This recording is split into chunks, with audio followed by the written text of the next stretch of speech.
likely that even if there was damage, it wouldn't be so extensive that the nose wouldn't have been pulled out with the rest of the wreckage out of the claws. It seems rather unlikely. And last of all, how did they get the nose into the moon pool? Because theoretically, the nose should have been sticking way out one end of the claws if it stayed behind. So So how exactly did they get that nose into the moon pool? And there's no close that says, quote unquote, this is what we did, correct? How do you mean? There's no, as in, this is how we got the nose in the moon pool. Oh yeah, no, they never explained that. No, okay, it's never been explained. I'm just thinking, okay, well let's just run with the theory. Let's just run with the story. Yeah. Okay, well we pull it up and a big chunk of it breaks away. Oh crud! The only part that we've got left is what we meant to cut off, and it won't fit in the hole. Yeah. Well, it's like trying to get something in your car that's too big. You got to tie it on to something and cinch it down. And I can just imagine they would have gone in with some kind of cabling and attached the superstructure, let go with the claw, and it would have drifted down, and then they would have craned it up through the moon pool. That is entirely possible. They could have done something like that. I mean, they could have I don't know if they had anything on board that was capable of hauling that much weight besides the claw itself. Mm-hmm. But they could have actually attached cables, dropped it, let it be suspended, bring the claw back down, and grab it, bring it back up. So that's entirely possible if that's what they did. I mean, I'm just thinking. Okay, well, let's just say the story is true. The cover story that is the cover story for the first story. Mm-hmm. Let's just say that's true. That's the only plausible way I could see it happening. I agree with that. Yeah. Yeah. Yeah. So anyway, but it is suspicious that they would, if they custom built the ship, and I don't know anything about structural integrity of ships or anything like that. I don't know if it was impossible for them to do that, to make it actually big enough, actually that long. Especially the moon pool. The ship would have been pretty big. It would have had to be very big to accommodate that large of a moon pool. But why would you do that? Well, why would you go to all this trouble and expense to raise an obsolete diesel submarine?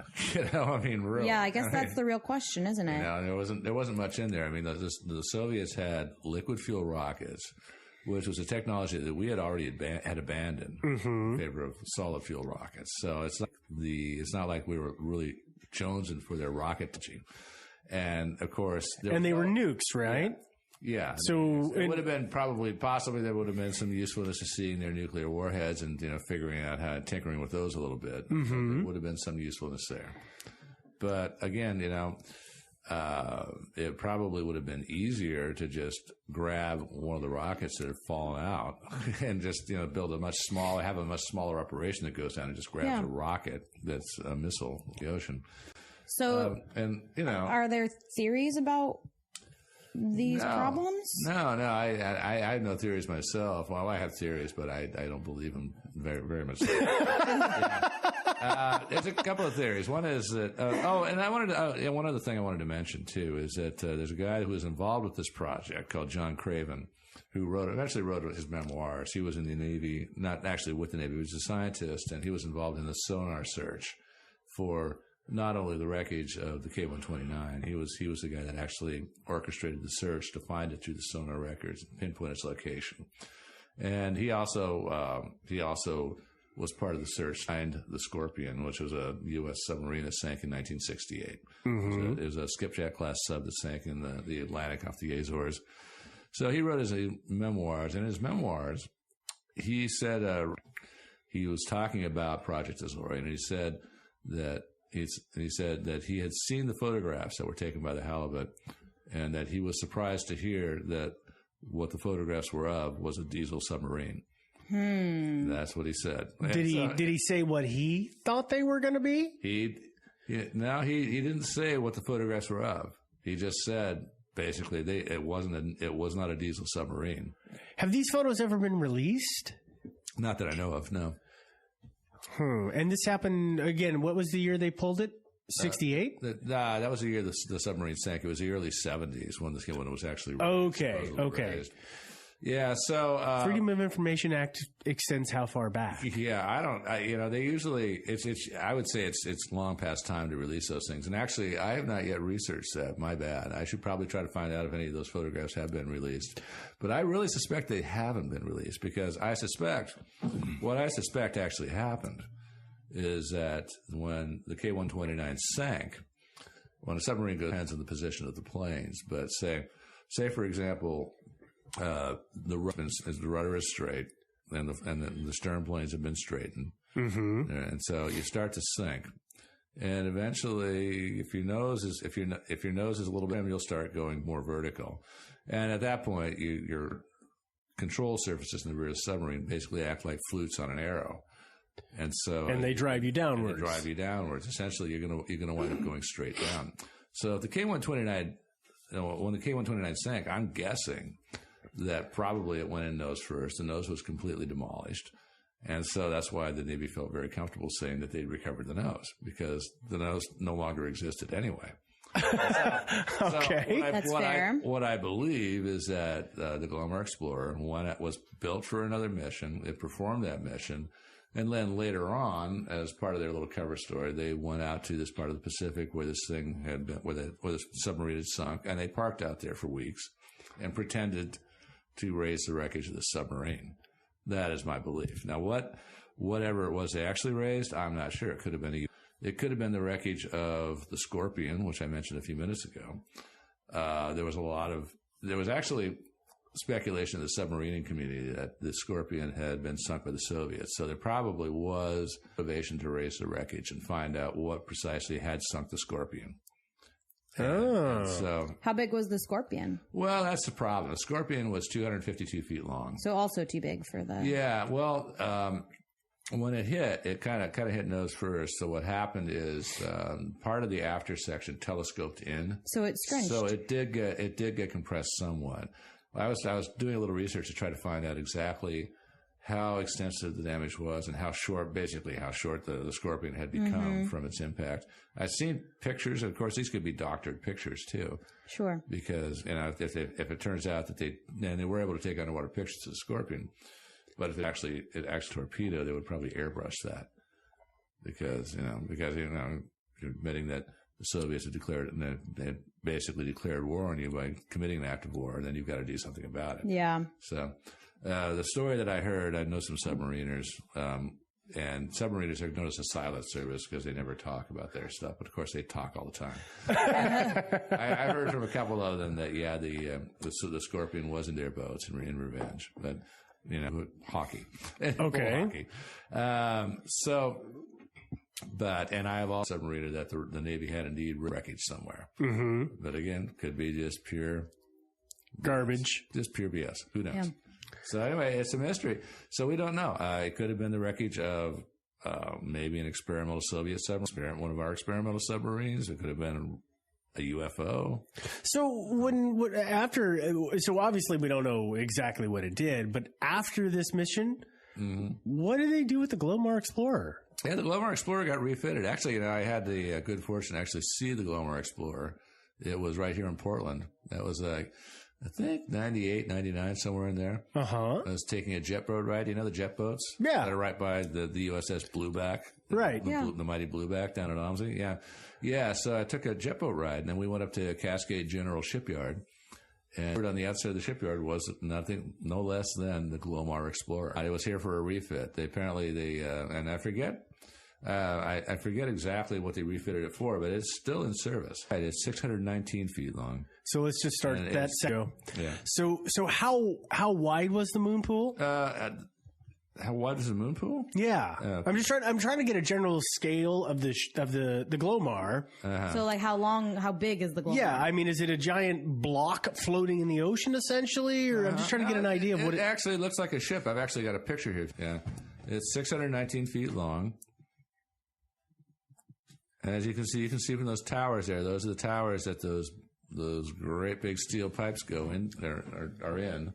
Oh, so I'm glad you showed me the photo because it looks just like any other ocean-going vessel. I expected this thing to be some crazy wide and flat thing to accommodate the weight and the pull and all of that. Yeah, you thought it would look like some sort of floating dry dock. Yeah, essentially. That's what I would have expected it to be. Yeah, but no, it's like 619 feet long. It's got a regular bow and everything. It's just got that 15 feet in beam. Let's take a look at this. So anyway, it was mothballed, eventually refitted, and eventually got sold off, and it's still in service today. It's in vessel for alien radiation out of it. Yeah. So ask me again. Do you know what they're doing with it? Yeah, it was converted in Cassia General. It was modified to what they call a dynamically drilling ship, capable of drilling waters of 7,500 feet. So it's an oil drill. And with some modification up to like 11,500 feet. So it's, Devin's right. It's a giant drilling ship now. Yeah. Basically, it's like kind of like an oil platform. I think probably more for exploration than actually, it's probably too valuable a thing to actually use as an oil platform. Sure. But and so it's still in service. Huh. Yeah. And who knows, knowing that the Navy, they're obsessed with secrecy, but there's probably still a couple of code books lying around in some old Yeah. So the Hughes Corporation built this, and when the Hughes Corporation went down, I mean, did any other information ever come out? I mean, I know he was a fanatic for secrecy, but I'm just curious if anything ever slipped out other than that break-in that initially told us what was going on. Not that I am aware of. No, it is all still secret. I mean, they're pretty good about keeping secrets, believe it or not. Do we know if that break-in was motivated by secrecy? It could have been motivated by a desire to get the cover story out there. Sure. Because obviously. Wait, which cover story? Yeah, exactly. There's always more than one. Well, I'm serious. So what was the cover story originally? The original cover story was that it was built for the mining of manganese modules. Okay. Break-in. Yeah, and there was a break-in which blew that cover story apparently. So now we get to the next cover story, which is they're raising an obsolete diesel submarine off the Pacific Ocean floor. Okay, except then that doesn't hold water. No pun intended. But cover stories are always like that. You never have just one. You have they're like an onion as you peel back the layer. Stinky little tear jerking. Yeah, exactly. So it's possible that the break-in. It could have. It's entirely possible that for some, perhaps they wanted to tweak the Soviets a little bit. And that's true. It was the 70s, and it's still in the Cold War. Yeah, perhaps they didn't necessarily want to tell the truth about why exactly they had built this ship and done whatever they had done with it. But they decided it'd be kind of fun to tweak the Soviets. We've already done what we wanted to do with it. Let's take it out to the Pacific, park it somewhere, pretend to be raising their sub, and then we'll blow our own little cover story and tweak the Sovs. Are there any wild theories? I mean, any theories out there that are weird and crazy that up? I mean, nah, I have not heard any. This thing is like. Not really conspiracy theory circuit. This thing is not really huge. Okay. This actually it's not a story that a lot of people are really into. I was waiting to hear that this was where we discovered Velcro or something crazy like that. Yeah, and 2 years later, Velcro. You explain that. Yeah, timing's right. No, exactly. There it was in the ocean floor. The logical place for Velcro. Yeah, what the hell is this? Wow, look at this. Wow. I could hold my shoes together. It's perfect. Yeah. I love Velcro. Oh, God, who doesn't? Are we going to do a show about Velcro one of these days? Let's do a show about Velcro. We'll have to do that. Mysteries of Velcro. Well, anyway, that's about it for the story. If I think of anything that I overlooked in this particular story, about listeners, I will just sandwich it in at the beginning of the next story. So, there you go. Or we can just update the post on the website. We can do that as well. I can always do that. I'm going to continue to research this story. It's a fascinating story, and I think that someday we'll probably find out what they actually did with the Glomar Explorer. ThinkingSidewaysPodcast@gmail.com. Okay. But, okay, so for those of you who are interested in following up or more fascinating details, or, if maybe you just want to, go over it again, just to be sure you have it all down right. Write us about the story or anything like that. It's thinkingsidewayspodcast@gmail.com. Okay. Okay, and also if you would like to write us, if you're somebody out there, like for say for example, if you're Dr. John Craven and you want to talk about some of the details of that stuff, we would love to hear from you. Anybody else out there also, Roger Dunham, you please also write to us. Is Thinking Sideways Podcast at gmail. That's it for tonight or today. Anyway, that's it for today. So we'll see you next week. For now, talk to you later, guys. I'm Joe. Bye. Aliens. It's the aliens? It's the aliens. I agree. Yes, it's the aliens! Somebody agrees with me, finally!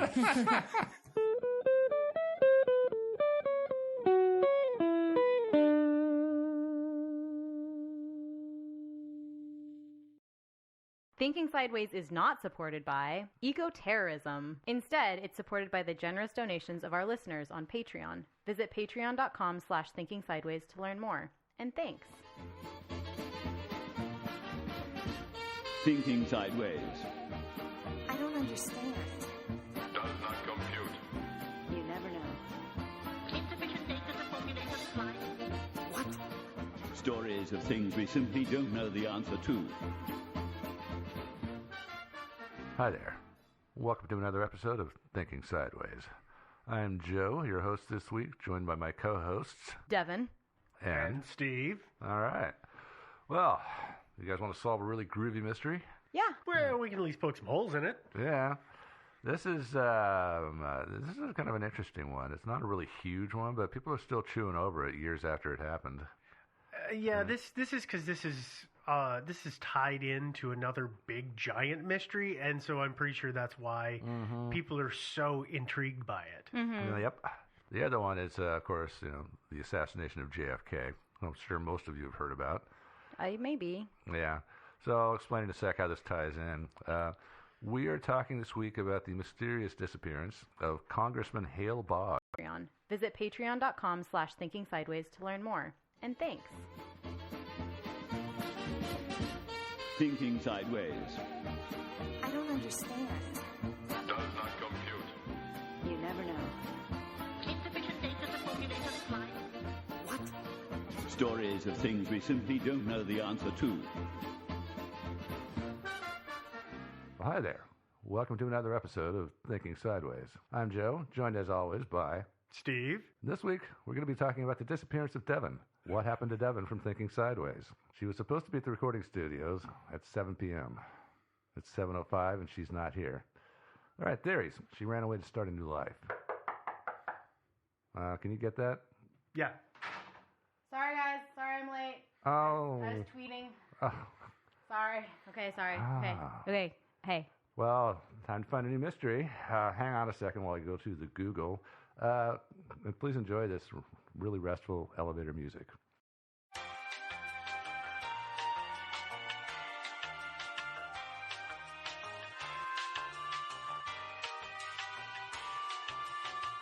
Hi there. Welcome to another episode of Thinking Sideways. I'm Joe, joined as always by Devin. and Steve? this week we're going to talk about a few mysteries surrounding Queen Elizabeth I of England. Some of you guys may have heard of her. Once or twice. Yeah. I guess. And these are a couple of different mysteries that have been suggested to us by so many people that I'm not going to give you guys a shout out except to say thanks for the suggestions. Well, there's a lot of mysteries around her. Yeah. There are some mysteries around here. One of the first mysteries that she was involved in was the misplaced colony of Roanoke. Misplaced. Also known as a colony we can't seem to put our hands on at the moment. Yeah. That's the best The colony name of nothing ever. to see here. Yeah, exactly. Please move along. Yeah. Don't mind the alien burn marks in the ground or any of that stuff. Yeah. But she was involved in that because she wanted to get England a toehold in the New World. All the Europeans were doing that. It was all the rage back in those days. Still is. Yeah, Yeah. She granted a charter to Sir Walter Raleigh to found a settlement in what would become Virginia, which was named after Elizabeth because she Virgin was Queen. the Virgin Queen. Yeah. She was. Yeah, other nicknames. Apparently. Yeah, Good Queen Bess, and I think she had one or two other nicknames. She had a lot of them. Yeah, she did. And but another mystery about her is people have been wondering for a long, long time, they still are today, is did she ever have a child? And That is one of them. It's yeah, it's a big one, yeah. Yeah. Yeah. And I'm just going to jump in here real quick and say that historic mysteries like this, it will probably not surprise any of our listeners. bother me a little bit. I am not super stoked on the idea of the public fascination of, was this woman a virgin? Was she not? Did she have a child? Did she not?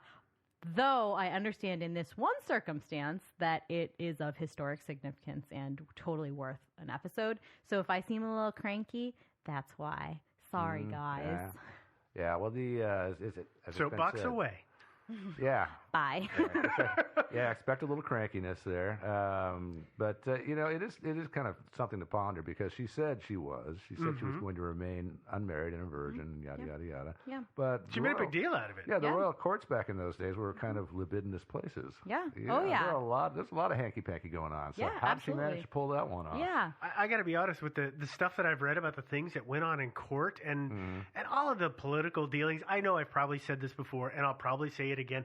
I don't even understand how the royalty managed to exist with all of the games they were playing. Oh, yeah. Oh, but then yeah. again, I don't understand how the political system in our own country, which is pretty similar, has managed to get along as long as it has. Yeah. So luckily the mystery that we're talking about is, did Elizabeth have a kid, not was she a virgin? Which is one that people have suggested, and I have outright refused every single time. Because I don't care to talk about that. But we are going to talk about today, right? Did she have a kid or not? Whether she had a kid or not. So let's get to it. Let's solve this, yeah. But before I get into the mystery thing, I think I should give everybody a little background on Elizabeth I. Yeah, in case you haven't heard of her. Yeah, that's a little history lesson here. It'll be brief. Don't worry. Don't go away. Well, I watched The Tudors, so I know all of this. Oh, okay. Elizabeth was born... It's the same as Game of Thrones, right? Yeah. Yeah, pretty much. Real history. It's all based on that. Documentary. Yeah, with real dragons. Yeah. Yeah, well, I mean, England always had that giant ice wall, right? Yeah. Okay. Oh, yeah. Oh. Sweet. Go ahead, Joe. Okay, so she was born 1533, the daughter of Henry VIII and Anne Boleyn, who was his second wife. Henry VIII, I am. Yeah, and I'm sure you guys have all heard of Henry VIII and his 6 wives. But if you haven't, here's a quick rundown. Henry was the second monarch in the Tudor line, and he and his first wife, Catherine of Aragon, had a daughter who would later become Queen Mary I. And then Henry got impatient with Catherine because she had actually 6 children, but only one of them survived. 3 of them were stillborn, and 2 of them died shortly after childbirth. And so she hadn't given him a son, and he wanted a royal son. Really, really strangely valued. It was very much at the time, yeah. So he decided to move on, and so he found this new girl, Anne Boleyn, and married her. There was one hitch, though. He needed to persuade the Pope to annul his marriage to Catherine, and the Pope said no. Understandably, the church does The not Catholic condone Church, yeah. does not condone divorce. Well, they're a little more lenient on it these days, but at that time, no, they not were at that like, time. nah. Yeah. It was seriously a rule. I love the fact that the Church of England was created because a king was like, you know what? I don't really like my wife anymore. I know. That's the whole reason for it. I really want to bang this more attractive younger chick. Mm-hmm. I mean, Steve is like laughing. He's like about to fall off his chair over here. But no, I mean, like that's basically what Henry said was I'm not interested in my wife anymore. I'm interested in someone else now. Yeah, so she's younger. He created an entire new church and religion basically because he wanted to do something else. There's been quite a few figures in history who have done very similar things. I know. It's pretty interesting. Anyway, that's the story. After marrying Anne Boleyn, she gave birth to Elizabeth, and then 2.5 years after Elizabeth was born, apparently Henry was getting a little tired and was ready to move on again. He wanted somebody younger. Yeah, or maybe Anne was just too naggy or something. But I'm sure that's what it was. Yeah, Henry accused her of adultery and had her put to death. Another character I should mention here is Catherine Ashley. She was appointed as Elizabeth's governess when she was 4 years old, and that's when Elizabeth was 4. Yeah. And that was a prestigious title, right? Yeah. Like we should be clear, it was not just of a princess. Yeah. Yeah, it's a serious thing. I mean, and she was well educated, Cat that was, and she taught Elizabeth astronomy, geography, history, mathematics, French, Italian, Spanish, Flemish. I was actually really surprised when I was reading that I never realized that Elizabeth I had such a knack for languages. Yeah, she evidently was really good at it. Yeah. Which I don't know why that caught me so off guard, but when it did. you start learning languages at 4. That's a very good point. I hadn't thought about That that. makes a big Yeah. difference, I think. Yeah. I know I've mentioned this before, but I have a fair number of friends who are very fluent in multiple languages, and all of them, even if they started learning the languages that they're now fluent in later in life, they all had bilingual parents basically, so they were raised with that knack, and I think it's something that a lot of kids learn early on. So if she started learning other languages at 4, she was going to be good at them. Yeah. Elizabeth was pretty smart. Yeah. Yes, Yeah. she was really smart. Yeah. Anyway, But Kat was important. yeah, Kat was a very important. Well, the hugely person who important raises figure. you Yeah, is she really was important. essentially her mother. Absolutely, yeah. Because, as you know, Henry, her stepmothers came and went fairly rapidly. Quite a few of them. As it turns out, yeah. And But frankly, even if, a stepmother managed to stay for even 10, 15 years, it doesn't really matter because the queen at that time nobility isn't really that involved in raising their kid. no, That's just how it was then. not really that much. Yeah. So anyway, but the reason I brought up Kat is just that she plays a role in some of these stories. Yeah, You know? she does. Yeah. Yeah. Now, back to Henry VIII for a little bit. His next wife, Jane Seymour, finally produced a male heir, Edward, who became King Edward VI after Henry died. He was 9. He immediately decreed that all candy in England belonged to him. I would do the same thing. Hell yeah. Yeah. Even now, maybe I might be like, you know what? English candy's pretty good. Yeah. Yeah. Yeah, they do it pretty well. And Unfortunately for Edward, he only ruled until he was 16 when he died of diabetes. Did he actually die of diabetes? No. What did he die of? I don't remember. And he did not decree that all candy was his. No, actually he didn't. No, he was always very sickly. Yeah. And he had something with his lungs. It was like pneumonia. He seemed to take on things like that or get that all the time. He had breathing issues. He had a lot of fluid in his lungs I remember he got sick and it was wintertime and then he started getting better. And then he started getting ill again in the summer when it should have been warm and his lungs should have dried out. And I don't, it may be determined at this point exactly what it was that he suffered from, but I don't remember what it was. But I know it was basically pneumonia. Probably. Either that or his half-sister Mary poisoned him. Well. Because, guess who got the throne next? Mary the First. Yeah. Not Mary, Queen of Scots. Well, not directly. No, not Mary, Queen of immediately. Scots. Yeah. Mary didn't get it immediately. There was a little interim period there, of 9 days. Yeah. There was a little interim period. There was some contention. Well, first of all, there was a little contention about Mary the First, whether she was legitimate or not, because the marriage had been annulled to her mother and all that stuff. But eventually it was all sorted out, and Mary got the throne in 1553.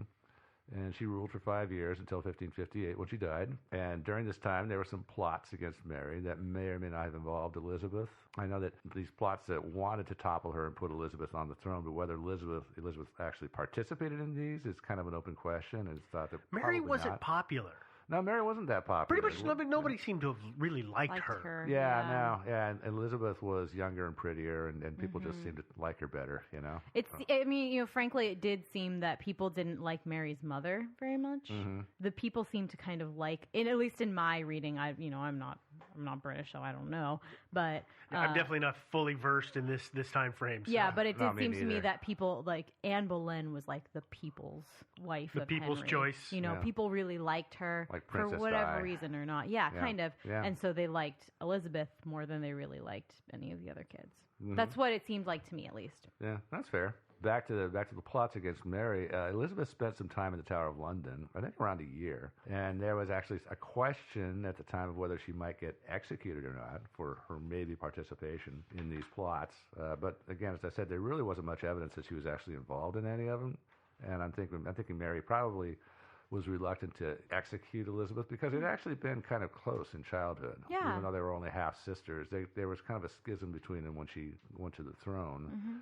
But things they sort of got a lot colder towards one another. Yeah. Well, they were sisters. They were raised together. And how old were they at that point, too? Mary was quite a bit older than, and she was like at 10 least 7 years old. At least 7 years old. Okay. Maybe 10 years. But how old was Elizabeth? She wasn't that much older, was she? Yeah, they're younger, you mean? No, I'm sorry. Than Edward. Yeah, she was. I think about the time that Mary took the throne. I think Elizabeth was 19 or 20. Yeah. Okay. Yeah. And so not that much older. Maybe 4 or 5 years. Yeah, at the most. Yeah. Okay. Yeah, okay, one last little bit of history. When Elizabeth ascended to the throne, many English Catholics didn't accept her as legitimate. Right. Right, because Henry's marriage to Anne Boleyn was illegitimate in their eyes. And so She'd have been a bastard. she was, she was a bastard, and therefore not a legitimate heir to the throne. And this time, it's believed that Henry VIII had actually had numerous flings and affairs, and that he actually had male children. Yeah. He did. But they couldn't take the throne. Right, because they were illegitimate. Yeah. He seemed to really hold to the standard of I can only bring into the fold and give power to the ones who were officially recognized by marriage. Like he knew, everybody knew that he had these kids. It wasn't a secret, but he was also the didn't, Robert Baratheon of. But he did not try to also force them in and say, I have a boy. This is my boy. This is going to be the king. Except the boy. He's a king. Like, he didn't do that at all. No. The tenets were in place. Even Henry pushed the rules, and he redefined them in a lot of ways, but he knew there was only so far he could go. Yeah. Right. Yeah. Yeah.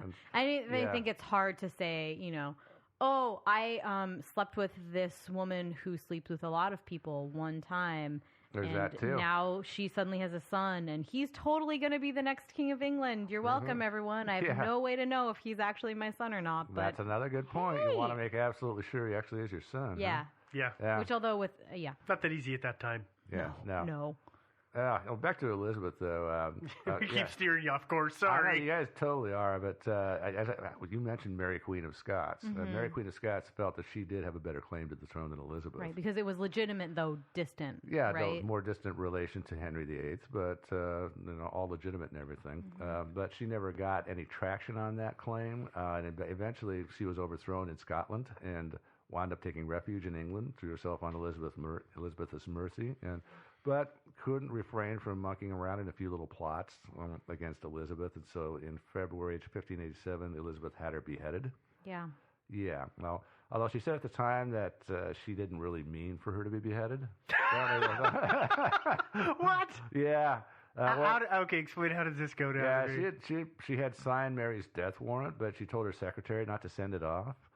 But apparently certain other important persons either misunderstood the meaning of at least one word in that order or something. No, actually what happened is it was like the Privy Council was called without Elizabeth knowing about it, and they decided to, we've got the death warrant, let's carry it out, and they did. Got it. Yeah, Elizabeth was upset about that, or at least she pretended to be. There's some people think that perhaps she wasn't upset about it at all. That she actually was the reason that it happened. Yeah, she just wanted a little plausible deniability. Right. Yeah, well, I mean, Mary would have been a serious threat to have floating around. And Mary was quite popular with a lot of people. With some people she was, but and at the same time, I think Elizabeth did not want, even though she wanted Mary out of the way permanently, she didn't like the idea of killing royalty. She wasn't, I think she just wasn't really, she wasn't a killer at heart. I mean, though... Well, she had a number of people put to death. She did, but she was not afraid to... I don't have the sense that she necessarily was in cold blood, thinking, well, this person might vaguely want to kill me, so I'm going to have them throw, that doesn't seem she wasn't Chairman Mao or anything like that, not at all. No. Yeah. Briefly, this is like one of my favorite little periods of time, this whole...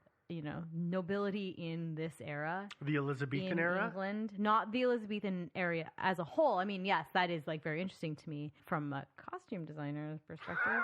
Because it's interesting clothes, but just like the whole little bubble of nobility in this time is like very fascinating to me. So I'm sorry, because I know I'm the person who keeps taking us off track. Yeah, no, that's so cool. We're not even close to getting into the mystery. But we're on the verge maybe of Joe will that. be able to do that now that I've apologized for being the person. Yeah. I'm sorry, guys. I'm sorry. Some of that royal scheming and all that stuff is kind of fascinating. It's just so interesting. Yeah. Well, I don't know. I have a hard time keeping because there's always a bajillion players in these stories, and it's always confusing to me. And they always have the same names. Thank you. A lot right? of that going on. But the other thing that always cracks me up about this period is everybody romanticizes it and goes on and how wonderful it must have been. And I'm always like, are you kidding me? They painted their faces with lead paint. I don't want to live pooped in the streets. I don't want to live. Yeah, I don't want to live there. We live in a Gilded Age now. Yeah. And I'm sorry, when you're in a castle where there's all kinds of vermin running around, and the only reason you don't see it is because the maids are sweeping up their droppings every morning, which, by the way, spread a bunch of diseases. It's not a time to just be hanging out. Life sucked. Yeah. It did. I mean, people just Even for nobility. Really, poor people in America today are just so much better off, materially speaking, than royalty was back in those days. Yeah. Well, I mean, even nobility almost, had it almost worse off again because, there was that whole, we got to paint our faces white, and it was lead paint, and we've got to do all of these things to make ourselves look rich, and they're just poisoning their bodies, and it's horrible. But it's still very fascinating to me. It is. Again, I'm sorry, we're super off track again. We are off Let's track. keep a little going. bit. That's okay. Speaking of all the scheming and everything like that, I mean, this is just the British royal family, but imagine what it would be like to be a member of the Saudi royal family. God. Ibn Saud, the founder of Saudi Arabia, that was had crazy. 200 children. Yeah. Oh my God. Insane, right? Yeah. And What about thousands of like grandchildren. what about Genghis Khan even? I mean, like, there's like a 20% chance that any human being has his DNA. Yeah. Right? Anyone Like, let's talk about that. Anyone for a who's second. descended from mainland China, I think no, it's not 20%, it's 80%. It's insane. It's an insane amount. Yeah. He populated that entire lot, country himself. Yeah, he was Yeah. even worse than Henry VIII. Yeah. Well, now that we've just talked about all kinds of naughty business, let's talk about a virgin queen. Let's talk about her. The mystery is, did she have a kid? Elizabeth was never married, and there's been a lot of speculation about why. And I'm not so surprised personally, because her mother and her stepmother, Catherine and Howard, were both beheaded by Henry VIII. Yeah. Did not have great stereotypes. No. Did not. Idyllic No. marriages. Didn't have really good prototypes for marriage. It was. Yeah. I mean, she just what she saw of marriage wasn't good. No. Yeah, her friend Robert Dudley, who we'll be talking about a little bit, they knew each other since the age of 8, and they were very close all throughout their lives. He said much later that after the execution of Catherine Howard, that is, Elizabeth told him that she would never marry. And you can see why she might be a little cynical about the whole marriage thing. Yeah. But plus also marriage meant having kids, which was dangerous back in those days. As I said, Catherine of Aragon had 6 kids, 3 of whom were stillborn, and 2 of whom died right after birth. And that's a lot. Yeah. And that was not uncommon at all back in those No. days. Yeah. That's a lot of suffering to go through for no results. It really is. Yeah. And there's, I mean, And that sounds crass. I understand what you're getting at. Yeah. no, it doesn't sound. I mean, it's a reality of. Well, but it yeah. sounds harsh. But you're right. It is a reality. Absolutely. I mean, the chances of you dying in childbirth at that time is insane. Not only, to give birth to a stillborn child or a child who dies shortly after that, the fact that you might die in Yeah. childbirth was extremely high. Uh-huh. I also wonder if maybe there was a bit of, she was queen, she was ruling a country, but it, typically nobility was men. So I Yeah. almost wonder if, she thought, if I marry someone, they will suddenly be in charge. Yep. That's very right? true. So that could have been part of it as well. And I know Yeah, she didn't want to share power. there's a lot of reasons, right? Yeah. Yeah. And another reason was that she had potential suitors among the royalty of Europe. Yeah. One of which was King Philip of Spain, Spain at that time was a lot more powerful than Britain, and it was thought that Philip might stage a hostile takeover, meaning like an invasion. And eventually the Spanish did. You remember the Spanish Armada? Oh, Yeah. Well, yeah. They were always they were all at war with each other constantly. Oh yeah. And so, but she kind of wanted to keep it ambiguous with Philip, like maybe He was maybe because I'll he was marry him. interested in marrying her. She was keeping him in the friend zone. Right. Yeah, she was. Yeah, and so she was just sort of keeping him put off because he was thinking, hey, if I marry Elizabeth, England is mine Yeah. without having to fire a shot. Yeah. And so, I got 99 problems, but England ain't one. Yeah, you guess so. So Elizabeth was actually able to forestall war by doing this. Right. So she By did not marrying. Yeah, but she did it for the good of England. Yeah. She was able, yeah. Yeah, of course. Eventually Philip did get tired of waiting, and war did break out, and there was that whole defeat of the Spanish Armada, which was one of Elizabeth's most spectacular successes. Of course, bad weather played a big part in that too. Yeah. Yeah. Don't say that. So a lot of the question about it, a lot of people think, wow, it's so mysterious she didn't marry. And that figures into some other mysteries too, by the way, which we'll be talking about. Yeah. But it's possible. It's understandable. Okay. So our mystery is: did she have a child? So how are we going to approach this? How do you want to organize this, Joe? Well, I thought what I would do is I would list some of the guys that it's rumored that she had babies with. Okay. And, or a baby at least. Or at least one baby with, yeah. And there are several candidates for that. Okay. And then we'll just talk about how plausible it is that something happened. And then maybe we'll talk about who might be children of Queen Elizabeth. Mm-hmm. Let's talk about possible fathers. So who's the first one here? Yeah, okay. And these are just the ones that people believe may be the ones. The first candidate is Thomas Seymour. After the death of Henry VIII, his widow at that time, that was his last wife, Catherine Parr, waited about 6 months and remarried. She waited. Yeah. So she married Thomas Seymour. And that's a different Thomas Seymour than might be related to The Jane Seymour that gave birth to James VI. Yeah. I think that they're these not two, related, right? I thought that they were distantly related, like okay. cousins or something like that. Okay. Again, why I get so confused when we talk It's about these hard. stories. Again, they all have the same name. Yeah, I wish, what we need to do to the studios, we need to just paint that wall with a chalkboard material, and then we can draw. No, it needs to all be of it. glass, and we'll use dry erase. That's Yeah. a good idea, actually. Yeah. But yeah, it got to the point where this is so convoluted. I stopped trying to figure out who was who. Exactly, what the relationship between all these people was. Well, I know Except you did a unless it bunch of was legwork necessary. with it, but it gets out of hand very quick. Yeah. Oh yeah. So And Seymour. So Thomas Seymour. So she remarried, and then Elizabeth came to live with Catherine Parr and Thomas Seymour for a while. I think about 10 months. And she was 13, 14 at that time? Woman. Yeah. Possibly. Yeah.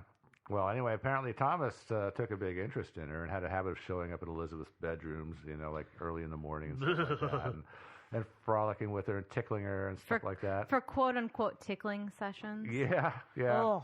So I don't know how Elizabeth felt about this. She might have been flattered by the attention, or maybe she was annoyed, or maybe a little creeped out. Maybe she was really into it, and this is why he's put... It could potentially be the first man who has shown any attention to her. So that would be the argument for maybe she actually wasn't put off by it. Or he was in a position of power in her life, and she didn't feel like she was in a place to deny what he was doing. Yeah, that was... She might have felt a little bit dependent on him. Yeah. She needed... They had opened their home to her. And she was an orphan. She was an orphan, and she was living in a style that she was maybe not necessarily accustomed to. And, they were being kind to her. And so she thought, well, they're being nice to me, so I can't say no. But that's what the situation was. Catherine Parr was apparently undisturbed by this behavior at first, but apparently Cat Ashley was not cool with it at all. But Catherine had participated a time or two. She had participated a few times in these tickling sessions. I can only imagine that Catherine didn't so much like Elizabeth, if only because she was an earlier child of her past husbands, right?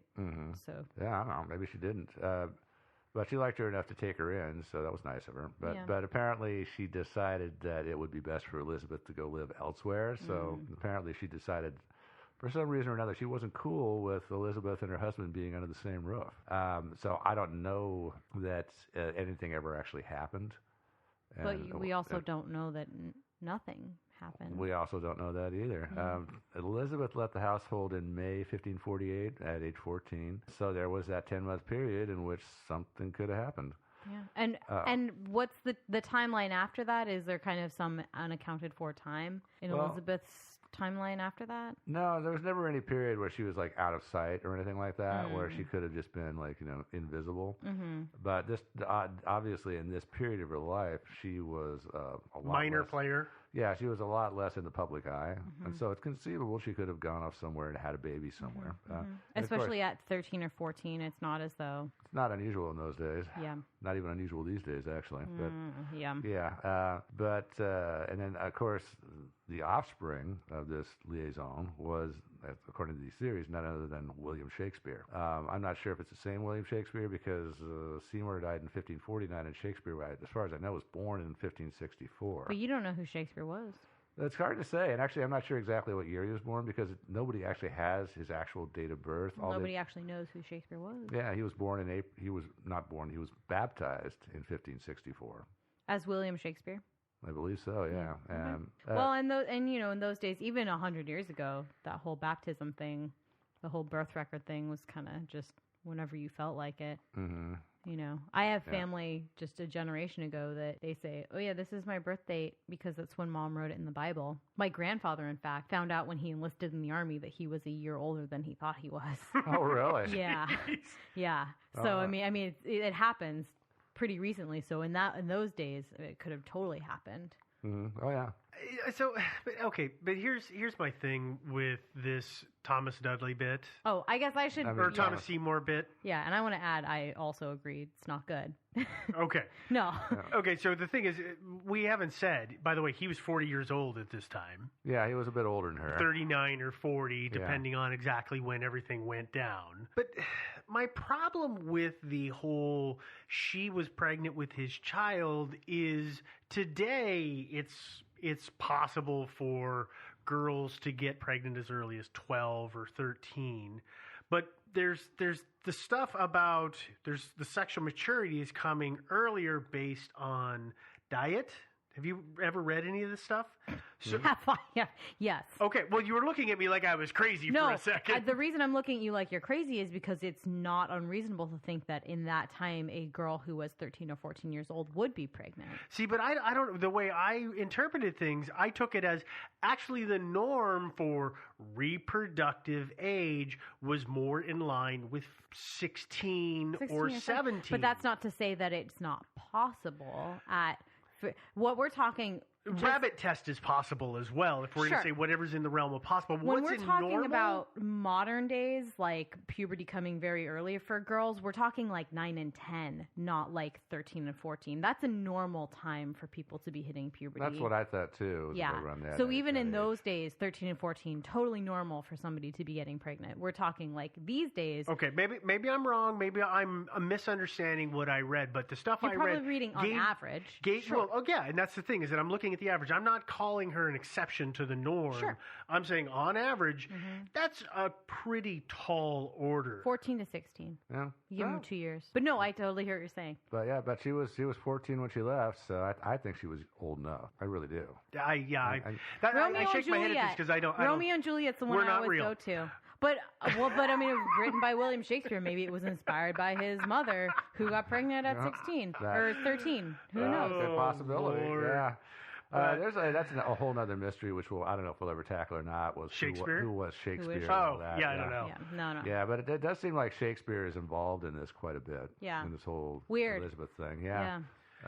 Well, the other thing that I was going to say is that Seymour, like all of this stuff with him mucking about with Elizabeth. It feels wrong, right? Well, it feels wrong. Tacky, and he exhibited some really questionable behavior, but he got his head cut off the next year. He eventually did, yeah. Because he was in some plot, and he was sneaking into the king's residence, and he set off one of the dogs, and rather than, like a normal person, just running away, he shot the dog and made a big to-do and then got out. Like, the guy had really bad judgment all the way around. Yeah. So, I question whether he was just had several screws loose and that's why he was messing with her, or if it was really some weirdo power play. Mm-hmm. I mean, I don't know. The whole thing just smells really off to me. It was a little off. And it feels really convenient. Yeah. Yes. Right?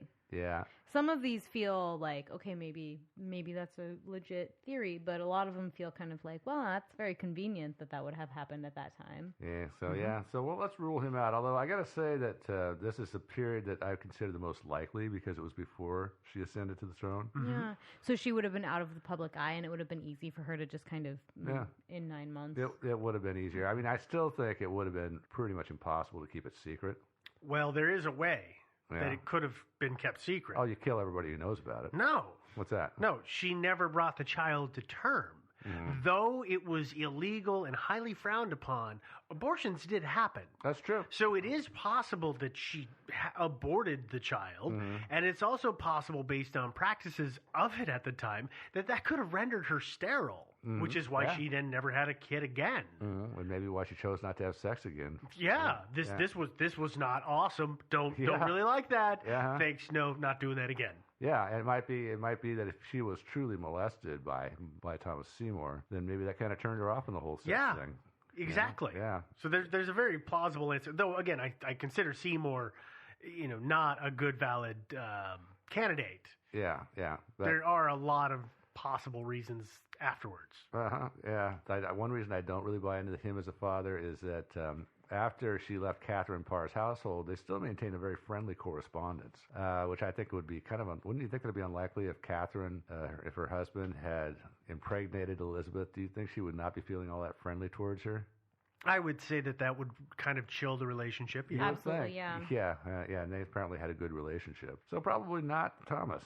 Next on our list, Robert Dudley, Earl of Leicester. And for those of you who are not British, this is spelled Leicester. Leicester. But it's pronounced Leicester. We gotta start a campaign to either start adding vowels and consonants to town names in general, just to repeat this pattern, or lobby all of England to change the spelling of their since towns I'm to the way they're obviously going to spelled. marry Prince Harry when I'm queen, I'll lobby for that. Oh, is he not married yet? No. Because he's waiting for me. Okay. Actually, we were talking about Robert Dudley. Actually, one of my favorite English town names is Dull. Yeah. And it's actually spelled the way it's pronounced, Dull. And they're the ones that had the sister city relationship with the town of Boring, Oregon. Yeah. Like, of course they do, right? I love it. And these two towns really do exist. They do. Okay, I will do an episode about that. Okay, but Robert Dudley. But Robert Dudley and Elizabeth had known each other since they were 8 years old. And as I said, they were the best of friends. And a lot of people suspected at the time that they were lovers because they were so close. And Elizabeth showered. Well, they were childhood friends. Oh, yeah. And so especially when you're royalty and people are always trying to stab you in the back, there's probably not that many people that you can really trust. So that's got to have something You to would do think with a friend since you were 8, you Yeah. probably could trust. Yeah, somebody who's never done you wrong and everything like that. Yeah, and I think he was trustworthy, and she showered lots and lots of favors on him, and that of course made everybody think that they were lovers. yeah, it did. Yeah, and there was lots of other. I won't get into every little detail, but there was lots of reasons. But yeah, he benefited quite a bit by his relationship with Elizabeth, financially and otherwise. And of course, Elizabeth was intensely grief-stricken when he died. The kind of grief that you would display when you've lost somebody really close to you, maybe a lover. Yeah, but maybe a friend. I mean, Well, it could be that too. you know, if you have a true intense friend since you're 8, that person is your family. And Yeah, definitely, and especially when the actual members of your family are either dead or they're off Or awful. marrying a new stepmother. Or Yeah. awful. Yeah. So Courting your cousin. Yeah. he was probably more family, like you say. And there was talk that they might potentially get married, but there was one hitch because Dudley was married himself. He married a woman named Amy Robsart. I hope I'm pronouncing that correctly. In 1550, and then she fell down some stairs at her home in 1560 and broke her neck, which did clear the way for Elizabeth and Robert Dudley to marry, which is handy. Yeah, but people considered it to be an assassination. Yeah, there was a lot of speculation that Robert Dudley had her murdered, just so he could marry Elizabeth.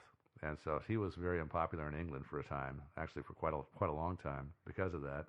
Although personally, I don't think he did it.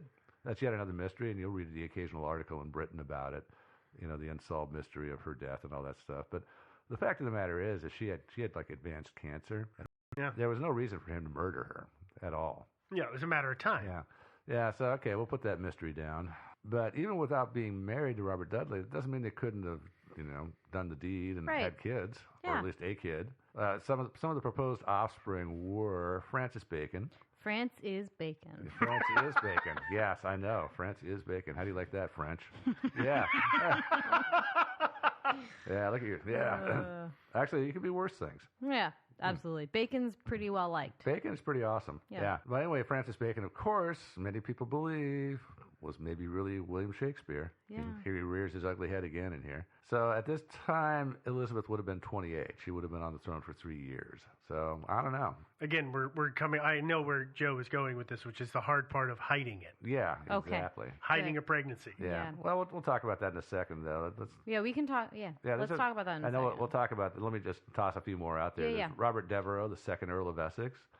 When Devereux came onto the scene, he and Elizabeth became besties, and they were really close. And some have even said some people have speculated that they were actually lovers, like even though he was quite a bit younger than her.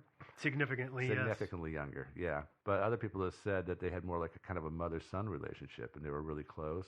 So if it had been Devereux, then she would have been 32 years old when he was born. Some of the reasons I think people suspect him of this is he was kind of a bad actor sometimes. I mean, they had a good relationship, but he was kind of a loose cannon. And Didn't he get himself killed? well, by Elizabeth, yes. Yeah. Yeah, she executed him finally. Yeah, in the Yeah, end. because he kept doing stupid stuff. Yeah, exactly. And so eventually she felt she had no choice. And I suppose it's possible that a mother would have her son executed. Yeah. But Seems unlikely, it seems though. kind of unlikely. Well, but he did some real. I mean, He did. She kept giving him military commissions, and he kept no-showing them, which is a huge no-no. Like, just show up and stay in the tent, for God's sake. Yeah, or it just, and in the end, he got involved in a plot against her, again, which, against your own mother? Huh? Don't do maybe. that. Don't do that. Maybe, of course, maybe he didn't know that he was actually her son. But But I still find it hard to believe that she would do that rather than just, like, have him locked up permanently in the tower Hit or him something across like the that. face a couple Yeah. times. Yeah. Yeah. give him a good spanking. Yeah. Let's talk about another candidate who is Arthur Dudley. Dudley showed up in the court of Philip of Spain in 1587 and claimed to be the son of Robert Dudley and Elizabeth. He said that he was raised unaware of this by a guy named Robert Southern, who told him on his deathbed who he really was. And Dudley fled the country, he said, because he was afraid that Elizabeth's agents would murder him to keep the secret that he now knew. Which makes no sense. Yeah, I know. I mean, if they were going to kill you, they'd have killed you a long time ago. Well, yeah. They have no idea when you were told the truth. Well, the only guy who knew was the guy who told him, who died immediately afterwards, Right. Robert Southern. So if he just kept his mouth shut, he was perfectly safe. Yeah. Yeah.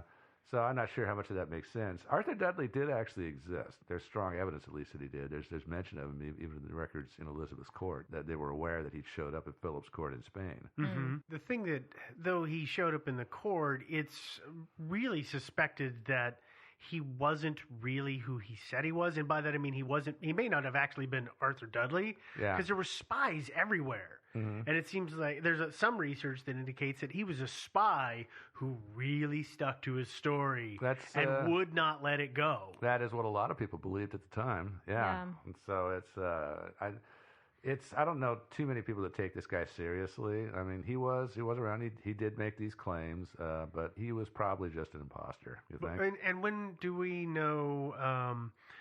When would he have? How old was he? When would he have been born? He would have been born. Well, depending. I've heard various estimates, but based on his age, it was estimated that he was about 25, I think, and that he would have been born maybe in 1561. Okay. And so in summer of 1561, there was one significant thing, which was that Elizabeth was ill. She had this spell where she came down with edema, which is swelling of the tissues, and It was called drops, at the time, right? Exactly, and maybe she could have been pregnant. She was bedridden and all that. So this is also around And the how time. old? And sorry, how old would she have been? She would have been 28. Yeah, Okay. I mean, You know? okay. Okay. I mean, But yeah. I at that as someone who is currently 28 years old, at that time, that seems like it would be late to be pregnant. In that those day and days? age? Yeah, in that day and age, that seems like a late pregnancy. Yeah. We're talking, people are getting pregnant at 15, 16, 17, maybe as early as 13, 14. Maybe. To carry a baby to term and have it be healthy and survive. Mm-hmm. It's not unheard of. Certainly it's not unheard of, but it seems it's Yeah, late. I mean, It's The older you get, the harder it is. Oh, yeah, absolutely. I mean, I understand. Yeah, and that, with but modern medicine, it's like fine, but at those times when we were like, oh, hey, leeches, that'll solve your problem. No problem. Yeah, I Or know. what was it they were given? They would give mothers during or after childbirth ergot. Did you guys know that? I just heard this recently. Yeah. And Here's it some mold thickened for the you. blood. Yeah, no problem. Yeah, no, you're going to be good. It's some mold. It's fine. Yeah. Just eat it. Just chew on this. I know your body thinks that that's poison, Yeah, but no. just eat it anyway. Yeah, no, that's why a lot of that stuff was like alcohol, for example. It makes you feel better, makes you feel good. Yeah. It's really kind of poison. Uh-huh. But and things like bloodletting and stuff, like well, what happened, the blood pressure drop would make you high, it would make you lightheaded and feel And you would feel think better. that's fine. And they concluded, hey, this must be beneficial because they report feeling better. Yeah. And so, Yeah. okay. But yeah, 28. 28 is possible. It's possible. It's totally possible. It's totally possible. And the fact that she was sick with dropsy, which, bedridden for a couple months. Bedridden, kind of swollen. Yeah. Mm-hmm. I hear it. Yeah. Uh-huh. Maybe she was pregnant. I don't know. Well, let's go on for our next suspect. Well, I'm sorry, just quickly. Wasn't that about the same time that Francis Bacon was Mm-hmm. Yeah, it was. born too? Yeah. Okay. Just want to make sure. So was either Francis Bacon, a.k.a. Shakespeare, or was it Arthur Dudley? Or neither one. Or neither. Yeah. Or she actually just had edema. Yeah, probably. That's what it was. I mean, I can't imagine. I mean, I know edema causes swelling, but that'd be a lot of swelling, to be actual pregnancy sized. Every woman carries a pregnancy different, and I've seen pictures of people who I didn't believe are pregnant who are 9 months pregnant, and I've also seen pictures of people who are 9 months pregnant that I think you're just obese. It's hard to tell. It's hard to tell. Everybody carries a pregnancy differently, and if you've got all these corsets and you're kind of bedridden, and people are thinking, "Oh, you're sick," it's possible. I don't know. Yeah, I don't know either. I'm not willing to discount it. Yeah. Okay. Well, let's go on to our next suspect, who was Edward de Vere, 17th Earl of Oxford, who, of course, was also rumored to be William Shakespeare. I know. Of course, yeah. I know. I don't know. I mean, there's a whole huge community out there of people who are arguing back and forth on this guy was Shakespeare or this guy was Shakespeare. They have all kinds of theories and evidence and everything. And again, that may be an episode in their future. Who you never know. I don't know. I mean, we're gonna have to get some serious scholarly work done if we're gonna do that. Yeah. I mean, these guys are hardcore. I mean, these guys aren't just guys on Reddit or anything like that. They're writing books about this. Yeah. And not Redditors write books. Not that I'm slamming Reddit, but yeah, this is a little more scholarly. But anyway, back to our thing. The offspring of Oxford and Elizabeth would have been a guy named Henry Wriothesley, who was born in 1573. And I don't know whatever went on to happen to Henry, but there's not much out there on him. But at this time, Elizabeth would have had to have been about 40, which causes me a little bit of doubt. That 40, seriously, at that age. There's no way. I mean, even now, 40. Even now, it's tough to get pregnant at 40. Yeah. Yeah. So the problem I have with all these theories is that again, this all took place after she ascended to the throne. Except for the first one. Yeah, except for the first one with Thomas. So it's like imagining it would have been a little easier than, say, Princess Diana going about her everyday business, pregnant, and not having the paparazzi not notice it. Yeah. But still, there's a lot of people around. There would have had to have been people attending to her at childbirth and stuff like that. So somebody you would think would have talked. Mm-hmm. Do you think? at least after the fact. Yeah. You would think. Yeah. You would imagine so. You can understand maybe while she was alive, you're keeping somebody rich. There's no reason to talk, but Yeah, I mean, there's good reasons not to make the queen mad by running your mouth. Yeah, absolutely. But at the same time, a lot of people would have written it down in their memoirs or their diaries, their journals. There would have been mention of it. I wanted to talk about one more suspect for a father, which was a guy named Miles Stafford. And he has very recently been put forward by a guy named Seth Margolis, who published a novel called The Semper Sonnet. I don't think it's too much of a spoiler to reveal this, but Elizabeth does have a child very early in the book. And again, which I want to clarify is a work of fiction. But Seth did a ton of research. He did a lot of research for this book. And so let me give you a quick rundown of the plot. Our protagonist is a woman named Lee Nichols.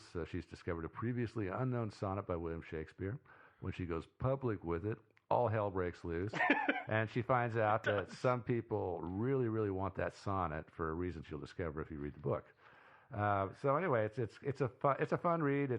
Seth, we actually were able to get a hold of him. He was kind enough to actually answer some questions about Elizabeth and his research and his book. And so let's talk to Seth here for a sec. So, Seth, thanks for talking to us. We really appreciate it. And I guess my first question for you is that you have found a new potential father for a child that Elizabeth might have had, named Miles Stafford. So, did Miles really exist? No, sorry. I'm sorry to say. It's okay. It was much. I found it much more interesting to invent him and then dispatch him quickly. You never really hear from him, other than that he had this rare genetic disorder that passed on this tendency to shivering, as someone calls it in the book, which I thought was an interesting sort of way to keep his sort of lineage alive. Was not in a particularly positive way. It also made it, when you're writing a thriller, it made it interesting because, when the Lee Nicholson, the 21st century heroine of the book, would come across various locations where the Filer family lived, she would see, for instance, 2 fireplaces in one room and realize, that became an indication that these people who live there had a real obsession with staying warm. So that's the one thing that I had my fictional father of the Elizabethan offspring pass on to his descendants. Yeah. And of course, the name Filer, as you know, because you read the book, it's full of wordplay, and the word Filer is an adaptation of an ER, of course, for Elizabeth Rex, and French was the main language spoken at the time, or a version of it in the Elizabethan court. So it was it was interesting, or likely that she would have had. If she had a child, might have given him that name just as a sort of sly reference to who his at least his mother was. So in real life, one candidate for a child was Elizabeth that's really popular with a lot of people is Robert Devereux. What do you think about him as a suspect? And right, he was one of several people that she sort of showered her royal pleasures on in ways that mystified people at the time. Why him? And so there were always rumors. And she did have a very close relationship with his father, Robert Dudley, also known as Lester. And I think she had his bedroom moved next to hers, and there were all sorts of. So if there was going to be an offspring, it would have been most likely with him. And there was actually there was someone named Arthur Dudley who surfaced at one point who claimed to be the offspring of the two of them. Showed up at Philip of Spain's place. Yeah, because the Catholics never saw her as a legitimate, period, but as a legitimate monarch of England. So if they could find any sort of scandal that would, add further illegitimacy to her, it would work to their ends. And in fact, in my book, that's one of the reasons that she disguises the fact that she had a child, was that it would imperil her claim to the throne.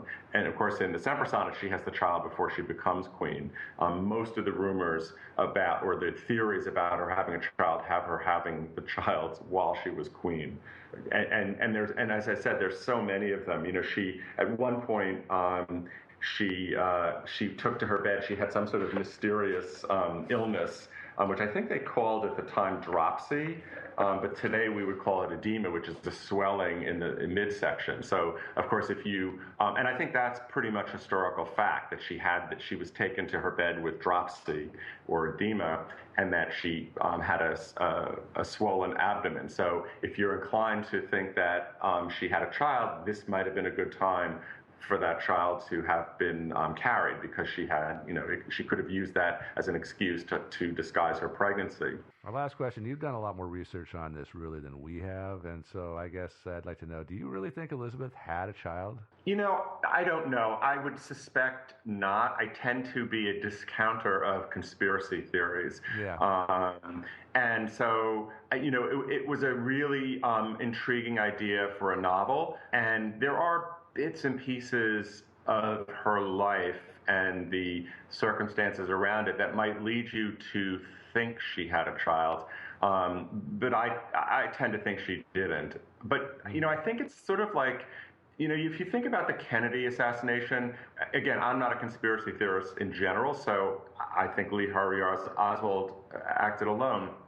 But a lot of people just feel that it's just unthinkable that this great man who was so beloved at the time and maybe even more so in retrospect could be brought down by one lunatic with good aim.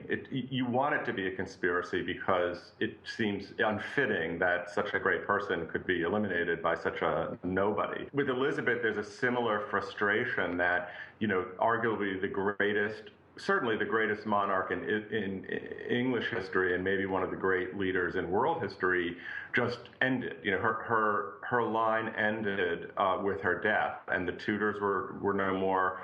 Her genes were no more. How could that be? It doesn't seem fitting somehow. So people constantly want her to have left something behind. And in a way, I think that's part of the fascination with her in general, and it's certainly the reason that a lot of these theories continue to flourish, and it's really the reason I wrote the book. All right, Seth, I tend to think you're probably right. I think that it's unlikely, like you say, people just can't accept it, and people love to speculate about royalty. That's just a major sport here in America and Europe. We don't have royalty here. Yeah, well, we do. It's British royalty. A lot of people seem to worship those people. Anyway, thanks again to Seth for talking to us. His book, if you care to pick it up and read it, is called The Semper Sonnet. It's out now. It's out now. It's a fun little book. Oh, yeah, it's a fun read. Now, back to our mystery for a second here. There's one other permutation of this, which is that she didn't have a child because she couldn't have a child because she was actually a guy. Oh, God. Yeah. Okay, I'm going to let you run with this one because I want to have a heyday with it. I just want to let you tell the story because this one is so outlandish to me. It is, but... It's crazy. It's funny to me because it's so crazy. This story actually has a pretty good pedigree, though. It does. It's sometimes called the Bisley Boy, and it begins with Bram Stoker, who you may have heard of. If you haven't heard of him, he's the guy who wrote Dracula. Dun, dun, dun. Which is a toothy book. Yeah, it is. Actually, a pretty influential book when you think about it. It's got some bite. Stoker claimed the story is actually not something he made up, but it actually originated in the village of Bisley in Gloucestershire, which is where he heard the original story from the locals. And he wrote about it in a book called Famous Impostors, which he published in 1910. So, according to Stoker's story, Elizabeth was sent to Bisley in 1543 or 1544, dates are a little vague, due to a plague outbreak in London. And I checked, and there was some plague at loose in London at that time, although it was not the Great Plague, which was the one that really slaughtered a lot of people. But ironically, in Bisley, she got sick and died anyway. And her governess, Kat Ashley, you remember her, learned that Henry VIII was on his way for a visit. So what to do? This is actually kind of like a sitcom, where you're taking care of your friend's cat, and the cat gets killed. You got to go find a duplicate. Wasn't there? Didn't Kramer pull that once or something on Seinfeld? Yeah, it's a well recycled plot line. Yeah, it is. So Kat combed the village looking for a little girl who looked similar to Elizabeth and couldn't find anybody. And by the way, isn't that weird? And some people are coming around looking at your kid saying, can we borrow your kid for like a couple of decades? For the royalty. Yeah. That would have been tricky. Yeah. But then she had an idea. There was this little boy who lived nearby, and Elizabeth had actually been playing with him somewhat. And he was thin and pale and about the same size and had reddish hair like Liz. And so she had this idea that, we'll swap the little boy in. We'll dress him in girls' clothes, and Henry will be totally fooled. And so Henry's an idiot. Yeah, and of course he was fooled because he's an idiot. Yeah, right. And the other question: he didn't notice the hair dye. Yeah. What I'm curious about is that Bram Stoker, I'll take his word for it, that he honestly was told this story, but how had they kept this for centuries? He said that they were so isolated that the story just never got out. That's what he actually wrote. I read that. I read part of his Famous Impostors book. It doesn't make any sense to me, but okay. I'm gonna, go ahead. Yeah. Well, anyway, here are Bram Stoker's reasons why it probably is true. Number one, Elizabeth was very secretive. She seemed to have a big secret, some people said. Number two, she was very close to her inner circle, just several people. She treated them all very favorably, kept them all close, and that was probably her way of... Are we debunking this now, or are we just... No, not yet. Okay, great. Not yet, hold on. She refused to marry. There were rumors that she couldn't bear children. There was apparently, he says, I had no way of checking this. There was that correspondence between Elizabeth and Catherine Parr. Apparently, the style of those letters changed after this swap. And one of her teachers felt that she was way too smart and clear thinking to be a woman. Insert Devin scoffing here. I'm laughing at the absurdity of that. I'm like actually offended by that. This is like thousands of years later, and I am offended. Well, take it up with thousands. Yeah, take it up with Bram. It's thousands, okay? Keep going. Ignore. Just keep going. I am obviously not a man, so I am not as smart and clear thinking as Queen Elizabeth. Devin, was. can I point something out? It's hundreds. Steve and I always solve our mysteries. You do, You and I never don't. do. I know. Yeah. Yeah, it's true. Actually, Joe, can I point something out? Yeah. Only you ever solved the mystery. Wait. Can I point something out? Joe's a liar. He never solved it. All right, fine. Let's get back What to else do we have here? Oh, let's see. She had a large wig collection, which Yeah. obviously she was probably using to cover up male pattern baldness. Yeah, exactly. Yeah. That's why I have them. Yeah, she had only a few regular doctors, and she refused to ever see any other doctors because they're going to find out that, guess what? She's got something going on down there. And she also insisted that no autopsy be done after her death. Uh-huh. So, okay, all those good reasons. Great. Yeah. But on the other hand, it's still hard to believe Henry VIII was such an idiot that he wouldn't notice that it was a little boy. While the royalty didn't spend all day, every day with their child, they would know what their child looked like. So, yeah, that's a difficult one. Yeah, and frankly, you know, it's a really big gamble because you got to hope you've not only found yourself a little boy who sort of resembles Elizabeth, but who actually has some acting skills. Yeah. And knows something about Elizabeth's life. And so that was a big chance that Kat was taking there. The other reason, the wigs, Elizabeth, there were people that actually saw her without her wigs on, and she wasn't bald. She had a full head of hair. It was No, gray. she didn't. She didn't have a full head of hair. Yeah. She had smallpox scars because she got smallpox at one point. Oh, that's right. She did have smallpox. Yeah, Luckily for and her, she had survived it. pretty severe scarring from it, and that was one of the reasons that I've seen listed that she had more wigs after that was to cover the bald spots that were caused by the scars. Yeah, but it wasn't male pattern. No, it wasn't. Yeah. No, it wasn't my hairline. No. Which is a very shallow hairline, by the way. I would close to my That's ears. way back there. I would also suspect that like a symptom of lead poisoning. There's always that. You know, a lot of dishware in those days was made of lead. They found out that lead was so malleable you could hammer it into all kinds of nice shapes. You know, and right, make no, cups but and all I kinds keep of bringing stuff. that up because the white face paint that they used was literally lead based. Oh, yeah. So the white face paint that Elizabeth would have been slathering all over her face and putting on her lips every day was lead. It was like so much lead. Yeah. I know. But I guess also like lead leads to infertility. Does. Lead poisoning does lead into fertility, so that's a problem too. It leads to a lot of stuff. organ issues. Yeah, but I mean those are. Yeah. I Lead was, keep bringing that up because she smeared it all over her face all the time. Oh, yeah. But again, there was a lot of lead in everything. Yeah, Oh, well, they were absolutely. ingesting it all the time, Yeah, too. yeah. But I mean, no. Yeah, not good for you. But No, it does very bad things. no, yeah.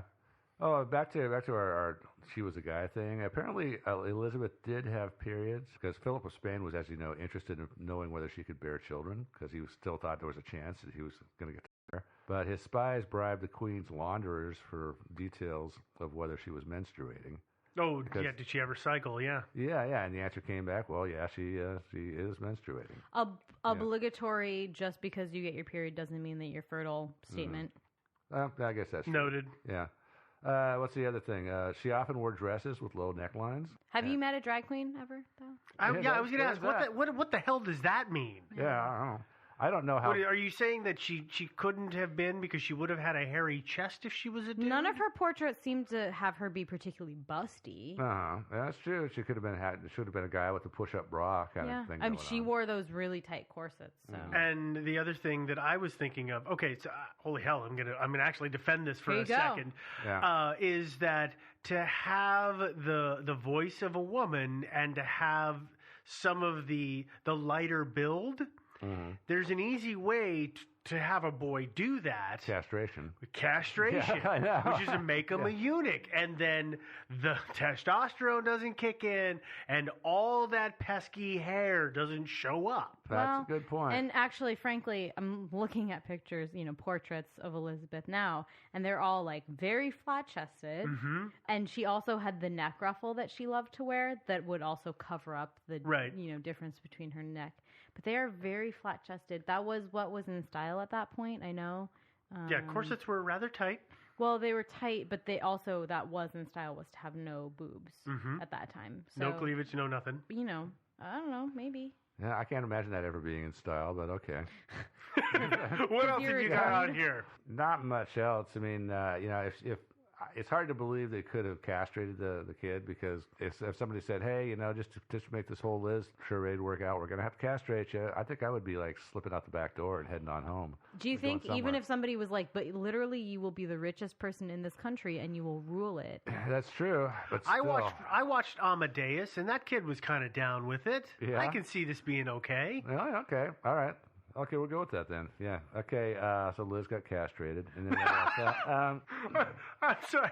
Thank you. That caught me off guard. Yeah. Keep going. Okay. Actually, over at Elizabeth, I don't know if you guys looked at the Elizabeth files. Oh Lord, how could I not? Yeah. It is a huge trove of information. Yeah. It is amazing. Actually, we'll post a link to the Elizabeth files if you're really interested in learning more about Elizabeth. It's pretty cool. It's well written, well organized. It is well organized. It is one of those sites. I've said this about sites before. Is I feel like there is so much information on them that it's overwhelming. I read 2 or 3 or 4 articles. I don't remember how many I read on there, and then they would keep coming up in searches, and I just stopped going there because there was so much detail. It's quite well done. Oh yeah, no, it is. It's well researched. It's definitely authoritative.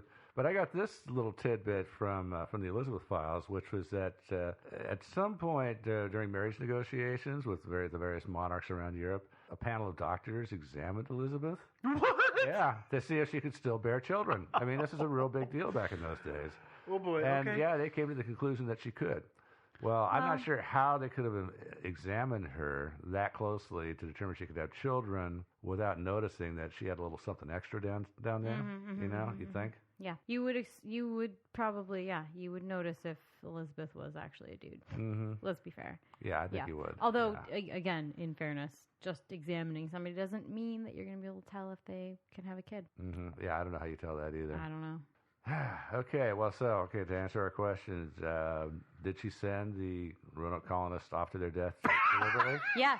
For Roanoke? Absolutely. Yeah. Absolutely, she did. Yeah. She actually, when they opened up their food supplies, they found there was nothing but lead makeup in there. Yeah. I'm pretty sure, lead makeup and neck ruffles. Yeah. Yeah. I'm pretty sure. And a little note said, keep warm with this. Sucks to be you. Mm-hmm. Anyway, the next question, did she have a child? I'm kind of doubting it. Maybe, but I really kind of doubt it. I think we would have heard something. I don't know, because I have a hard time with, unless it was, even if it was somebody like Seymour or somebody after the fact, that there were ways for contraception, and there were practices post-copulation, for making sure that a pregnancy didn't come to full term. Yeah. Mm-hmm. These things happen, and those things, like I mentioned earlier, I mean, I saw stuff in the reading that can have a permanent effect on a woman's ability to be able to bear children. Mm-hmm. So I could see how that's why Eileen, I mean, I don't think that she was actually the Virgin Queen. Oh, God, no. I don't think that she abstained for her entire life. No. So that's why I lean to that direction. Yeah, no, I think if she was pregnant, it had to have happened before she ascended to the throne. If she ever had a child, it would have had to have happened before she was the queen. Yeah. But I do agree. It seems unlikely, but it's possible. But I also totally disagree with the whole idea that obviously William Shakespeare has to be the child of Elizabeth. Like, that's just fun times. Yeah. That's silly to me. Yeah, but I don't think she probably had a child, but if she did, it was very early in her life, and that person would have been raised totally separate from her. Mm-hmm. Well, and probably not of her own consent, right? I mean, that baby would have been taken away from her early in her life. Yeah, it would have been like, you're not even going to know who your kid is, probably. Yeah. That would be my Which guess. would be a disincentive to ever do it again. again. Exactly. Yeah, it would be. Yeah. Yeah. Okay. Last question. Was she a guy? I vote No. yes. Okay. All right. Fine. Well, I guess that's it for this week. If you have any thoughts about this, if you're descended from Elizabeth, of course, we would love to hear from you. So, Especially if your name is Prince Harry. Yeah. So, write us at Thinking Sideways Podcast. He's not going to email you, Devin. That's it. So, write us at Thinking Sideways Podcast at gmail.com. There's also our website, of course, thinkingsidewayspodcast.com. You can listen to the episodes. You can check the links that we put up for further information. And we will put up a link to the Elizabeth Files. Yep. And there's a ton of stuff out there. You'll enjoy it. We're on iTunes, so subscribe, leave us a review and a rating. And we love those really good ratings, especially. As for streaming, you can stream us all over the place. So, no, we don't have any recommendations there, really. We're on Facebook, Thinking Sideways Podcast, right? Yep. On Facebook, of course, we have our page and also the group. You can join the group. Yep. And you can, there's all kinds of good... Be a groupie. Yeah, you can be a groupie. There's lots of good commentary and just conversation out there. We're on Twitter. We're Thinking Sideways. And, of course, we have a subreddit, which has got some stuff going on every now and again, at least. Yeah. And last of all, we're on Patreon. So if you want to support the show, totally optional, but if you want to, you can go out and you can pledge a certain amount of money per episode. So be aware of that.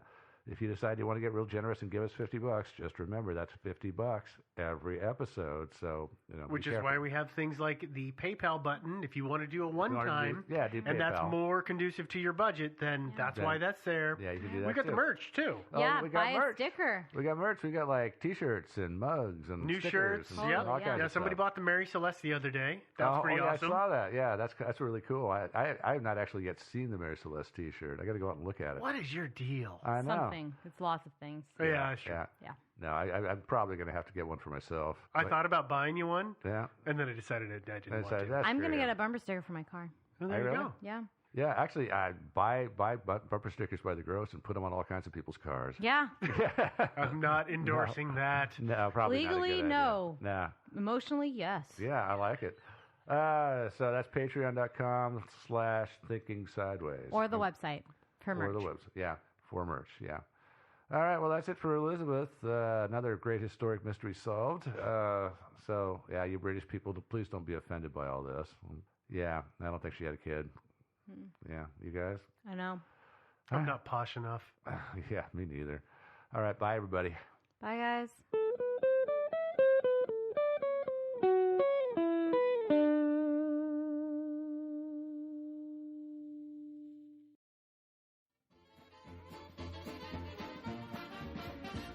Thinking Sideways. I don't understand. Does not compute. You never know. Insufficient data to formulate a reply. What? Stories of things we simply don't know the answer to.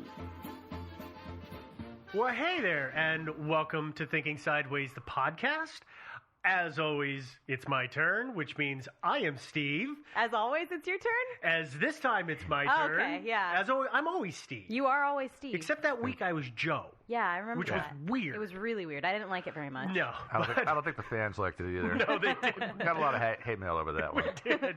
But I'm Steve, as always, joined by Devin and... Joe. Yes. And once again, we have another mystery to look into. This is a listener suggestion. We've been trying to work through the backlog. We have a big one. Yeah, there's a lot. We have a lot of suggestions, which is great, but that list has gotten huge. This particular story that we're going to talk about was suggested by Todd quite a long time ago, so sorry that it took us a while, Todd. But Yeah, sorry, man. Hope you're still listening, Todd. Oh, I'm sure he hope is. Todd didn't get angry that we never used his suggestion. Stop listening to us. Well, it was a great suggestion because what Todd suggested was that we look at Stanley Kubrick's The Shining. Yeah. Because it turns out there are a ton of theories on the interpretation of what the movie is all about. Yeah, it's surprising, actually, how many weird little hidden meanings people seem to find in the movie. And I hadn't seen it in like 20 years. So I remember several years ago I watched, there's a documentary which is going to come up, so we'll just talk about it now, Room 237. Oh, you saw that? Oh, yeah. I've seen watched it it several too. times now. Yeah. But I remember watching it before and thinking, I don't remember any of this stuff.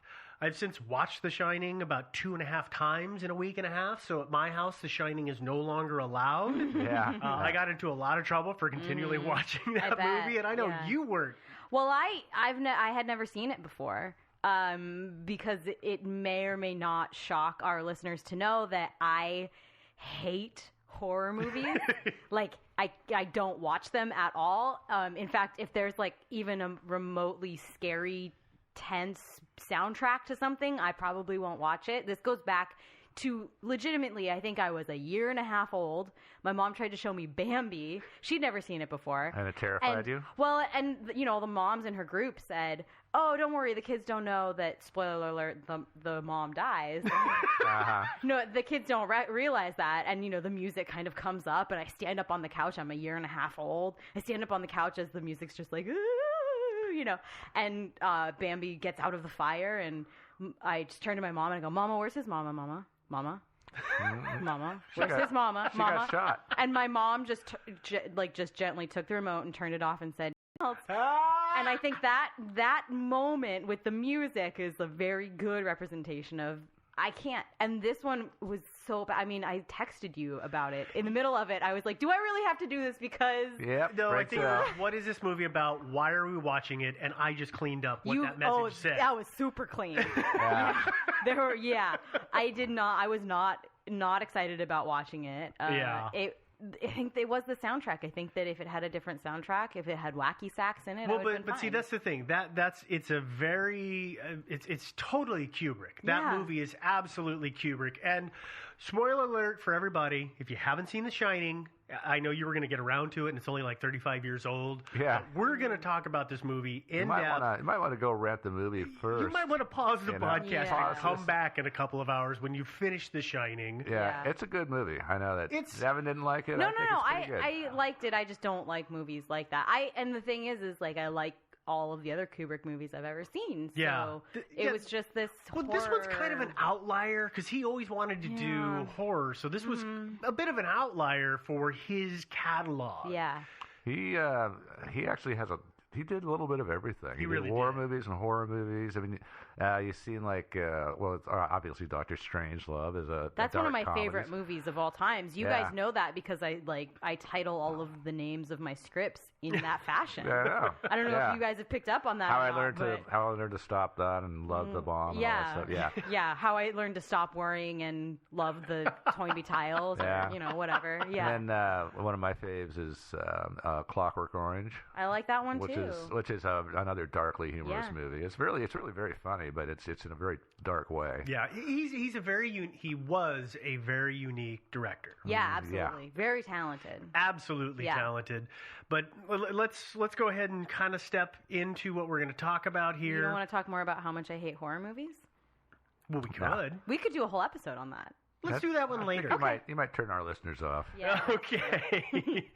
But no, what I was going to say when we were talking about all the theories is some of these theories, you kind of got to stand on one leg, hold your mouth in just the right way, and then maybe see it. And some of them are based on the evidence they give you are really, really obvious. Yeah, So- and when I watched Room 237, I was having a really hard time not doing that thing that people do sometimes where you sit in front of the TV and you're like, yeah, that's true. Yeah, that thing is the real thing. Oh, no, wait, I know you said that that contradicts it. Just accepting the facts as they were given, and I know that we'll talk about that a little bit too. Yes, because you cannot do that. No. But are you two ready? You ready for movie time? Ready. Yep, let's do it. All right. Who's got the popcorn? Oh, I'll make some. Okay, sweet. First bit of business, let's talk about The Shining, not the movie, but the book. Yes. By Stephen King. By Stephen King. It's a little different. It is. King wrote the Slightly. book, and it came out in 1977. And the baseline story is the same. And I'm going to give you a baseline version. It's not exact, because they do diverge from each other so much. Yeah, well, essentially, they're going to spend the winter in the Torrance in family. The mountains, they move to the Overlook Hotel. It's in the mountains of Colorado. They're going to watch the hotel and maintain it over the course of the winter, and they're going to be snowed in. There's 3 main characters at that point. We've got the father, who is Jack, the mother, who is Wendy, and the son, who is 5-year-old Danny. That's our main characters. Well, and Danny has telepathy. Yes, it turns out Danny can see things. He can shine. He can shine, as it is called. Yeah, so you can not only read minds, communicate telepathically, but also can see things that happened in the past and in the future. Or are going to happen. And he has what's his name? In the movie, he has Tommy, but that's in Tony. Sorry, it's Tony. But that's only in the movie. Yeah, in the movie, he has Tony, but in not both. in the book too. Oh, in the book, Tony is there. I didn't read the book. Sorry. You gotta what Devin is doing, by the way, everybody, is she is imitating Danny with the pointer finger up and down to talk. So right now, that's up and down conversation. Yeah. That is not present in the book. He talks to Tony in his head. So the finger thing is a way to visualize it for film. Yeah, interior monologue is really hard to do in movies. So what happens, of course, Danny sees things. Those things are affecting his father. His father goes nuts. He tries to kill the family. The father dies, and Wendy and Danny escape the Overlook. Yeah. That's the short version. That's a very evened out, because again, they diverge so much. But the hotel is like haunted, I guess you could say. Yes, it's a very hellish place. It's inhabited by a very evil presence. I would say evil presence is the right way to go about it. Yeah. So like I said, King published the book in 1977. Yeah. Kubrick got a hold of it, decided he wanted to make it into a movie. But, of course, he needed to make changes for it, because as we just said, internal monologues don't work on film. Well, you can do it if you're going to have the narrator. Yeah. But that's a bad format for a horror movie. So. That's why, a movie that was very faithful to the book was Fear and Loathing in Las Vegas. And it really sucked. It didn't work. I mean, the book was hilarious, and the movie just sucked. Yeah, it didn't make it. Well, so Kubrick knows this, so he gets a hold of King, and he says, I want to make this into a movie, but I need to make changes. And King, being flattered that Stanley Kubrick is asking to turn his book into a movie, says, go ahead, change what you want, not realizing quite how much was going to get changed. Oh, yeah. Pretty much everything. King hates this movie. Yeah. Absolutely hates the movie. And it's because of the fact that Kubrick went in and slashed so much out and then changed so many things that he had to change. Yeah. But it's really interesting. It came out turned out to be a good story, a good movie. Mm-hmm. Yeah. They're just not the same story. Not quite the same story. Not quite the same story. Yeah. Now, we're going to focus on the movie. Mm-hmm. So we're going to talk about the actors briefly here. We have 4 actors we're going to talk about. So Jack Torrance, the father, was played by Jack Nicholson. A very young Jack Nicholson. And yet already balding Jack Nicholson. Yeah. Oh, yeah. Oh, by the way, Wicked Widow Peaks. There's a warning to you people. I guess it's too late because you've already shut off the podcast and you're renting the movie right now and streaming it on Netflix. But Jack Nicholson's hair is kind of wild in this movie. It is. Just as a warning. It's not on Netflix. It's not on Netflix? No, you can't stream it. I think Amazon Prime is where I watched it. I don't remember This is sounding like an ad. I'm sorry. Yeah. Anywho, our next character is going to be Wendy Torrance, the mother. She was played by Shelley Duvall. She's a great character. Yep, we're going to leave it at that. Yes. We have the son, Danny, who is played by a 5-year-old boy named Danny Lloyd. Who, fun fact, didn't know that they were filming a horror movie, and in fact didn't even see the movie or find out anything about it until he was 14. It's 9 years later. His parents finally said, "Yeah, all right, fine, you can see this movie." Yeah, he was 16, I think. Yeah. Apparently, he was horrified. He had no idea. They told him it was a drama. On. Did you watch the making of that's out there? And there's one guy, I cannot remember his name, but he was basically Danny's handler. He hung out with Danny. He did everything. Yeah. So as soon as the scene was done, hey, Danny, let's go do this. He'd grab his hand. He'd run down the hall. They were totally keeping him sheltered, I would say. They do this with child actors a lot. There's this movie called The Fall, And one of the characters is a little girl who only speaks Spanish. And they actually had to film all of her scenes in sequence as she learned English, so her English would get better. And the one of the other characters is a paraplegic. He can't walk. And she literally thought that he was paralyzed until the premiere of the movie when she saw him walking down the carpet, and she was horrified. I think they do that a lot with kids, right? Well, she's horrified. I'd be happy. The realism for it. Cool. Right. I mean, not like, But no, she was that's shocked. the worst. But she was shocked. Yeah. Yeah. But, We have one more sorry. character. I'm sorry. Oh, that yeah. was a tangent. Okay. Now, on this tangent that we're on, just one last thing. I guess I need to go back and watch the movie again because I'm trying to remember if they found a way to keep the kid out of the frames in the scenes when they're in the bathroom and Jack Nicholson is chopping the door down. He wasn't in the He bathroom wasn't at in that there. point. No. He was already escaped the bathroom. No, he started to. No.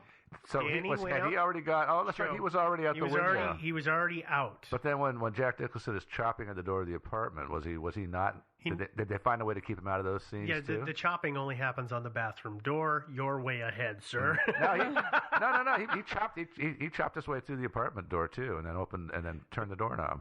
But they have him in the bathroom at that point. And they do cuts. It's all cut scenes. Yeah. None of it's Yeah. white. It's not like it was So- done So they sequentially. managed to actually keep him off the set for those. Yeah. while he was I don't know if chopping he and wasn't acting. off of the set, presume but I he imagine probably- they had him somewhere else. Yeah. I imagine he was in the cafeteria. or Anyway, something. sorry. There's Yeah. another. We have one other actor that we need to talk about, and that is the guy who played the character of Dick Halloran, and he was Scatman Crothers, and he was my favorite actor. I agree. Mm-hmm. Yeah. He did a Good. phenomenal job. He was really good. So he was really interesting, but those are our four characters. And that character does or does not exist in the book as He well? does. He does. Yeah. Okay. He does. He does not experience the same fate in the book. Sure. That is a complete diversion Okay. in the movie. And that's actually the one thing about the movie that's very King-esque, very very Stephen King-like, is he has a way of having this, because he comes all the way across country and comes in and immediately gets murdered just like that. No chance to do much of anything. Yeah. That's the kind of thing that Stephen King would do. And Yeah. yes, in the You book, It didn't happen that wasn't way. it. He was Yeah. the hero in the Yeah. book. But let's go ahead and move away from the story for a moment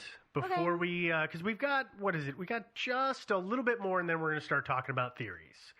Fair. The last thing I want to talk about is Stanley Kubrick himself. If you're not familiar with him, you need to go watch his movies. All of them. All of them, yeah. In Because- succession. I wouldn't say that. I'm not No. a huge Kubrick fan, but I appreciate them. But I also, I know you remember this, Devin. A couple years ago, I went and I watched 2001: A Space Odyssey for the first And you time. hated it. I hated it. I was like, I don't get that movie. I You had remember to explain it to because me. we talked it with Toynbee Tiles. We were talking about a Kubrick idea, resurrect. Yeah. Dead on Planet Jupiter, and you were just like, I hate that thing. And I hate it. And now that I I've don't done some understand it. research on it, I started to get it. But that's the way Kubrick movies are. Oh, absolutely. Yeah. He didn't believe in just giving it all up front. He would make you think about it. You know what? I think that his style was so. The best way I can describe it is that he intentionally wanted you to leave the theater thinking that you had missed some grander point. Because usually you had, right? But even if it was kind of straightforward, and that's why there's all these theories about all these different movies, is that you always end his movies thinking you've missed some huge point. Even if there's not. It's just his way of giving you the story. Yeah, that's just the way that he tells stories. I guess. I mean, I didn't leave the theater after I saw Clockwork Orange thinking I'd missed the point, but maybe I did. I don't know. Well, yeah. I mean, I think for me, as you read a little bit about him and you start to actually kind of intellectualize about the movies, you realize there's so much of this kind of ethos around him that there must have been some bigger message there. It wasn't just about this one thing. Even with, Dr. Strangelove, the more you start to watch his movies, the more you're like, wow, did I miss something? Was there some really poignant thing there that I totally missed? And I think that even if there wasn't something, because I don't think there always is, but that's the way I would describe it. No, I would say that's an apt description. Absolutely. Yeah, and one last thing before you run off to watch his entire catalog. If you're not going to do that, another one I would recommend is Paths of Glory with Kirk Douglas. Have you guys ever seen that one? No. No, I don't know that I've ever seen that one. Yeah, no, it's a good movie. Okay. Well, let's give a little bit of bio data here on Stanley. Made his first movie in 1951, which was a really short documentary. He acquired funding for it himself. I mean, in 51, it cost $1,000, and he had to raise that cash on his own. His last movie was in 1999, Eyes Wide Shut. Which I believe, didn't Spielberg finish that movie? I swear I saw something that said that he wasn't involved in that movie. Like an interview? Yeah, I remember reading about it somewhere because apparently the movie wasn't completed, but maybe it wasn't Spielberg. It feels like this is the sort of thing that who yeah, knows, it doesn't. Right? It's not really relevant. It's kind of a cool. It's kind of yeah. cool lore if it is, but I don't think we'll probably ever confirm it. Yeah. Yeah. Well, I think we've talked a lot. I mean, so far we told you about Stanley, and the last thing that I want to tell you is that, including the short documentaries or the short films he made in the beginning, he did a total of 16 movies in 40 years. Which isn't that not many. a lot, really. No, but you also need to remember that his movies took anywhere from 1 to 2 years to complete, after which point he was exhausted because he did everything. Yeah. He did all of he's involved in art direction, in the cinematography, in the soundtracks. He did all of the editing. He had full control. He was hand cutting it, wasn't he? Yeah, well, and he had it all sent to his home, and he did all of the edits. And the thing about it is he would take scenes over. He would take many takes. We're going to talk about this later. And then let's hold that's a lot of footage to go through. Yeah, it is. Yeah. Well, I think that might be one of the shortest descriptions we've ever done on the show. But we're done talking about all those things. We're going to jump right into theories. Well, it's not really theories, is it?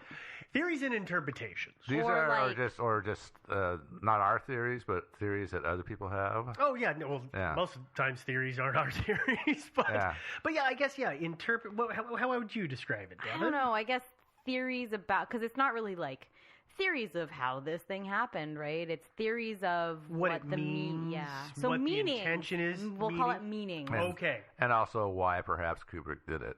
There we go. Meanings and reasons. Yeah. This week on Thinking Sideways. Okay, well, we're going to start out with my favorite one. Yes. We're going to start out with the first meaning/reason, which is the moon landing. Because it was faked. Of course it was. Let's talk about, no. These theorists aren't saying that it was faked. They're saying we made it to the moon, just that we didn't make it to the moon at this particular moment, or the footage isn't, right? Right. So let me get this, because there's actually some technology. It's more than that, right? It's more than just saying, oh, you didn't make it to the moon and we did it on a soundstage, because they're not saying we didn't make it to the moon. They're saying that the footage that was sent of Neil Armstrong and Buzz Aldrin hopping around on the moon for 20-some-odd minutes was fake. Right.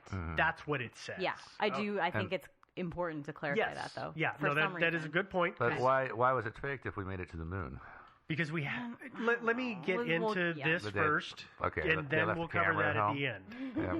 Yeah. You are just raring for the end of everyone tonight. Wow. All right. According to this, Kubrick was the one who did all of the filming of the astronauts on the moon. He directed it. Yeah. And he then had remorse over it, and so he's explaining that through things in the movie The Shining. Officially, according to history, the United States landed on the moon in a manned mission in 1969. Yes. That's when we talked about Buzz Aldrin and Neil Armstrong. Suddenly lost that name. You would think I'm the one who's been working crazy hours. But in 1968, which was the year before that happened, Kubrick released 2001: A Space Odyssey. And that had some really elaborate space scenes in it. Yeah. On the moon and guys floating around in space. And that was all done with a technique that is called front projection. Yeah. The simple version of what front projection is you have your actors, they're standing in front of a camera. you have some kind of plane behind them so that the ground doesn't just continue to go flat. Something rises up. It ascends, set that they are physically on, right? Right. Yeah. Behind that is a reflective surface, which I'm just going to call a mirror because it basically is a mirror. But that mirror is big and turned at an angle. And from the side, another camera is projecting something on it. That they look like they're in front of what's being projected, whether it's still or motion film. Right, so it's like pre-good green screen. Absolutely. There was technology at the time where you could fake the backgrounds, but it was really bad. Oh, yeah. My favorite, I always think of that old 60s movie, Sinbad and the Seven Seas, where the guy is, the genie is going around, and you can tell that they're showing it on a movie screen from the other side. Yeah. So he didn't want that because it looked like crap. Yeah. So he used this technique. And therefore what? And therefore, it was very realistic. And there's a very easy scene in 2001 that I think shows this, where I think it's 3 people are standing on the lunar surface, and they're on a bit of a ridge. And I even noticed that part of the bottom of the scene was taken up by lunar rock, and it seemed odd to me. But that's a very easy example of how it worked.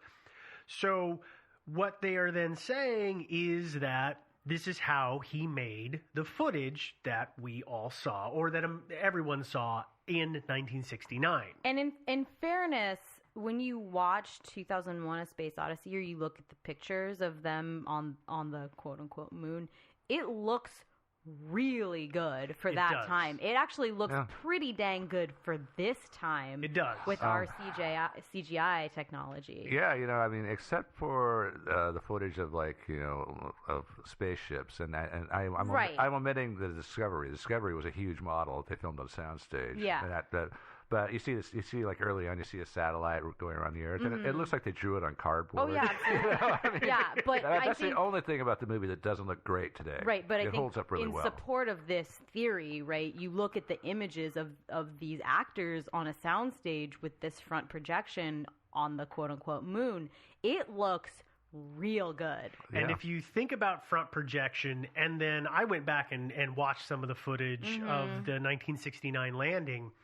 The camera, the lunar surface takes up about half of the left frame and then slopes so that it's taking up about a quarter of the right-hand side of the frame. So that is, of course, for this more ammunition to prove that it was faked this way. And it's grainy. It's not very HD. Grainy. I think there are some points to be made about this, whether or not I totally believe it. Yeah. Well, and we're going to move away from front screen or front projection. I keep wanting to call it front screen for some reason, but it's not. No. We're now going to move to the Overlook Hotel in The Shining, and we're going to go to the second floor.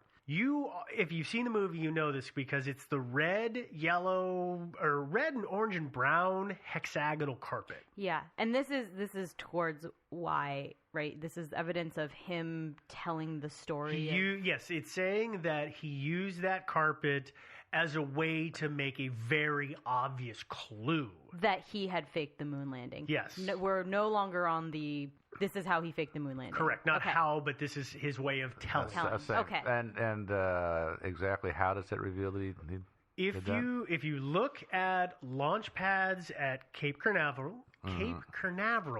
suddenly can't say that word either. Canaveral. Yeah. Putting the R in a weird place, Steve. It's fine. It's like when I said cavalry instead of cavalry. Mm-hmm. Both of those are wrong. Wrong. Well, yeah. There's the Cape Canaveral pattern. Mm-hmm. But they're saying that because those launch pads are in hex shapes, but they're not perfect hexes because of the land around them. You can see, and I've seen images superimposed, when the camera's at just the right angle, so the perspective is stretching things out, it's almost a perfect match to a couple of those launch pads. So Kubrick then had that carpet made? You'd think he would have gone and bought a roll of carpet for the That's set. why he chose the carpet. You would think that. I don't know. But this is the same scene where something else a little suspicious happens, right? Like this is the scene where Danny happens to be wearing that sweater. Yes. Yeah. Yes. So that's the other clue in here is that Danny is wearing the Apollo 11 sweater. So I think it's part of it is that these things coincide that makes people suspicious, right? It's not just because you can kind of make the hexagonal thing fit. It's also because Danny happens to be wearing an Apollo 11 sweater.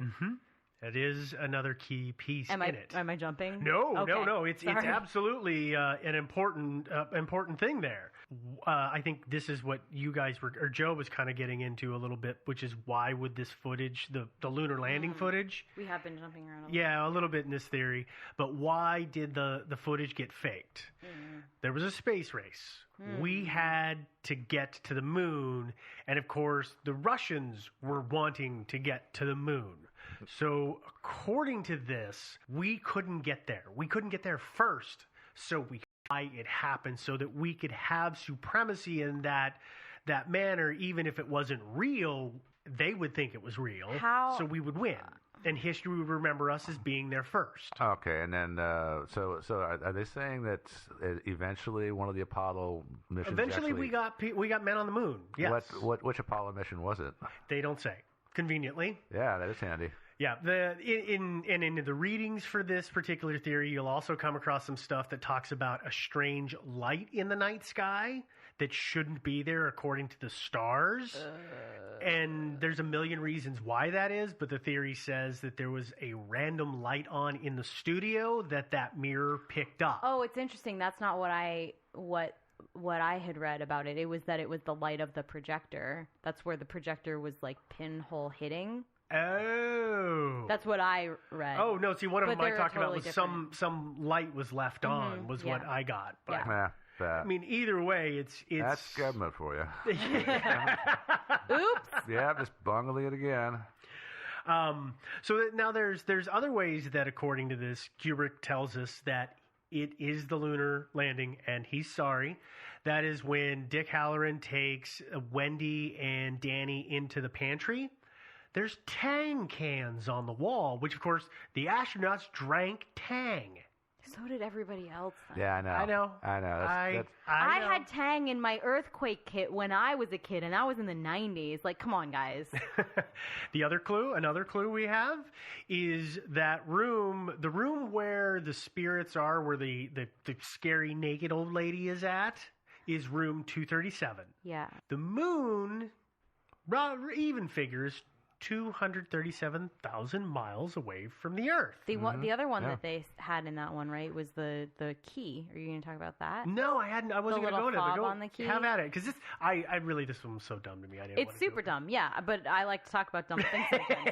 It's that the key has a little tag on it, right, to label what room it is for, and it says room, no, like number, N-O. Yeah, but N-O. And it's a capital N and a tiny little O. So people say, well, you can only have it say room, or if you add the N, it can be moon. If you switch it around. So obviously, Kubrick was trying to say that it was the moon room and everything was fake in there, and he faked it. Yeah, that's exactly it. Yeah. So smart. Okay, so there's the last thing. I'm jumping ahead. Yeah, you're forgetting about the twins. I am. Gemini. The Grady girls. Yeah, the Grady girls. Okay, you hear them referred to as the twins because the girls who played the characters of the girls in the blue dress are twins. Fraternal. And super creepy. Super creepy. Yeah. Yeah, well, I've seen them as adults, and they still look really a lot alike. They didn't look that much alike to me. Yeah, I got that too, but people point out the fact that Ullman, the manager of the Overlook Hotel, says that they were the Grady girls about 8 and 10 years old, and in the book, they're not twins. Good point.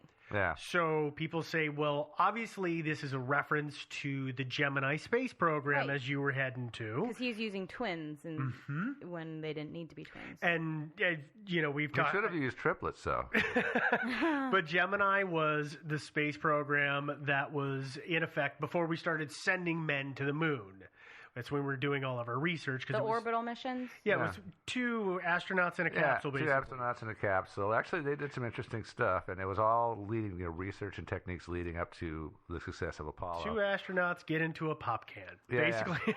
No, but actually, the Gemini missions, we did our first spacewalk from a Gemini capsule, and then there was one cool mission where they launched one capsule, and then a couple of days later, they launched a second one. And they actually rendezvoused in orbit and connected up and stuff. And so all kinds of really kind of cool stuff. Yeah. And it was important to the Apollo mission later. But according to this theory, the girls are the direct link to Gemini. They were the predecessor. I mean, I get it, right? They were the predecessor to Danny. They were the last kids that lived there. But they were the Gemini, and...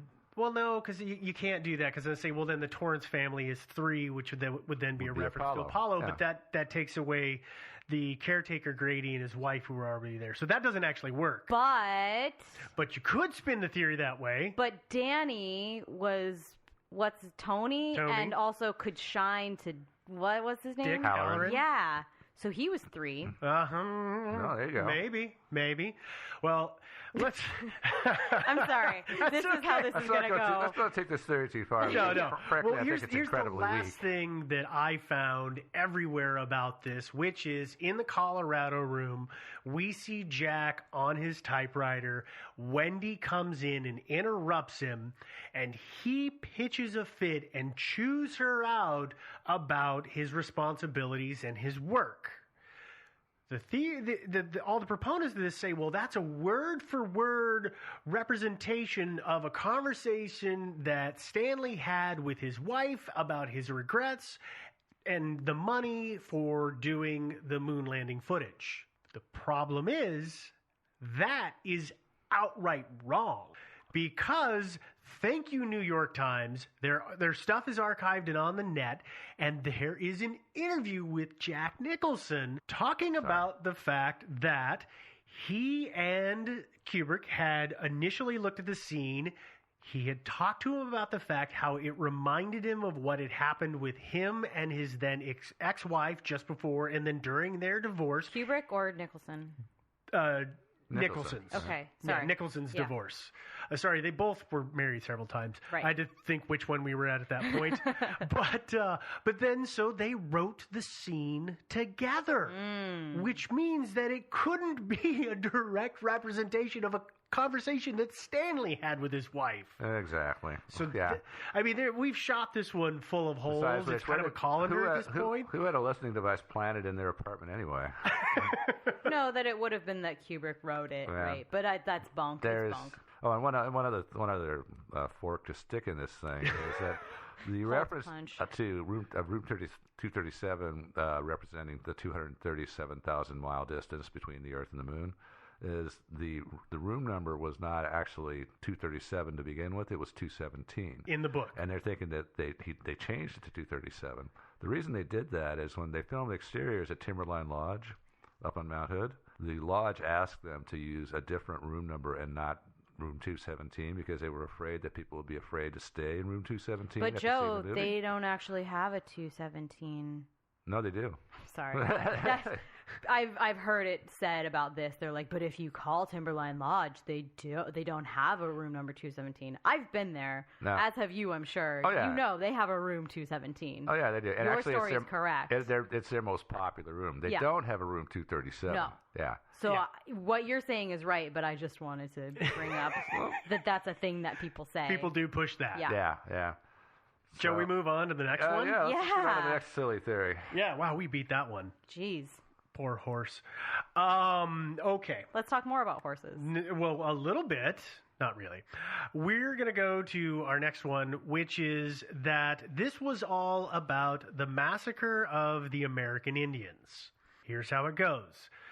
When the Torrances first get to the hotel and Stuart Ullman is showing them around, he's the manager. He tells them that the hotel is built on an Indian burial ground and that during construction they had to fight off Indians, so there's probably some buried there.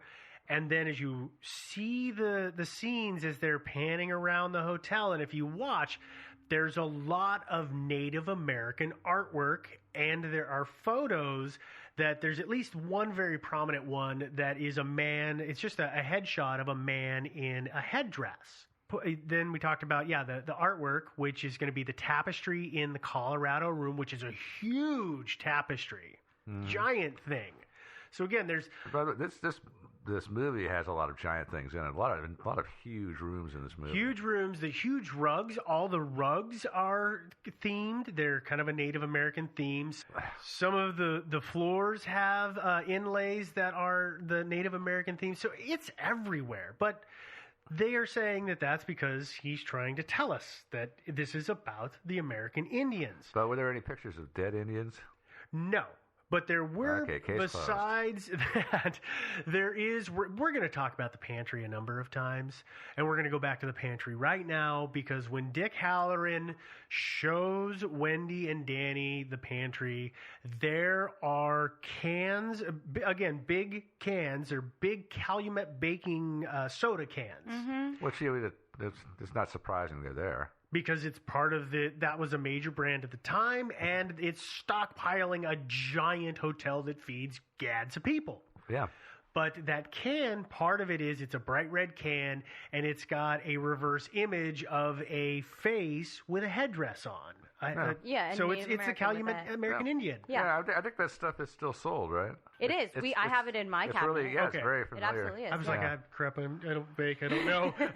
We have like 4 cans of it at our house. Okay. So yeah. But, there's that time when the cans show up, and they're all nice and neat and orderly and all facing forward. And then we're going to flip ahead to when Wendy locks Jack in the pantry after she clubs him in the head with a baseball bat. Spoilers!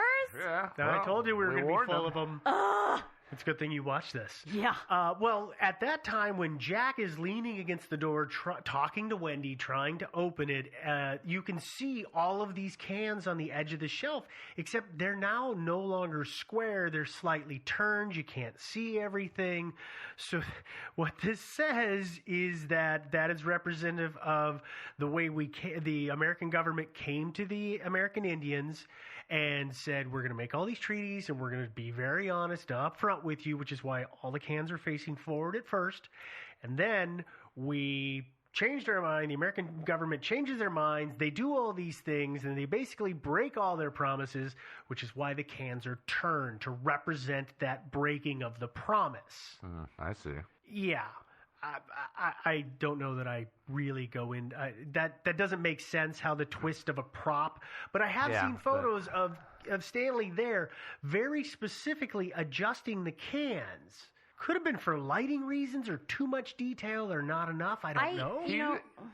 Oh, go ahead. I was just going to say that I think that Stanley, if nothing else, was really good at setting the mood. Mm-hmm. And I talk about his really great ability in The Shining to create this sense of disjointed reality. Yes.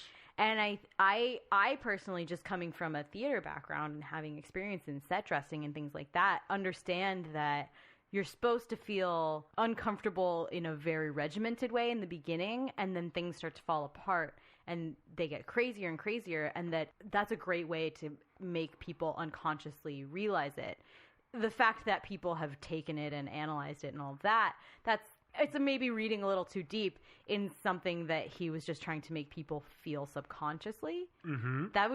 That's my general reading of that whole thing. That it's supposed to feel like everything's falling apart. Yeah. So of course he's going to adjust it, and it's not. I don't know. Yeah, I think that it's not linear. I guess, yeah. Yeah, I think if Kubrick had really wanted to make a movie about the massacre of the Indians and the white man's broken promises, he probably would have just made a Western. He would have made an actual movie about it, right? Yeah, he would have, yeah. I think. Yeah, and it's kind of sad that he died as young as he did, and he didn't have a chance to make a Western. It's true, he didn't, did he? Yeah, he never made a Western. Huh. Yeah. Weird. Well, let's keep going with the more of the metaphors that we're going to find in this.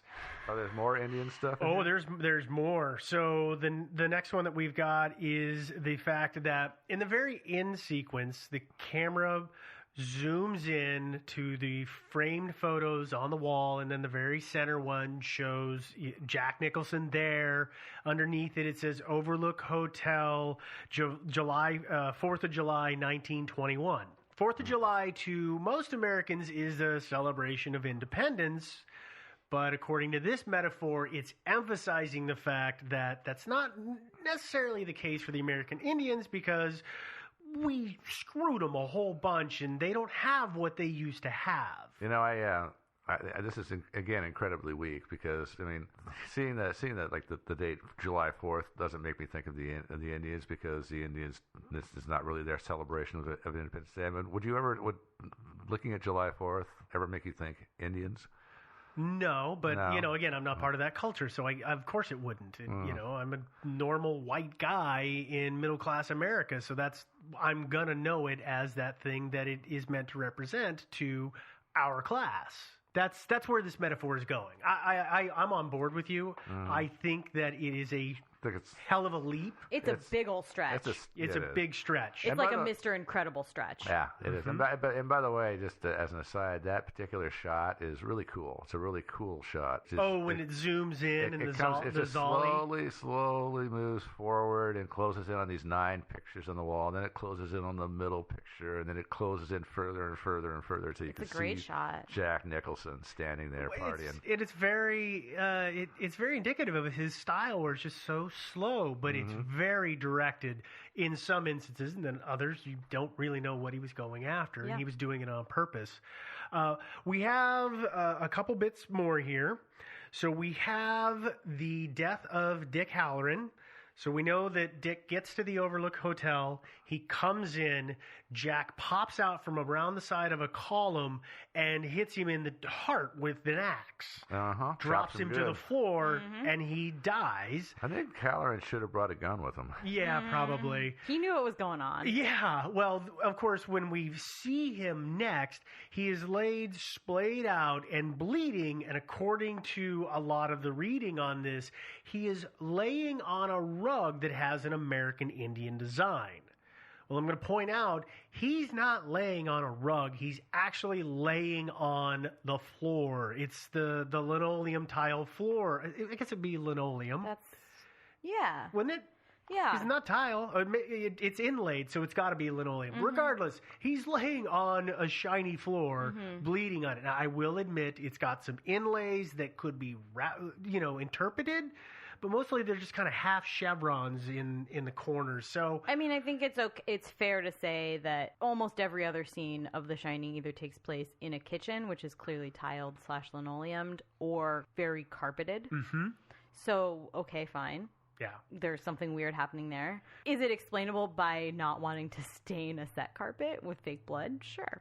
There you go. Why not? I mean, I feel like that's stretching even less than this explanation. Oh, well, I've got one more stretch for you. Ooh. And that's the elevator. What? We're going to go back to the beginning of this one when I talked about Ullman saying it was a burial ground. Yeah. Okay. Well, if you think about the way an elevator is constructed, the first floor is not where it ends. Its shaft and its machinery are farther down and below. Some of it, at least. Oh, and the hotel had a basement. That's where they had their boilers or their heating system. But they're saying there's a shaft going down, and that's burrowing into that Indian burial ground, which is why we have the blood scene where all the blood comes pouring out of the elevator. It's like a Splash Mountain ad if Splash Mountain was covered in blood and gore. But it flows everywhere, and it's insane. And they're saying that's the release of the spirits of all of these Indians. Because this thing is plunging into their heart. And it's releasing them. Boo. Yeah, none of it's. I mean, that's melodramatic, I know. The fact that the hotel was built on an Indian burial ground. I mean, Stephen King actually used that particular plot device in numerous books of his. There was like in Pet Sematary, wasn't there like the Micmac Indian burial ground where all the evil mojo came from that reanimated the pets? It's been so long since I've seen that movie, I don't even remember. Yeah. But also, this is America. What isn't built on an Indian burial ground? Very true. Yeah. There's probably white people too buried under my house. I mean, there's probably there's more likely Indians, but I mean, there's probably Both. A lot of dead white people. Yeah. Everywhere. There's dead people everywhere, regardless of nationality, and they're all over the place. Oh, yeah. I guess this is the third one? We've only made the third one? I guess. Okay. Wow. We're going to have to start talking fast. Yeah. As Job says. Talking really fast. Yes. Let's talk Okay. really. This one says that it's about the Holocaust. Yeah, that's another one I found rather tendentious. I'm sorry, we're hitting that point in the theories where I'm just going to start saying no. All right, well, before you start shouting no, let me explain this. I said saying, not shouting. Oh, okay. Well, before you start saying no, Devin, let me go through it. The first part of this is that it's all based on Nazi symbolism. The Nazis, of course, loved the eagle. They had that on a bunch of their stuff. Yeah, they did. It's on their paraphernalia. Yeah, man. Our first item that is a Holocaust representation is Jack's Adler typewriter. And that thing says Holocaust more than a typewriter. Well, it's a German brand. Well, and it's got a giant eagle spread across the front. That does it then. It doesn't actually explain why the typewriter changes color midway through the film, but we'll leave that. It goes from kind of a white cream color to a light blue, but I almost wonder if that's a lighting issue. Oh, it must be. But it changes color. But There's no way they had two typewriters. No, that just seems really, well, I don't know, maybe. But there's also the fact that the name Adler, translated from German to English, is eagle. Mm-hmm. It is. I even tested that out because I did too. Yeah, I really did it 3 times to make sure Google wasn't messing with me. Yeah. And let's see what else. Oh, there's more symbolism. There is one of the early scenes where Jack is in bed and he wakes up and he's being filmed in the mirror. Wendy brings him breakfast. He wakes up at like 11 o'clock in the morning. I love that scene, but for something else, yeah. Well, if you look, he's wearing a shirt that says Stovington, and it's got the eagle on it. They're saying the eagle is another representation, a Nazi symbolism. So pretty much they're saying that it's Nazis because eagles. Not That's part of it. Because eagles. Do you want to point out it's one of the few times I saw Kubrick really hold to something in the script, which is, or in the book. The name of that school is the school that Jack used to work at. Because if you remember in the beginning, he said he used to be a school teacher. Well, that's the name of the school he worked at. But back to the Holocaust. Oh, okay. This one, what is the phrase you used earlier? A bit of a stretch? This one's a bit of a stretch. It's saying that the music that was used in the film, all of those composers were post-World War II composers, and that they were all influenced by the war. Yeah, that's no. Yeah. There's just no. There just ain't nothing there. The last thing that they do is math. If you take... I love this. Because even the people who are proponents of this theory say, I know it's a bit of a stretch, but... it's more than a bit. If you multiply 2 times 3 times 7, you get... 42. Which? Is representative of 1942, when the Germans really took their plans against the Jews and really ramped it up and started all of the atrocities. Come on, you guys. Yeah, I know, but in order to accomplish this, what Kubrick had to do was he had to bribe the people at Timberline Lodge. Or it was a convenience. To ask him. Or it was a convenience. But that's not the only place they're saying it's at. There are 42 vehicles in the parking lot. When we first see the parking lot. Did you check that? I did not count them because it is so hard. In that movie, they do actually count it.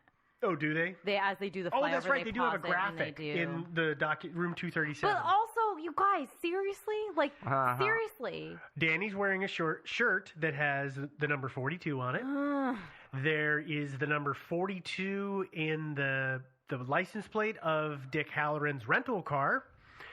And do you remember when Wendy and Danny are watching TV and before Danny goes upstairs to get something out of their room, but they're watching a show and it turns out it's the summer of 42. Also, funny side note, there's no plug on that television. Mm-hmm. Oh, yeah, there's no cord. I'm sorry, I just yeah, I know. 42. You know what else is 42? Is the answer to life in The Hitchhiker's Guide to the Galaxy. If we're going there, we're going there, right? That's right. Good point. It's so The Hitchhiker's Guide came out. When did that come out? I don't remember. That would have been the 70s sometime. It would have been before the movie, right? Oh, yeah. Yeah. Well, I don't know. Was it... they filmed this movie in what, 1978, 9? I believe it was late 78, finished up in late 79. It came out in 80. I believe is how Yeah, that it came out in timeline worked. 1980. Yeah. Yeah, I mean, I don't know how old Kubrick was. Maybe he was 42. I mean, it could have been his 42nd birthday present to himself. Yeah, it Could have been. Let's see. Okay, according to Wikipedia, The Hitchhiker's Guide to the Galaxy came out in So it would have come out at the same time as filming. I'm just saying, if we're going there, we're going there. Okay. 42, meaning of life. Well, You want to go somewhere else? actually, one thing about the Holocaust that this movie is a little reminiscent of is that at the time, leading up to and the early days of World War II, Europe's Jews were desperate to get out. And of course, they found the exits closed to them. Mm-hmm. Yeah, I mean, seriously, if you're the Nazis and you hate the Jews, and the Jews are perfectly happy to leave, why not just let them leave? Instead, they closed off the exits. Yeah. Which is what Jack Nicholson did in the movie. But he sabotaged the radio and he sabotaged the snowcat. In the same way, though, that we said if Kubrick wanted to make a movie about The Holocaust, he would have made Schindler's List. He wanted to. Yeah. He wanted to make a movie about the Holocaust. And he did. Which movie According was that? to this. I mean, I don't know.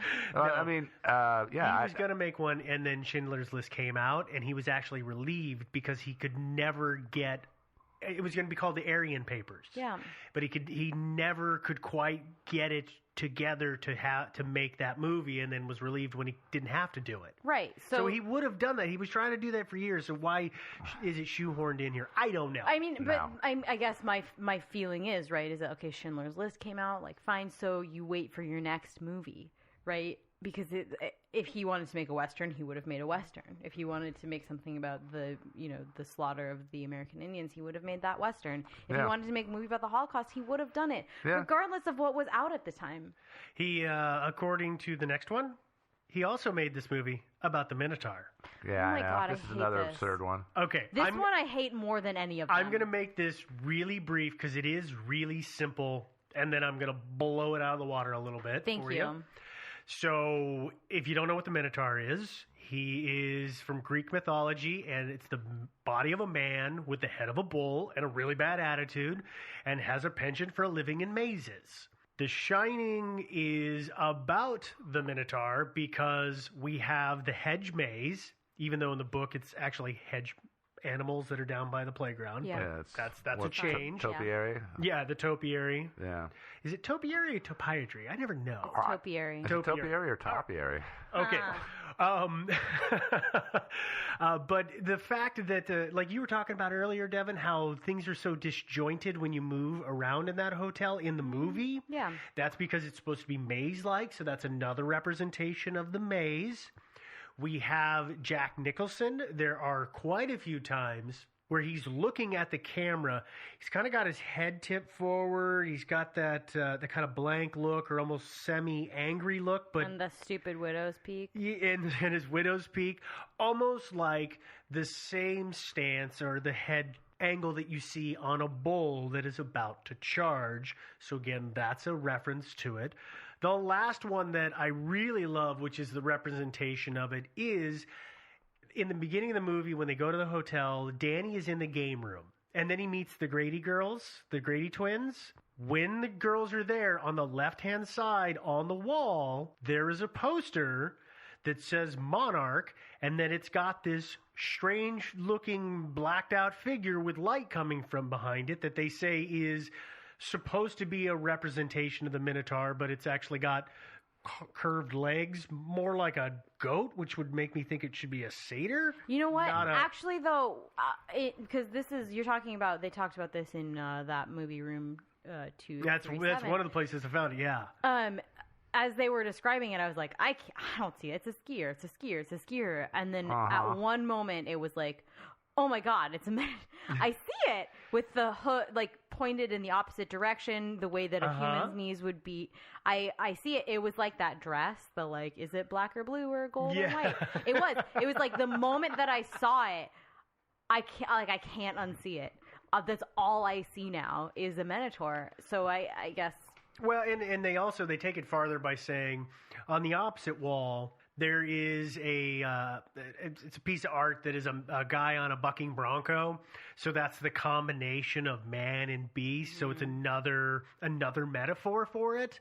I guess. But go ahead. For me, see as I might these kind of imagery things, I still don't understand why he would be making a movie about him. I don't either. Yeah, I know. That's Like, it's some weird subtext. It's dumb. Yeah, this is by far the lamest of the I'm sorry. theories, Well, which have and all been sorry pretty to lame, say. And frankly. here's the problem. Here's the problem with this. That's actually a minotaur because we all know it's a skier. But even if it is a minotaur, why? But if you pause the movie and you start reading the poster, it doesn't say monarch. It says ski monarch, as in the Monarch recreational ski area, Yeah. because that is a real place and it's been in existence since like the 30s or something. It's a local area prop. Although what they talk about in that movie, in the room 237, whatever, I think it is a little bit fair, just given that there is a very explicit discussion between the characters about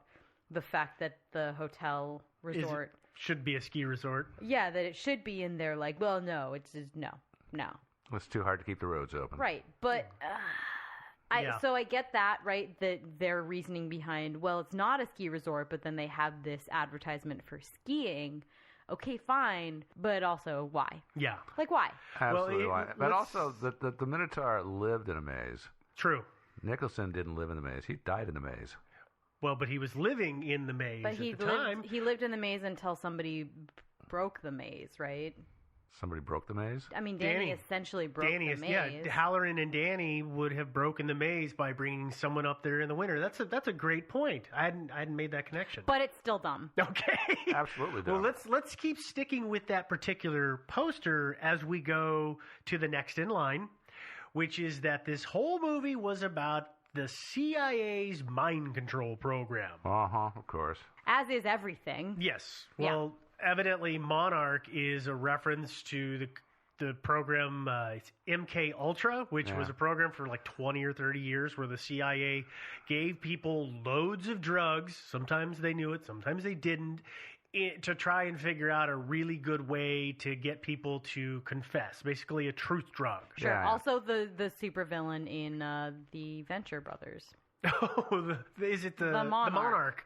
Yeah. Yeah, Monarch I thought was the successor to MK Ultra, though, right? That I'm not positive of. Yeah. I mean, I just did this. I looked at this and I went through some of it, and it's such a stretch. I mean, they're saying that it's basically you're on LSD, and that's why this place is so crazy, and it's a representation of you being broken down by the man who's questioning you. So that's why Jack is breaking down under the weight of the hotel. Is Jack the one that's breaking down? Yes. It's not Wendy. He is. No, Jack is the one who clearly breaks down. He goes from a very clear-minded person to, in the end, when he is in the maze, he is not speaking English. He is just speaking gibberish. Yeah, So that's the slide that this says. I'll buy into that. Sure. Okay. Yeah, but any mind control themes here, I think, no.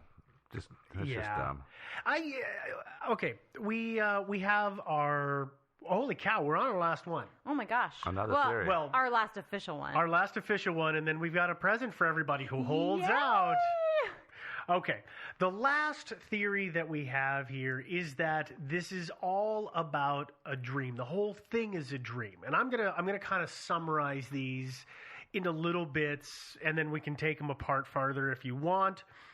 There is the idea that this whole thing is a dream had by Jack as he is suffering the detox, because he's an alcoholic who's dried out, and he's also suffering from writer's block. And so this whole thing is this weird, crazy dream in his head. Yeah, but I mean, and they said in the movie that Shelley Duvall said at the beginning of the movie that he'd been on the wagon for like 6 months. Right. You don't have the DTs at 6 months out. No, that's true. But he's also, I guess the DTs were the wrong thing to call it. But he wants a drink. Oh yeah. He's resisting, but the urge is still there, the craving. So that's what he's fighting. And luckily, there was a virtual drink ready for him. There was. Yeah. And some of the stuff that I've seen that says that their support of this is, the fact that weird things only really seem to happen around Jack. the ghosts only appear around Jack if indeed there were ghosts? No, actually, well, no, it's just I mean, everybody saw ghosts. You're right. In the very, very end, Wendy saw a couple of ghosts in the the room. butler, or not the butler, Grady. She saw Grady. And the skeletons. She saw the skeletons in the room. All the corpses in the ballroom, and then of course Danny saw the girls. He saw it all. Danny saw all kinds of stuff. He had a sneak peek. So everybody saw ghosts and stuff like that. Remind me not to go to this place. What, Timberline? Yeah, exactly. Well, that's a great way to segue into our next bit of Is This a Dream? The part about Danny is that maybe the whole thing is actually in Danny's head. So it's Danny having a dream, and it's from his point of view, and it's all in his imagination. It's not really happening the way we are shown on screen. It happens. It's interesting as we talk about Jack, it being Jack's dream, it being Danny's dream. They talk about there's only one actual supernatural thing that happens in this movie, right? The pantry. It's Jack getting out of the pantry because he's locked in there by Wendy after he's knocked out. Yeah. But then Grady lets him out. Yeah. That's what we're led to believe in the movie. Right. But I actually do like the theory that is brought up in a lot of different places that it's actually Danny. Yeah, that Danny lets him loose because we don't see Danny. Right. We don't know where Danny is at that point. Right. Because he's not anywhere. I mean, there's no documentation of him being anywhere, and I do like that theory a lot. And I also think that it lends credence to it being Danny's dream. Or there's another version of it that it's all Danny's fault. Danny, with his shining, is actually causing all of the things that are happening. Well, that he takes over Wendy's brain, right? Are you going to talk about that? That he takes over Wendy when she's fighting Jack off? I haven't. Yeah, I think there actually was another supernatural thing that happened.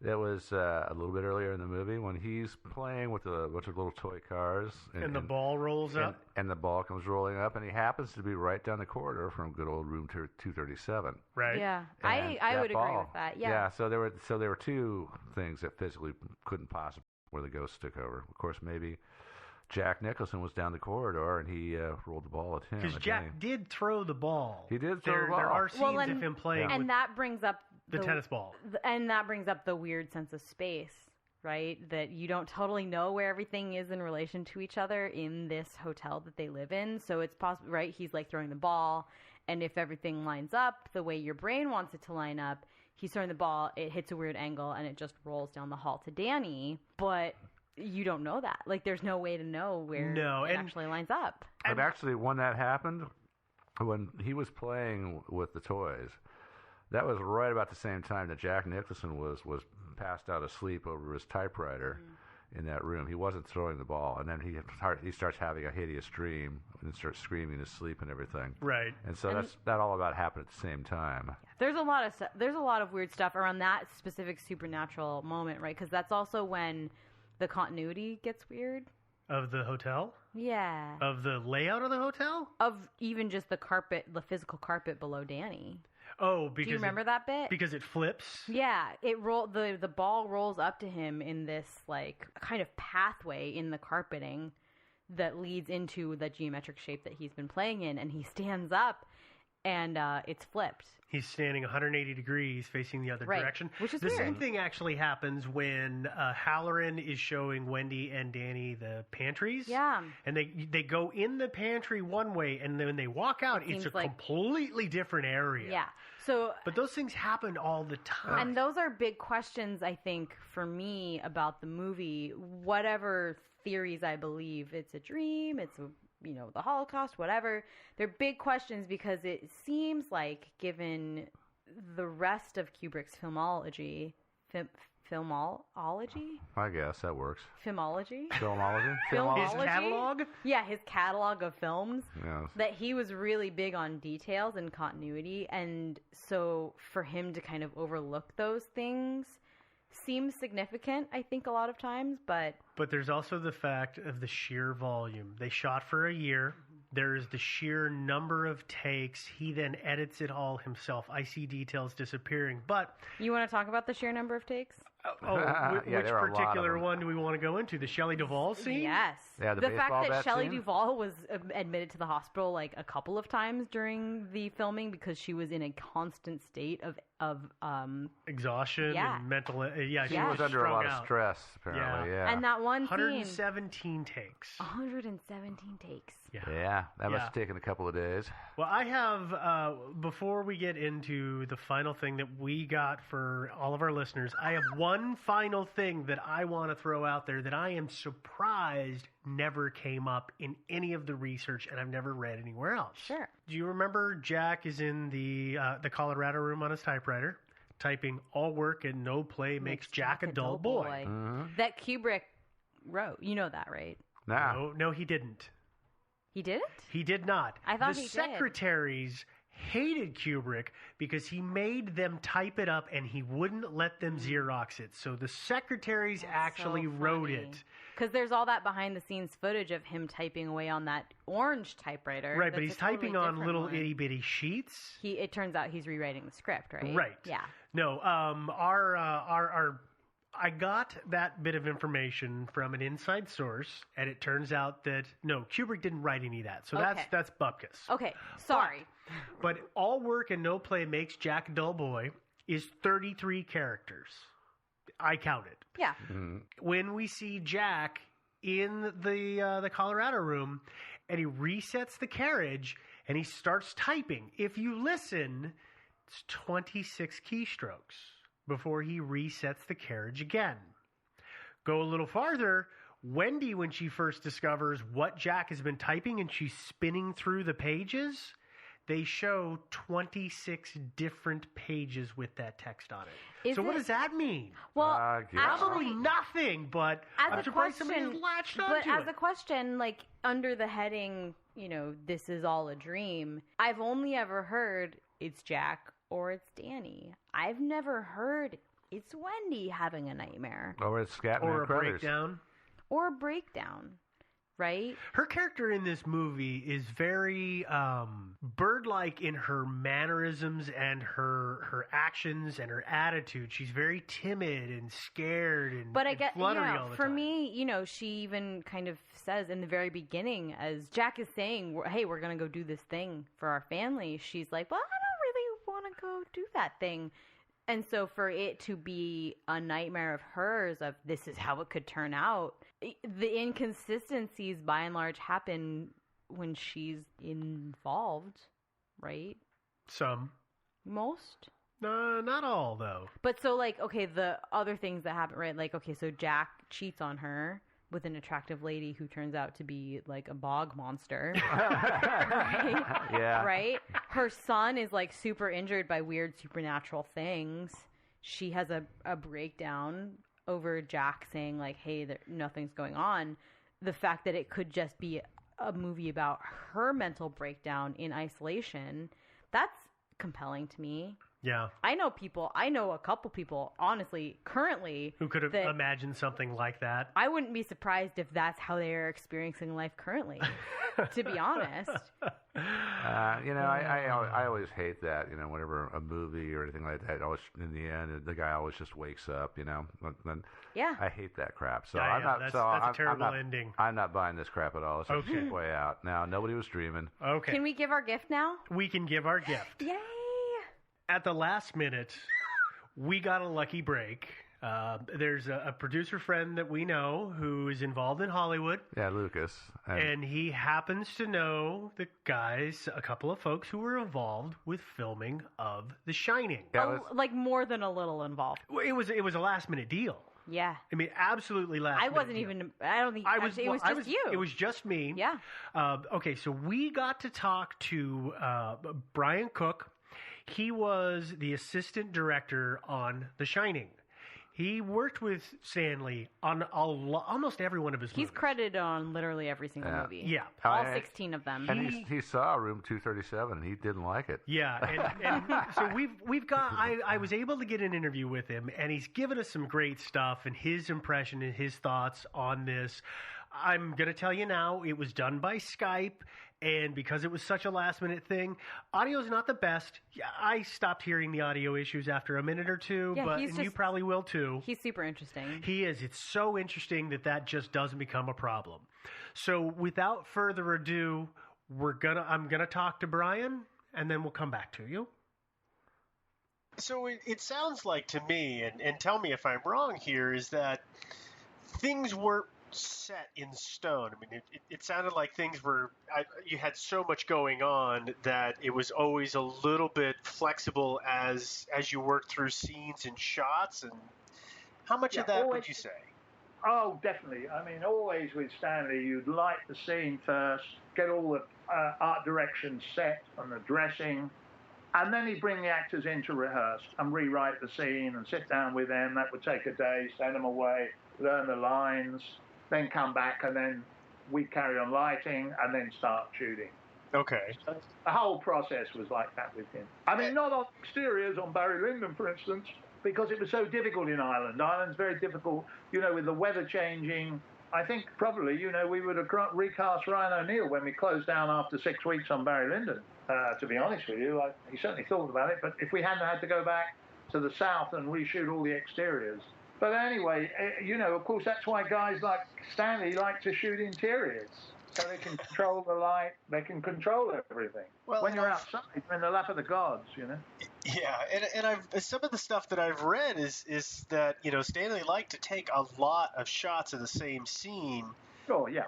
And sometimes what I've heard it described as excessive before, and I don't know. Yeah, I mean, I'm sure a lot of the final takes that we used weren't, take 60. But Jack got the message, and he learned, don't really wind up until don't put too much in early on with it.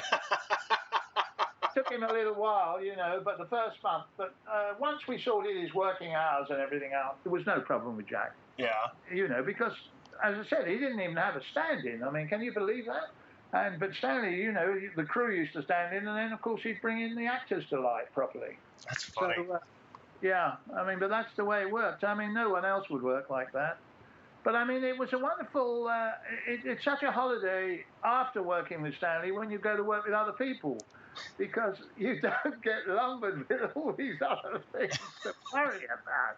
You just get on and do it automatically, It doesn't get questioned. But, once you get used to it, I used to spend a lot of time telling new people. Like, for instance, we had 2 or 3 art directors we got rid of early on before Roy came back on Eyes Wide Shut. They used to say to me, Brian, but you've got to build the set. I said, I know all that. We've got people for 13 weeks going around London every night taking photographs of New York streets. I said, of course we aren't going to shoot. We did shoot for 2 nights, I think, on a street in London, a side street. I said, we'll be building all this eventually. I said, but you've got to go through this stuff with Stanley. If he's told him at Warner Brothers, told Terry Samuel that he'll, shoot it all in London, it looks just like New York, the same shit. They know shit the same as we do. They're not mad.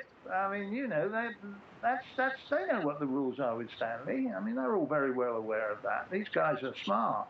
Yeah. I mean, those guys at Warner Brothers are all smart. John Calley, Bob Daly, Terry Samuel, Ted Ashley in the old days. They're not mugs. These guys were very, very smart, successful people. And they didn't interfere with him at all, Yeah. And go on with it. But he had a winning track record. He made the money, so over the years, And, of course, he was an imposing person to be on the payroll. I mean, he was a grade A director. And studios have got to have that. And Robert Benson, who was a very good director and writer anyway on Billy Baskett, although it was a flop, the film. And so was Stella, actually. But I certainly have worked on some flops over the years. Expensive ones. There's been quite a few of those out there in general. Yeah. Amazing when you think about it. But what else can I help you with in terms of... Well, here's the reason that we're about the conspiracy stuff. Yeah, that's where I was headed. stuff, and just through interviews and research with other people, I found things that are wrong with these. But what, in general, I mean, what is your take on all of this conspiracy stuff? Stanley, like all these great guys, he'll move continuity things out because if it's something in the frame, no matter how continuity is, if it affects the frame being what he thought was a perfect frame, it would go, and then it would come back in on the next thing. All that sort of stuff. But, I mean, I went to see that awful film with my son and his business partner, and we went to... Room 237? Oh, what a load of... we went to see it, and we left halfway through, or we were retired to the bar halfway through. It was so embarrassing. How they got away with making that and getting it distributed is amazing. It was rubbish. Absolute rubbish. But, of course, there are many different things that happen over... When you think we've shot for nearly a year on The Shining, and even the little boy, I mean, if you want to figure out things, there's a million mistakes as you go backwards and forwards to the scenes months later. And also the actors change. I mean, the little boy changes in look, to be honest with you. Yeah. You know, all those sort of things. So there's certainly no conspiracy that I know with Stanley. I mean, even worse, the ones about the moon landings and all that sort of stuff. I mean, where do these guys come from? It's unbelievable. What a lot of morons. There are so many fruitcakes out there in this world. It's unbelievable. Yeah, the moon landing is a pretty big stretch to me. Oh, it's an absolute joke. But he was a very, very good director, Stanley. You know, a lot of people used to say they didn't think he was good with actors. I thought he was very good with actors. He gave them every opportunity to do whatever they wanted. And I know for a fact, because I've worked 3 times with Jack. I've been lucky enough to work with him 3 times. 2 of them with Sean Penn directing, who's an excellent director, by the way. I just did a film with him last year, which I think is going to be a very good film. It'll be called The Last Face. Charlize Theron and Javier Bardem, which we shot in Africa. It's all set in the refugee camps in Sierra Leone, Sudan, and a very interesting, and a little bit in the United Nations in Switzerland we shot, Sierra Leone and Liberia. So a big film. I think it'll be a very good movie. He's a good director. But no, all those conspiracy theories, absolute crap. I mean, old Stanley used to say to me when we didn't know what we were doing, he said, well, we'll let the French film critics tell us what this was supposed to be about. That was his standard line on those sort of things. Very, very, very funny man. I mean, you know, very humorous guy, Stanley, very dry. And had a very good dry sense of humor about people in the film industry, that's for sure. I love talking to that guy. Yeah, I'm jealous. I'm so jealous. Guy. Interesting, but I know the hard part is it was an hour and a half conversation. Like we talked for so long about so much. He's the one who told me about the typewriter or the pages. Yeah. Yeah. So that's how I know. Well, he also had that to say about the continuity thing. He says, you know, that's not a conspiracy. It's just that sometimes he would look at it and say, you know, that chair just doesn't. It really kind of changes the balance of the scene. So let's pull that chair out. Then the next scene, the chair's back in. You know, yeah, continuity was not as important as the shot. Yeah. So it's it was really nice of him to actually make the time. Oh yeah, I dropped everything and ran. So of course, big thank you to Brian. And everybody who helped us get that. That was fantastic. I think Steve said, "Listen to this interview so that we can talk about it a little bit," and I just responded with, "How did you get that interview?" Yeah, I know. Oh my gosh, that is so cool. But I think he makes some really, really good points. Fantastic points. Because in fairness, right, like you want to believe there's so much lore around Stanley Kubrick, right? So people say like, oh, he had an IQ of 200, which is bunk. I mean, maybe he did. He seemed like he was like a really, really smart guy. I don't know if anybody has an IQ of 200. Though. Right. But I think that to make claims that The Shining of all of his movies had all of this subtext, I think he wanted to make a horror movie. Well, he did. Yeah. And he absolutely did. And yeah, like he, like it says in the interview, like Jack Nicholson realized real quick, like, hey, maybe don't give 100% on your first take. Like, it's never going to be perfect. And I think that explains so much of the movie. Like, especially since you're working with an actual 5-year-old when you get into the continuity of, the carpet was different. Like, well, he was a 5-year-old. Like, they took it from different angles. They came back the next day and they didn't check their Polaroids to know what the scene exactly was set up as. I mean, all these things happen. Yeah. Of course, yeah. So my personal take is that Stanley was a great director and a great filmmaker, and he had a fantastic eye for detail for what should and shouldn't be in the shot. His use of one-point perspective is I've never seen anybody else pull it off like he does. He was great at what he did. Yeah. Was he making all of these overt or not overt things? I don't think so. I think that he left so much open to interpretation on purpose, not knowing that people were going to go nuts, and it drove him crazy because there are statements from him saying some whack job makes something up, but then it sticks and it won't go away. Yeah. And I can't say enough that it's not right. Yeah. So the genie got out of the bottle. Yeah. Much more than I think he intended. Yeah, as Deb and I had both said repeatedly, if he'd wanted to make a movie about the Indians or the Holocaust, or whatever, he would have just done it. Yep. Yeah. Well, there was that big question mark on all of his movies, sure, but he made movies about what he wanted to make movies about. And sometimes you just have to set a sense of place where, like, a kid happens to wear a Goodwill sweater of Apollo 11 or... Things that a boy of that age at that time would wear is what he was looking for. Back in those days, the space program was still a big thing for among kids. When I was a kid, I was all nuts about the space program. I thought it was really awesome. You still are. You got that helmet that we have to make you weird. take off before we record. Because we can't hear you. It's weird. The force is strong in this one. I think, I don't know. I think it's fair to say that, there were just a lot of takes that happened with this movie, and it's not a whole lot deeper than it should have been. I would agree wholeheartedly with that. Absolutely. Okay, well, everybody, we are going to go ahead and put a bow on this one. Finally. Yeah, Finally. really. This is a longer one than I realized it was going to be. We will have links and this episode, of course, as always, on our website, which is thinkingsidewayspodcast.com. And you can stream the show from there or download it. A lot of folks use iTunes, and a lot of folks stream through other services. If you're on iTunes, do take the time to leave a rating and a comment. We have been moving up the charts, which is absolutely great. We're really enjoying that. We are on a couple of places for social media. We're going to be on Twitter.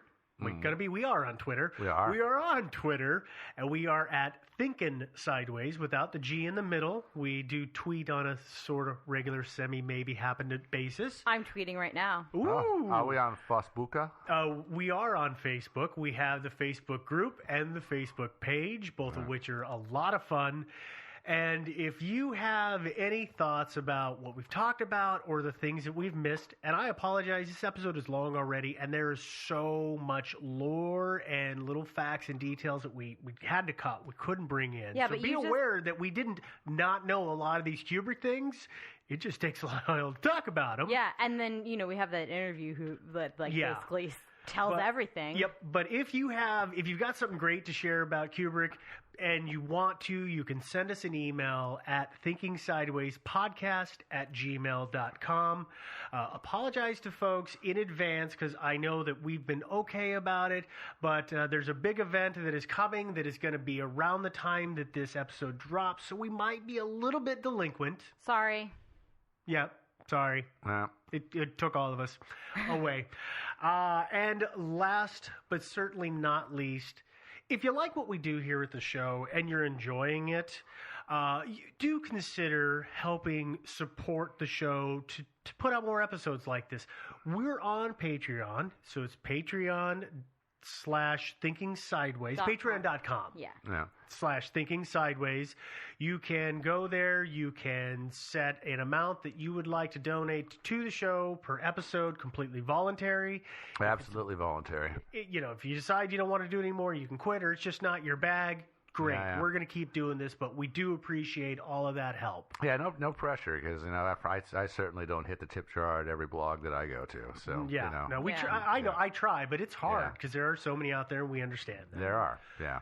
That I think that's enough. So, ladies and gentlemen, we're going to go ahead and sign off, and we will talk to you next week. Oh, bye, guys. Yeah, ta-ta.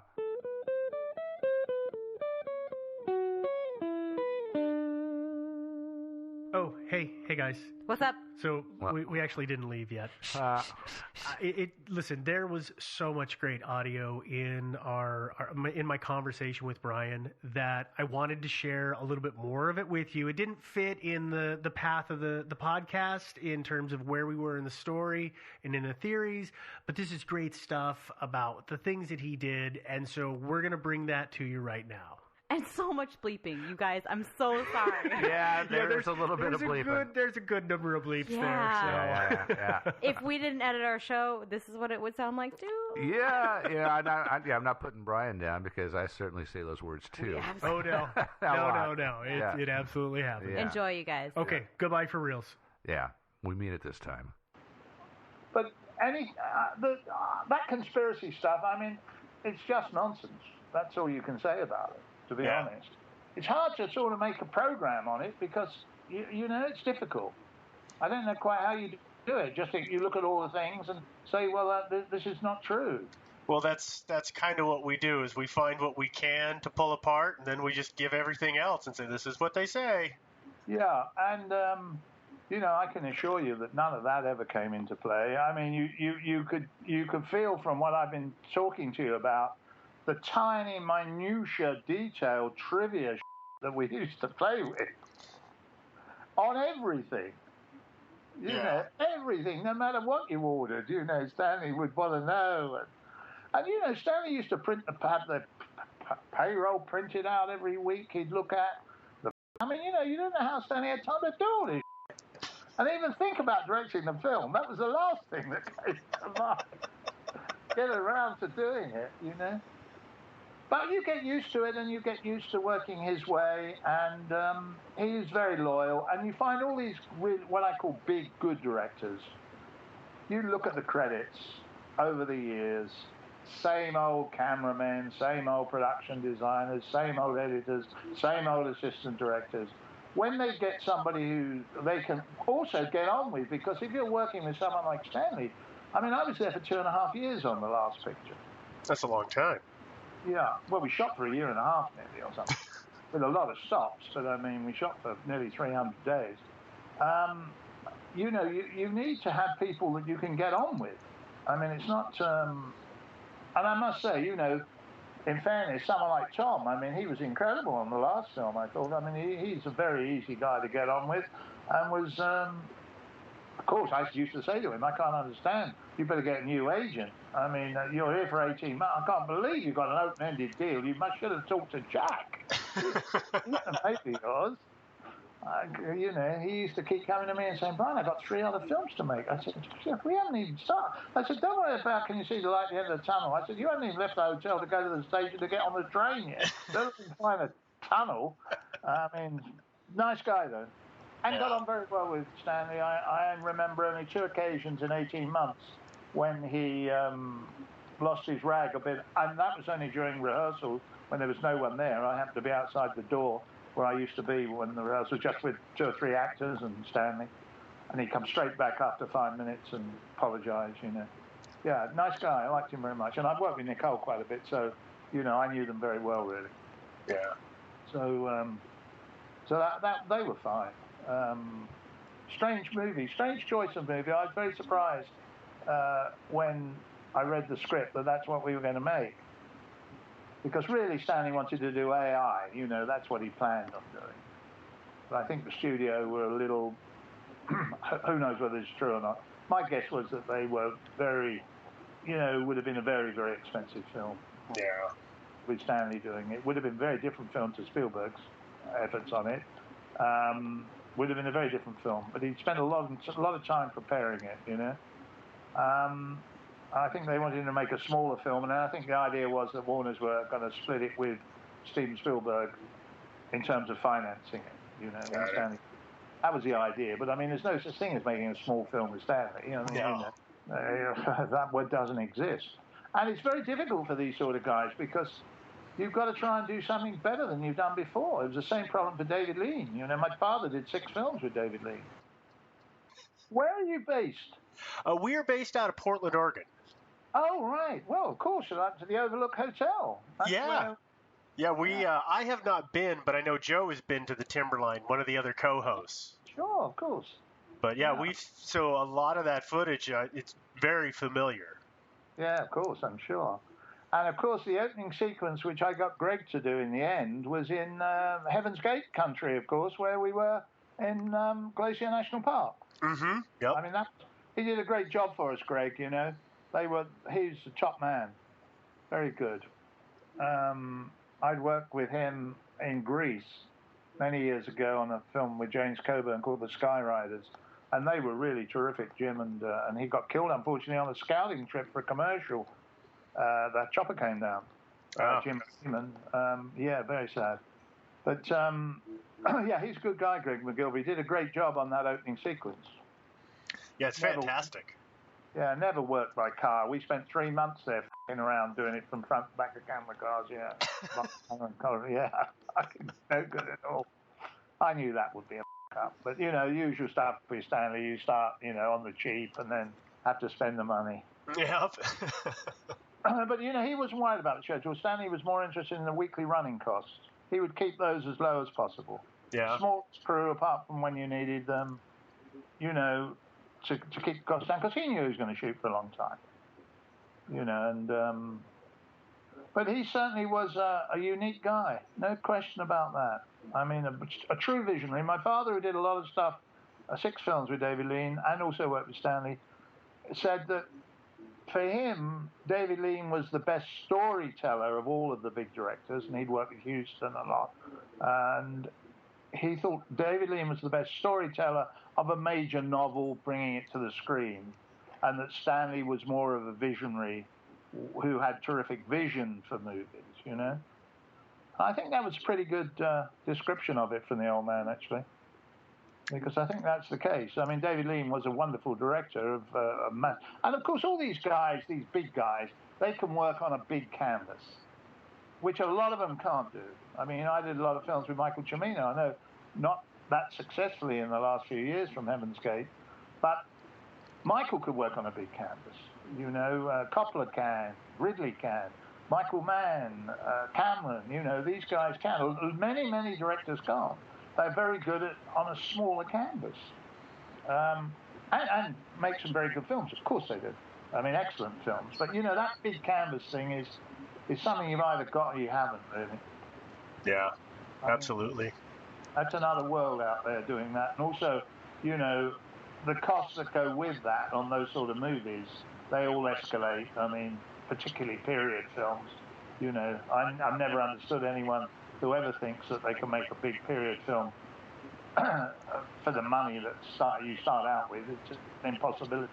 I mean, you only ever get the leading ladies on a period film for 6-7 hours a day, maximum. Because, you know, time you get them there in the mornings, you get them ready, a couple of hours at least getting them ready, dressing them, lunch, take all the gear off, get them back after lunch, remake up, the travel time, all the bullshit. You know, I think, you know, my experience is you get 6-7 hours working day off of a leading lady on a big period movie. Well, I mean, everyone schedules these things for the 12-hour day. Well, it's non-existent. How no one's ever worked that out in the studio, it amazes me every time we talk about it. It's very that's hilarious.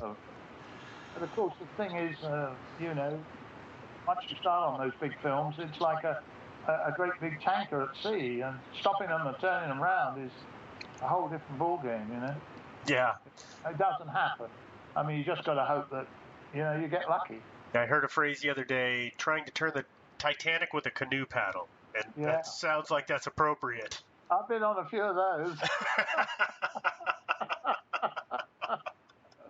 Yeah.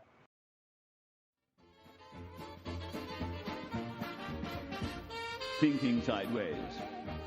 I don't understand. Does not compute.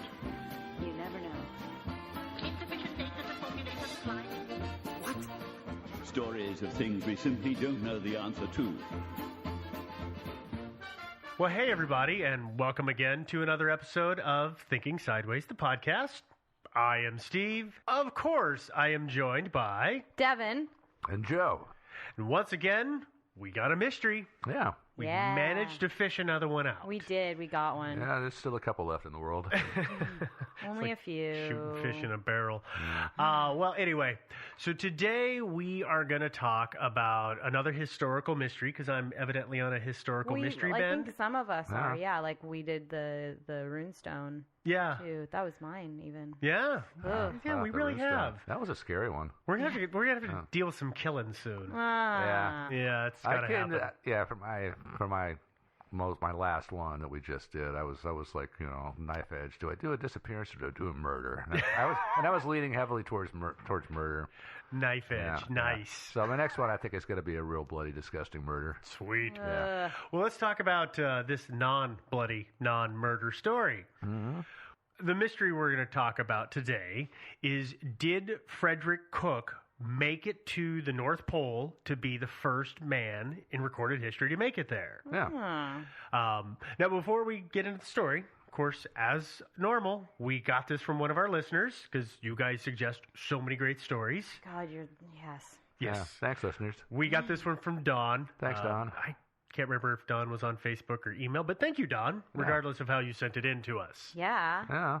And the weird thing about trying to be the first person to reach the North Pole is, how do you prove it? You can't plant a flag there. You can't. And we're going to go into some of that. But part of what makes this mystery so weird is that Frederick Cook, when he came back, he shortly thereafter discovered that he wasn't the only one claiming to have reached the North Pole at the same time, basically. There's a guy, I know Devin's going to laugh because she's been laughing all day.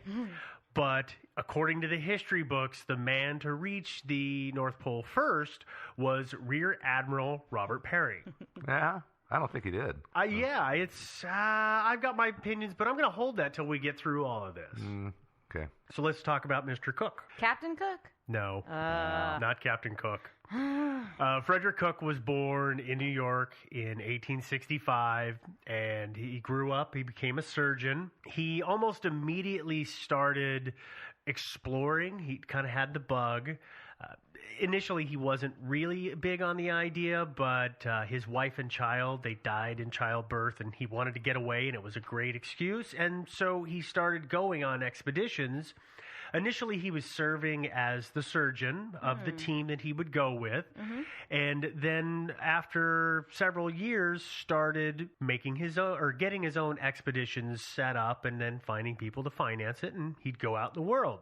Yeah. And his first expedition was with Robert Peary, correct? It was with Robert Peary. The Rear Admiral. Yeah. They were actually on better terms once upon a time. Yes, they were. They were bitter rivals.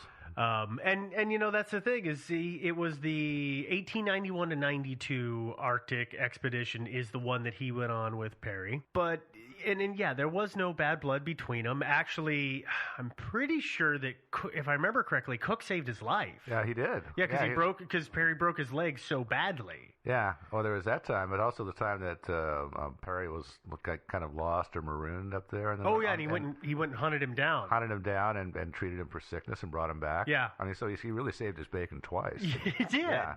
So, these guys got along.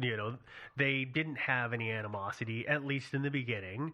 Though, I will say that from everything that I've read, Cook was a bit different than Peary, and most of the exploring at the end of the 19th and the beginning of the 20th century, right in that 1900 time frame. Most guys, they'd go to an area, they'd hire a local crew, and then they would tell them what to do and ignore them. That was kind of the status quo. Cook wasn't like that. He learned the language. He got to know the people. And sometimes he was more interested in the locals, or as much interested in the locals as what he was there to find. So he was like being a good guy or whatever. Yeah, absolutely. Yeah, I think Cook actually was a pretty decent guy, despite all the bad things that have been said about him. I would agree with that, absolutely. Yeah. The first record that Cook wanted to set, or tried to set, was in 1906 when he tried to be and said that he successfully was the first man to climb to the peak of Mount McKinley. Yeah. You might or you might not be familiar with the name McKinley because today, officially, the name is not McKinley. I believe it's Denali, isn't it? Yeah, it is. But which is the traditional indigenous name for it. Yes. Yeah. But most folks would know it as McKinley, and we're going to keep using that name because anytime you do the reading, it's always referred to that. So just to keep it because it was. It was at the time, yeah. The reason that he wanted to climb it is, if you don't know McKinley, it's in basically the middle of Alaska. It's in is it the Denali Range? Yeah. Yeah, it's the Denali Range. There's like a national park. Yeah. But it's like, it's a huge mountain, right? It's absolutely huge. It is, here, let me grab the number, 18,000 feet from base to peak. And the peak itself is just over 20,000 feet above sea level. Yeah. So it's really freaking high up there. Yeah, that's a tall mountain. And a lot of people had tried to make it to the peak, and a lot of people would climb the lower reaches of it and then stop. Right. I think most people would go to what's called the gateway. That was the farthest they would go. But what happens? Cook says, I'm going to climb this. He takes his party. They get most of the way up. Then he takes one other man with him, and he climbs to what he says is the top, takes pictures, comes back, and says, I made it to the top. And everybody went, okay. Cool. Great. Okay, well, congrats. We'll put your name in this little book we have right here of people who did things first. Yeah. But there was obviously some dispute about that later, right? We're talking about this now because it does come up later. Cool. Oh, and because this is going to be important. Remember I said he took one person with him to the top of McKinley? Mm-hmm. That guy's name is Ed Burrill. So remember that name because it will come up in a bit. Okay. So the climb on McKinley was in 1906. Oh, did he plant a flag or anything like that when he went up there? He went up there. I've seen a photo that is him holding a flag, but he's on the tippy-top peaky bit, like there's not a whole lot at the actual peak. Tippy-top peaky bit, yeah. Sorry. Oh, yeah, of course. So I don't know that he planted the flag. There's a picture of him holding it, but I never saw anything that said he specifically planted it. Okay. But he did that in 1906. Then he went home, and he began planning his next Arctic expedition. And in 1907, he went to Greenland. And while he was in Greenland, he then announced that what he was going to do was try to reach the North Pole. And I think he made the announcement, I want to say it was in August of 1907. He couldn't actually leave, I believe, until February. Because that was when... You had to wait for the ice to freeze up, right? Yeah, he had to... So the timing of it was very, very specific. The thing that you need to know about where he left is he left from a place, and I hope I get this right, Anoatak, I believe is how you pronounce the name of the village. It's an Inuit village in Greenland. It's on the northwest tip of Greenland. So it's really pretty far up there. Oh, yeah. I'm going to go for Anahuatak.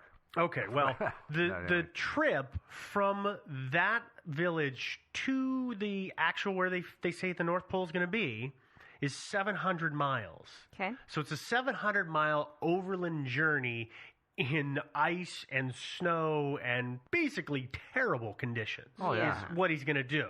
Well, I think, for the first part of it, I think there was still like caribou or things like that wandering around. There were animal around, and it's even out onto the pack ice, so they were actually able to hunt for the first part. Yes, they were. They were for part of the beginning, and it wasn't as if he took, for the final bit of his race to the North Pole, he took 2 local Inuit with him.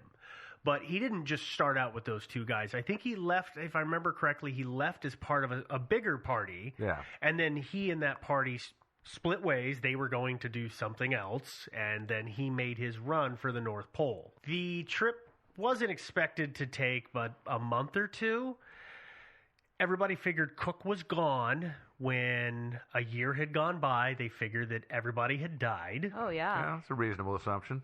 He and his companion showed back up at the village 14 months later. Wow. Looking a little worse for the wear, as I understand. Yeah, absolutely worse from where. What happened is they made the run for the North Pole. They got there. According to Cook, they made it to the North Pole, and they didn't take into consideration the movement of the ice flows. They didn't think that, I guess, that they were going to be a problem, but they totally were. They ended up hitting open water. They had to make all these detours, and they ended up southwest of where they wanted to be by 200 or 300 miles. Yeah, I think wasn't he expecting the ice to move eastward and it wound up moving westward instead? Yes, that's exactly. It went the opposite direction. So he's like, well, I'll just keep going straight south and it'll always be okay, but everything's moving under your feet. That doesn't work. Here is the data bits, the data points that we'll use here for his actual trip. From when they split off of that larger party, they traveled, according to Cook, 360 miles, and they did that in 24 days. Okay. That comes out to an average of about 15 miles a day, which is pretty good pace in the Arctic. When you consider it's not smooth ice, it's going to be ice flows that are going to heave, it's craggy, it's nasty. I decided I'd go ahead and take a look and pull a Joe. I'd go on Google Earth and Google Maps and take a look at the North Pole. Did you go on Street View? Well, it turns out you can't because there's nothing there. There's no streets? There's no streets. And here's the problem. Unlike the South Pole, there is no landmass at the North Pole, so it's not a actual fixable point. You can't, as you said with the top of the mountain, plant a flag. Yeah, well, you can. I think, but it's not going to stay in the same spot. No, it's not. It's going to move off. Perry supposedly planted a flag. He did and he didn't. He planted ceremonially a flag and then pulled it down. Left a bit of it in a tube in a crevasse. But he didn't actually even bother to try to leave the flag there because that just wasn't going to do any good. Yeah, it doesn't mean anything, yeah. But the point is, it's a moving target. Sure. As I said, though, of course, they missed the mark when they were coming home. I found the number here. It was 400 miles because they ended up living in a cave on what is known as Devon Island. So it's your island. Well, it's spelled wrong, but yeah. Not according to the internet. That's true. Apparently that is how you spell my name. People misspell your name. Sure, it's Steve and Joe Island anywhere nearby? No, there isn't. But they ended up living in a cave. They barely survived off of local animals. They were hunting. When they ran out of ammo, they were hunting with spears, which is pretty hardcore, if you ask me, in the Arctic. Yeah, They managed to get back to the village. They arrived in the spring of 1909. So they left February of 08 and arrived back 14 months later in 09. So that's a heck of a long trip. Yeah, it is. Cook would eventually make a initial announcement that he had made it to the North Pole. That would be the date that he said he got there would be the 22nd of April, 1908, which means that, he made it there in about 2 months from when he initially left, which is pretty good time. Not bad. I think, Joe, it was you that said they were looking a little worse for wear for living off of just whatever animal they could kill and hiking in freezing conditions. Probably a scurvy at least, huh? Yeah, I probably at least to some degree. But when they got back to the village, of course, Cook wasn't just going to turn around and head home. He hung out for a while to recuperate.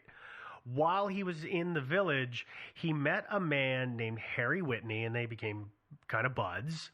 They were both English speakers. I'm sure that helped in a village where, it's Inuits and he could speak the local language. Both of them could, but it's always nice to be able to use your native tongue. I'm sure that was something to bond over. Yeah. Whitney was there on, I wouldn't call it a safari, but he was on kind of a sportsman's trip. So he had been dropped off by a ship. It was set to come back for him several months later. And he was just kind of having a good time. And he told Cook, hey, I got this ship coming. If you want, you could just hook a ride with me and I'll take you back down to New York and you can go home. That's what he probably should have done, huh? Well, I think he probably should have, yes and no, because of the way things turned out. But Cook didn't want to wait that long. So instead, he decided to book or plan out another overland journey to head down the coast of Greenland by sled and go all the way to go home, or as far south as he could till he could catch a boat at one of the major lanes. What ended up happening, though, is he had two guys set up to go with him. The day before he's going to leave, one of them got sick, and so it was just going to be Cook and one other Inuit, and that really put him in a bind because he couldn't take all of his stuff with him. Because one sled down means one sled's worth of stuff you can't pack. Yeah, and you're going to have to bring other stuff like food. He's got to bring food. So Whitney, being a good guy, said, hey, if you want to leave that stuff with me, when my ship gets here, I'll totally bring it to you. No big deal. So he left all the heavy stuff that he didn't need. So his navigational tools like a sextant, all of his records, except for his own personal diary or his journal. I guess it wouldn't be a diary. Yeah. It'd be his journal. It was his journal. They call it his journal. It's manly if it's journal. Oh, okay. Yeah. Just because he had stars and it was pink doesn't count. It was a journal. It was manly. Sequins. Just because it said Dear Diary at every entry doesn't mean it was a diary. But he left all that stuff with him because it was heavy, and he didn't need any navigational equipment because he was just heading down the coastline. It's pretty easy to follow the coastline. So he goes ahead. He heads south. He eventually gets that he had done it, and great. On the 1st of September, the world learns that Frederick Cook was the first man to make it to the North Pole. He didn't just tweet it out? He didn't tweet it out. Yeah, why not? He didn't have service there. Oh, I guess that's true. Yeah, it's way up there. Yeah. Can't just do that. AT&T will cover you up there. Are you sure about that? No, I've never tested it. They don't cover me in my house. Yeah. That's where I'm going to leave Cook's story for the moment. I thought we were talking about Cook. We are, but there's another big player, and we need to switch gears, and we've talked about him a little bit already, and that's Robert Peary. Yes. Peary, as we had talked about before, he had made a bunch of Arctic expeditions. He'd gone with Cook, or Cook had been with him a couple of times. Peary had made, if I remember the number, it's something like 8 or 9 attempts to get to the North Pole. Yeah, and then 8 or 9 failed attempts before his last attempt, which he will learn, he says, was successful. Yeah, and the reason Cook did stop going along with him in these expeditions, did you hear about that? He wanted to sign up, but then Peary put down the requirement that nobody was allowed to write their memoirs of the expedition before he published his. Yes, which is a financial reason, because, of course, everybody sold their story. Mm-hmm. So that means that, oh, great, I'll pay you whatever I pay you, but you can't make any actual bonus money until it's, your story's worthless. Yeah, so, pretty much. And one of the things I think Cook was writing more about things like the locals and that kind of stuff, which wasn't even gonna step on Peary's toes. But that you're right, that is the reason that they did part ways. On the 1st of March, 1909, Peary left for the North Pole. He went ahead. He was already in the Arctic. He says, I'm going to go. He gets this big party together, and he and this large party that he has, they head 280 miles north heading towards the North Pole. And they didn't leave from Greenland. They left from a different location that actually longitudinally put them closer to the North Pole.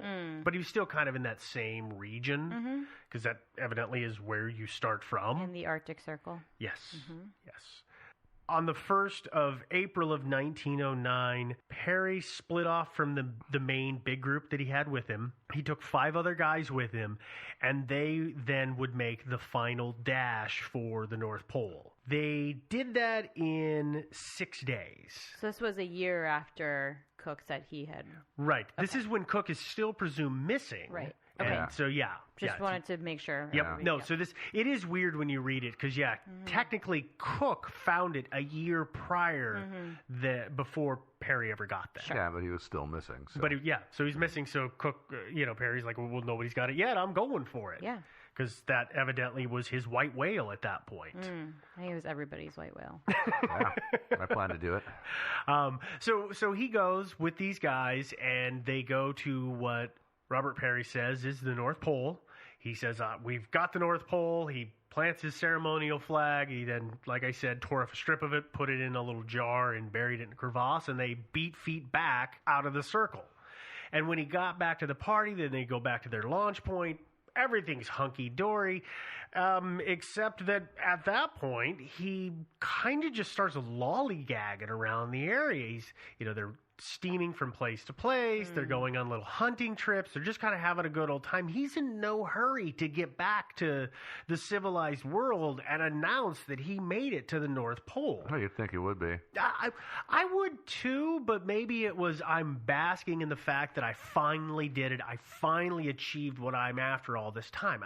I mean... Well, I'm sorry. Did you say earlier that he said they were at the North Pole? Can you clarify that? Okay, yeah. Perry was the only one of the 6, because he had the 5 other men with him, who had the ability to navigate. Yeah, he's the only one that could use a sextant, right? Okay. Right. Yeah. And you got to remember is that, and this is, Joe might have to help me out on this to how you would navigate, but you use a sextant to find 2 fixed points and figure out the distance between them. And as they change, you use that to figure out your longitude. Is that correct, Joe? Yeah, I think that's how it works. Okay. I don't use the sextant. I don't either. But the point is that you use it to fix on this point, and so he would have to take readings.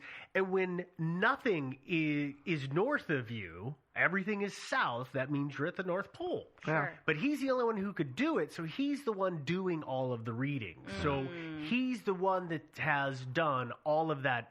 I'll call it the hard math. Okay. To figure it out. And sure. Isn't it?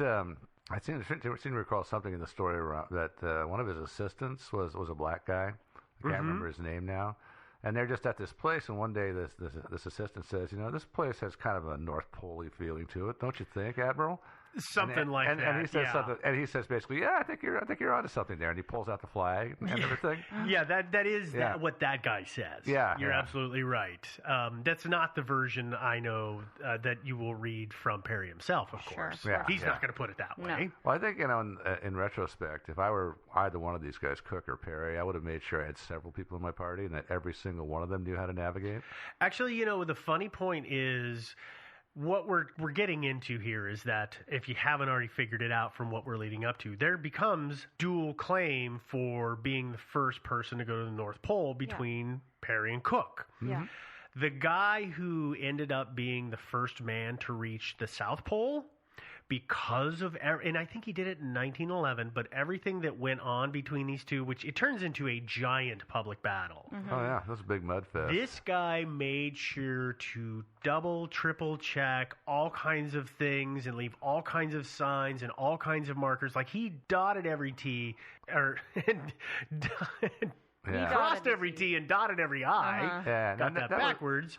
That's the guy's name, like Roald Amundsen or something like that. Yeah, Roald. Yeah, that was his first name, and I'm not positive on the pronunciation. I listened to it a couple of times, and I'm still not sure. But the point is, that's why he went to such extremes. Smart move, dude. So Perry finally makes it to Greenland. He gets to Greenland, and when he gets there, he starts hearing rumors that Cook is back. That Cook wasn't dead and that he's back, and that, hey, he's also claiming that he made it to the North Pole the year before you did. And he's like, wait a minute, that's not possible. And he ends up getting to the same village where Whitney and Cook had been. And, of course, Whitney is still there because he's just having his little sportsman vacation. And Perry talks to him and says, well, what do you know about this? Cook and Whitney had talked, and Cook had told him, he said, listen, don't tell anybody.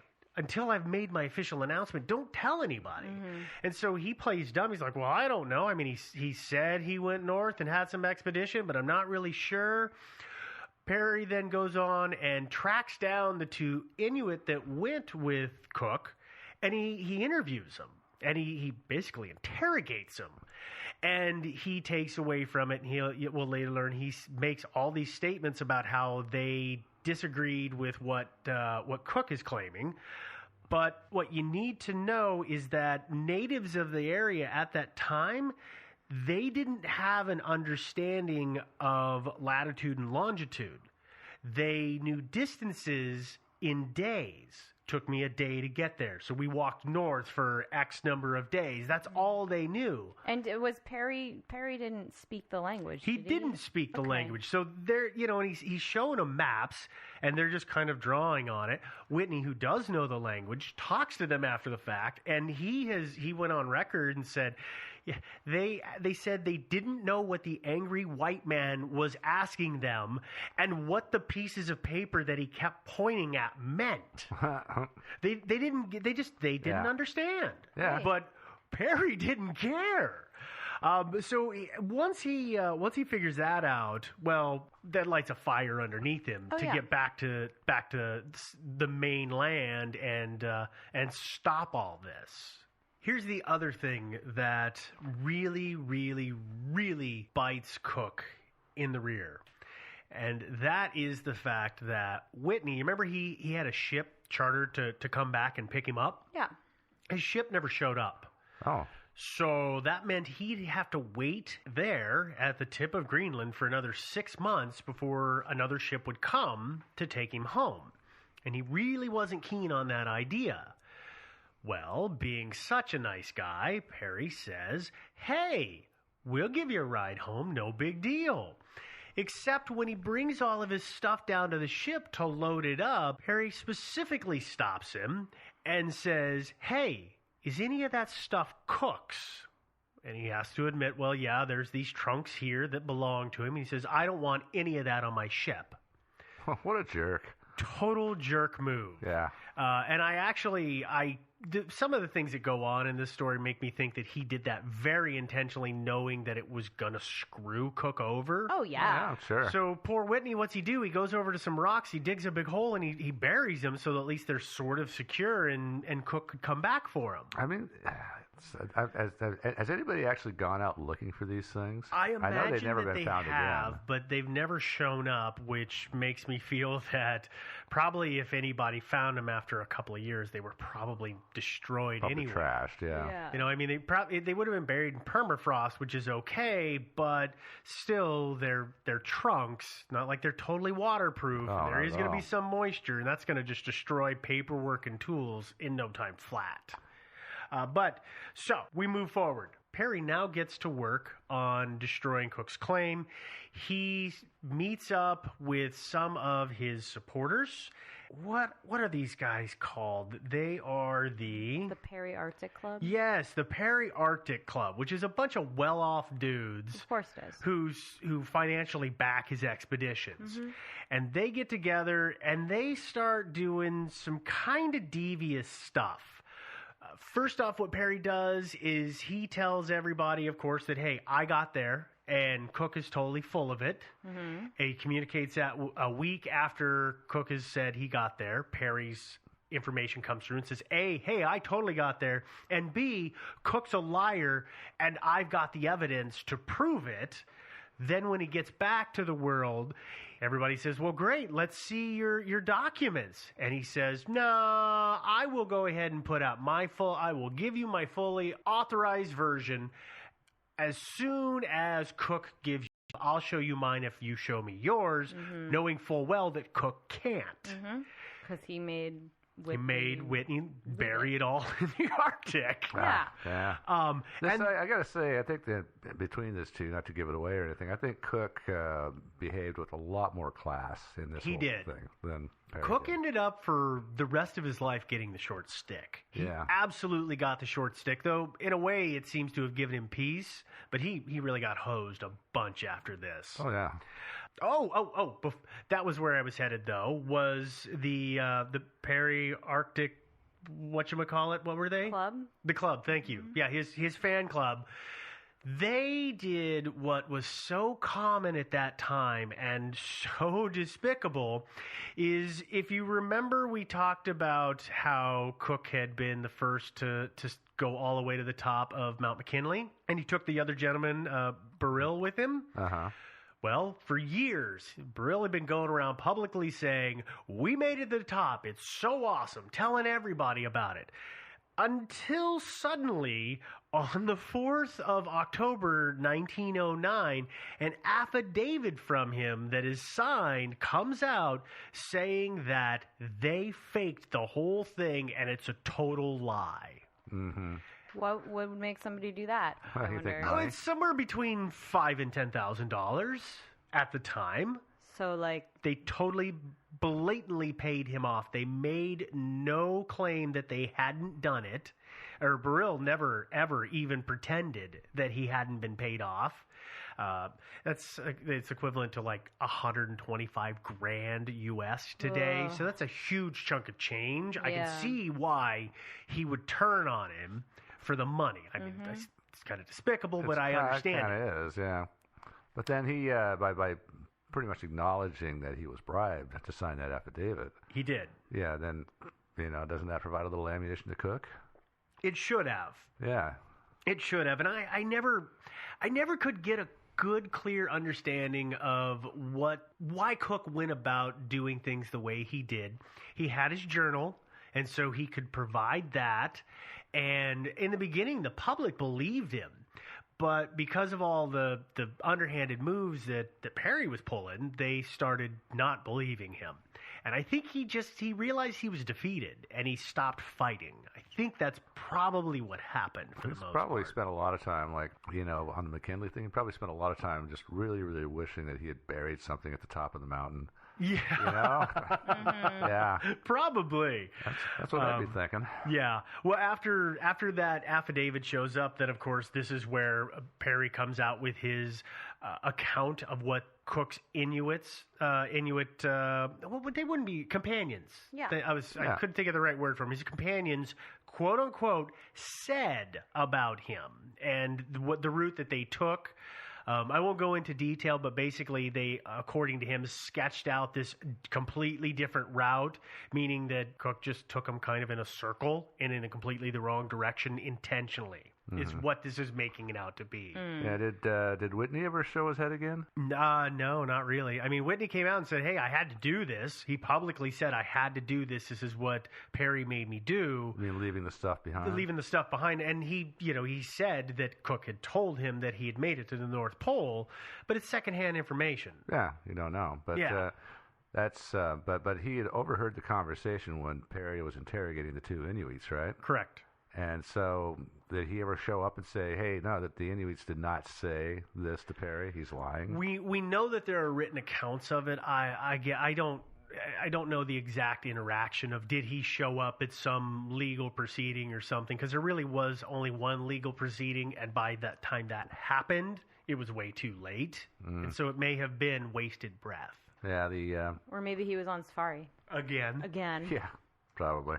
I think probably the nail that really kind of sealed the coffin for Cook, though, was the National Geographic Society, because they were a big backer of Perry. They loved him. They were, totally supported him, always published his stuff. He drew in people for them. They went ahead and they immediately said that Perry was right and Cook was wrong.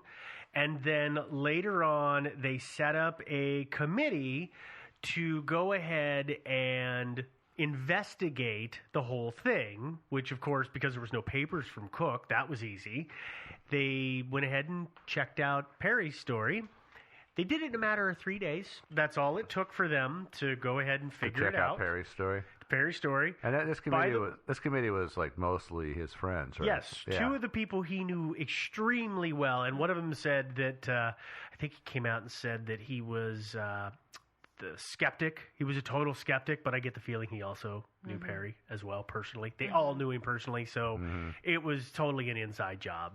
Yeah, and that really was the end of it. And for years and years and years, everybody learned that Robert Perry went ahead and made it to the North Pole, and he was the first one. And nobody really knows who Cook is. Yeah. He's not really in any of the history books. He's just one little footnote because of this schmear campaign. Then it was a schmear campaign. Absolute mud-flinging contest. Yeah, Perry was not a classy guy. No. But that is the end of our story, which means we are now into the theory section. What? Oh, yep. Cool. So this is really, it's three simple theories. There's only three headings here. And the first one is, of course, that Cook made it there before Perry. Mm-hmm. We don't have any documents to back this up, but he was the first person to ever describe the frozen polar sea, as being in continuous motion. And at 88 degrees north, the fact that he basically encountered a giant flat-topped, as he described it, ice island that was higher and thicker than the sea ice around it. That was a fixed object, right? Yeah. Yeah, so... and that was something that was backed up by later explorers who went to the area. They found the same thing, yeah. Mm-hmm. Perry never that I know of makes any mention of that. Yeah, of course, if he went a different route, he could have missed it. Absolutely true. Cook, also seemed to be pretty good at his navigation. I mean, he knew how to use the sextant. He had been guiding himself for a while on these kind of Arctic expeditions. I don't know why I said things. Yeah. Stream of consciousness here needs to stop. But overall, as you said, he seemed to be a pretty honest guy, and he didn't seem to be the kind of guy that would just to grab glory say that he did something. Yeah, that's my personal impression. Yeah, it's my impression too is that Cook had a much deeper sense of honor than Perry had, and that he wouldn't have deliberately faked it. A gentleman's honor. I think there was some question that he was making mistakes in his navigation, which is entirely possible. It is entirely possible, and quite possibly, probably true even. But if they were honest mistakes, so he might have honestly thought that he was at the North Pole. Yeah. And I got to tell you, there's an easier way than using a sextant. You just lay on the ground, looking straight up, and when the North Star is right over you, you're at the North Pole. Nothing to it. Not easy. Yeah, it's that easy. Yeah. Yeah. Dude, if only they had known that, this whole thing would have been solved. I laid on my back. The North Star was directly above me. It was perfect. There you go. It's really easy. It's fun. It all felt really North Pole-y. Yeah. North Pole-y? Yeah. Okay. We're going to let that go. Our next theory is, of course, that Frederick Cook faked the entire thing. The quote-unquote loss of all of his data, well, that means that we can't confirm that he really did it. Mm-hmm. And it could be that if we had gotten his records, we'd have figured out quite easily that he was full of it and that he didn't know what he was doing. So there is that absolute possibility. I mean, you also got to think about the fact this guy was lost for a year in the Arctic. Mm-hmm. And when he got back to his starting point, he could have said, you know what? I survived that. I deserve something for going through all that crap. I'm going to say that I got there because I've earned it. Or, for all I know, we got there. Yeah. And intentionally, directly knowing that he was pretty sure that he didn't actually do it. Yeah, that's completely plausible. Yeah. One thing, and again, this my lack of understanding of the sextant, though I've read about it so many times, it still just doesn't sink in.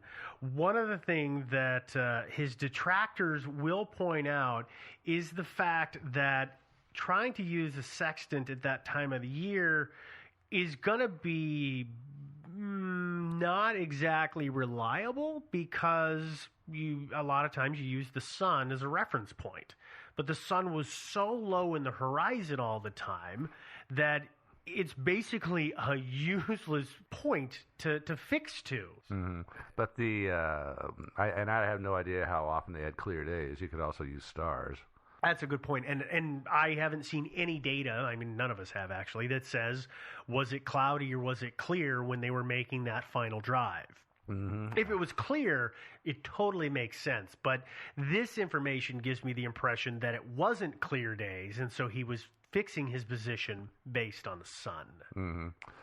Yeah, it would be hard if it was cloudy and the sun's under the horizon. Well, yeah.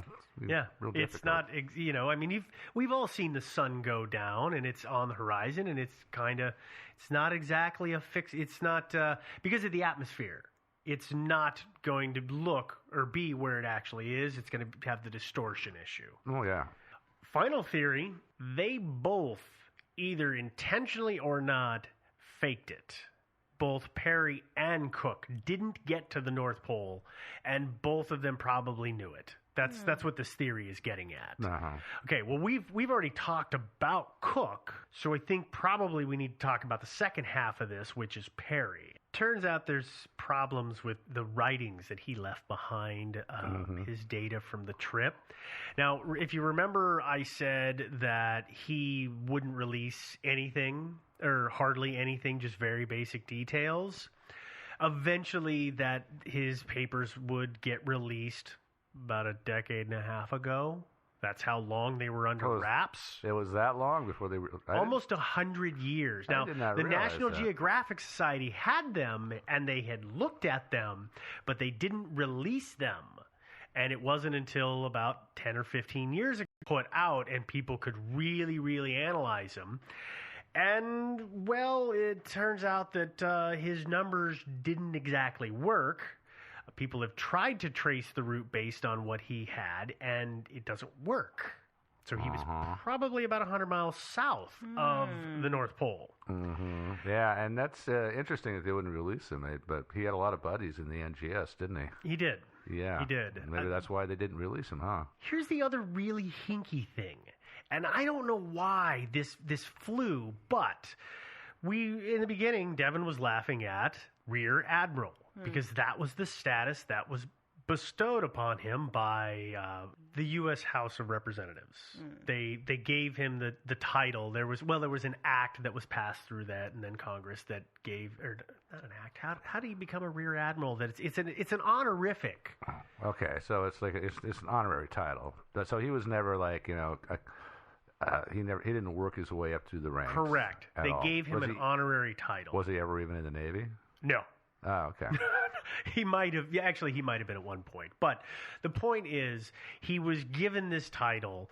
But one of the things that had to happen first was he had to go and talk to a Naval Affairs subcommittee, and he had to give them some of his stuff to look at.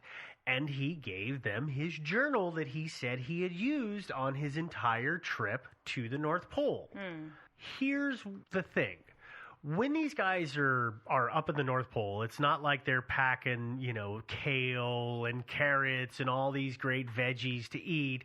They're eating what they can. And one of the things that Arctic explorers in the day took with them is what is called pemmican. Kind of looks gross. It's a greasy mix of fat and meat all pressed together. It's kind of like jerky. Yes, yeah, like You'll that. see it kind of in a ball sometimes. Yeah, or in like sort of flat cakes, hockey puck, shaped like a hockey puck. If you've ever picked up greasy meats and eaten them by hand, you know how much of that stuff gets on your fingers.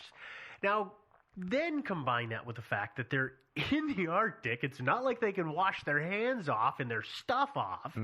That's fingerprints of that stuff should be on everything. Yeah, especially the journal. His journal was pristine, to the point that the subcommittee asked him about it, and he stood by the fact of, nope, that's it. That's the one I used. It totally is. And they just kind of shined it on and let it go through. So really? This is so another... he actually swore, because, if you were totally BSing, I think what I would have said is, it was such a disgusting mess that I just copied the whole thing over to a new book. Yeah. That's what I would have told him. Yeah, I mean, and nobody probably would have said anything if he had said, listen, the other one is kind of going, it's going a little off now because all that grease, it's a little rancid, so I had to transfer it. Yeah. They probably wouldn't have worried about that. Yeah, but this was way back in the day, though, right? And then did that 1910. And did that journal go back to the National Geographic Society, or did Perry keep it? I'm not positive. Perry's papers are in more than one place. Oh, okay. And I don't know who holds that journal. Sure, somebody somewhere has got it. Probably. Yeah. There's also some issues with the speed that Perry said he traveled.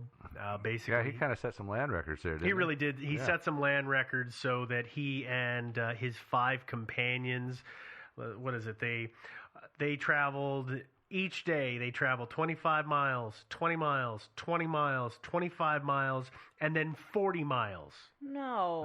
Final day, they traveled 40 miles in that final day to make their destination. That's 26 miles a day in the Arctic on foot. Bit fast. Yeah, Really that's fast. a lot speedier than Cook went, right? Oh, yeah. Cook was averaging 50 miles, which is still pretty good. Yeah. But... yeah, 40 miles. Yeah. No. You want to hear my favorite detractor of Perry? Yeah. This is my absolute favorite, and that is there is a man by the name of Marshall B. Gardner. And he wrote a book called A Journey to the Earth's Interior, which is a hollow Earth book, all about the fact that the Earth is actually hollow. And he says that there is no way that either man actually made it to the North Pole, because as they went north, they would have discovered that the temperature was rising, the ice was melting, and it was going to be open sea because the sun's beams are all focused at the North Pole. And of course, if they had gotten on a boat, they would have gone to the North Pole and discovered the entry to the hollow Earth and then been able to explore that. So that obviously is why neither man actually made it to the North Pole. Oh, of course. Yeah, that makes sense. Yes. Yeah. Well, I don't understand what your problem is. That's accepted science fact. Yeah. Well, and so I guess that's one of the reasons then that the National Geographic Society eventually went back and looked at his and declared that he didn't actually make it. Didn't prove it. Yeah, it was unproven. They went from totally did it. You made it to the North Pole claim is unproven. Yeah. Now, of course, they still left Cook's claim as disproven. Yeah, because he didn't have anything, so they said, "Well, you're totally making it up. Yeah, you don't even have anything to support this claim, so we're just going to throw it out." Yeah, if I was going to believe either one of them, I would believe Cook. Yeah, well, and the thing is, here's the great thing about Cook: his claim to Mount McKinley. Everybody was saying that his pictures were of different areas of the mountain, not past what is called the Gateway, which is the final ascent. People have started looking at his writing, and there was actually a Russian team that followed his route based on his writing, and it turns out they made it to the peak. Yeah, there are people, more than one set of people have actually duplicated his route. It's a completely unconventional or unstandard way to go to the top. And that's why most people seem to have thrown it out. But it appears that he was telling the truth on that, which is why I'm inclined to believe he probably, at least to the best of his knowledge, was telling the truth about getting to the North Pole. I think he probably was too. Yeah. So, I mean, personally, I think he did it, or super close anyway. I think officially the first man to make it to the North Pole, it didn't happen until there was a guy on skis, and I want to say it was in the 1980s that he did it. And he was supported the whole way by airdrops of supplies. That's the only way that this guy managed to do it. And, of course, the airdrops help figure out if he's really there. Yeah. But, so it wasn't an easy thing to get to. No, it's not. It's something I probably wouldn't even try to get to. But, Yeah, me neither. Yeah, I mean, a lot of these guys, like, they have... they have some pretty rough times. Like it was months ago that I read Endurance by F.A. Worsley, who was that's about Ernest Shackleton and his attempt to get to the South Pole, and that's an amazing story. I highly recommend that story, by the way. And I know we're talking the other end of the earth, but it's kind of a similar thing. We're talking sleds and dogs and ships crushed in the ice and tales of incredible survival. And these guys went through an amazing set of adventures. So, well, I mean, over the years, there's countless people have died trying to get to those places. So it's what I called it earlier. It's kind of the white whale. I'm going to be the one who gets it, and that could be why some of these guys say, to hell with it, I'm going to lie because I've tried so hard, I deserve it. Yeah. I still think that Cook probably thought he got there, and I think Perry knew well as a lying jerk that he didn't get there, but couldn't admit that he had failed yet again. Yeah. And so went on that nasty little smear campaign that he launched. Yeah, and by the way, when he went public with this whole thing about the Inuit said they just went out a few miles and then just sort of circled around and came back. Well, obviously a lie. Well, no, they didn't circle around, but they went a totally wrong way. Yeah, but they didn't. Yeah, but if they had just like sort of gone out there intending to fake it, and and then just decided, screw it, let's go back home. Well, why were they gone for 14 months? Got lost. Yeah, I guess.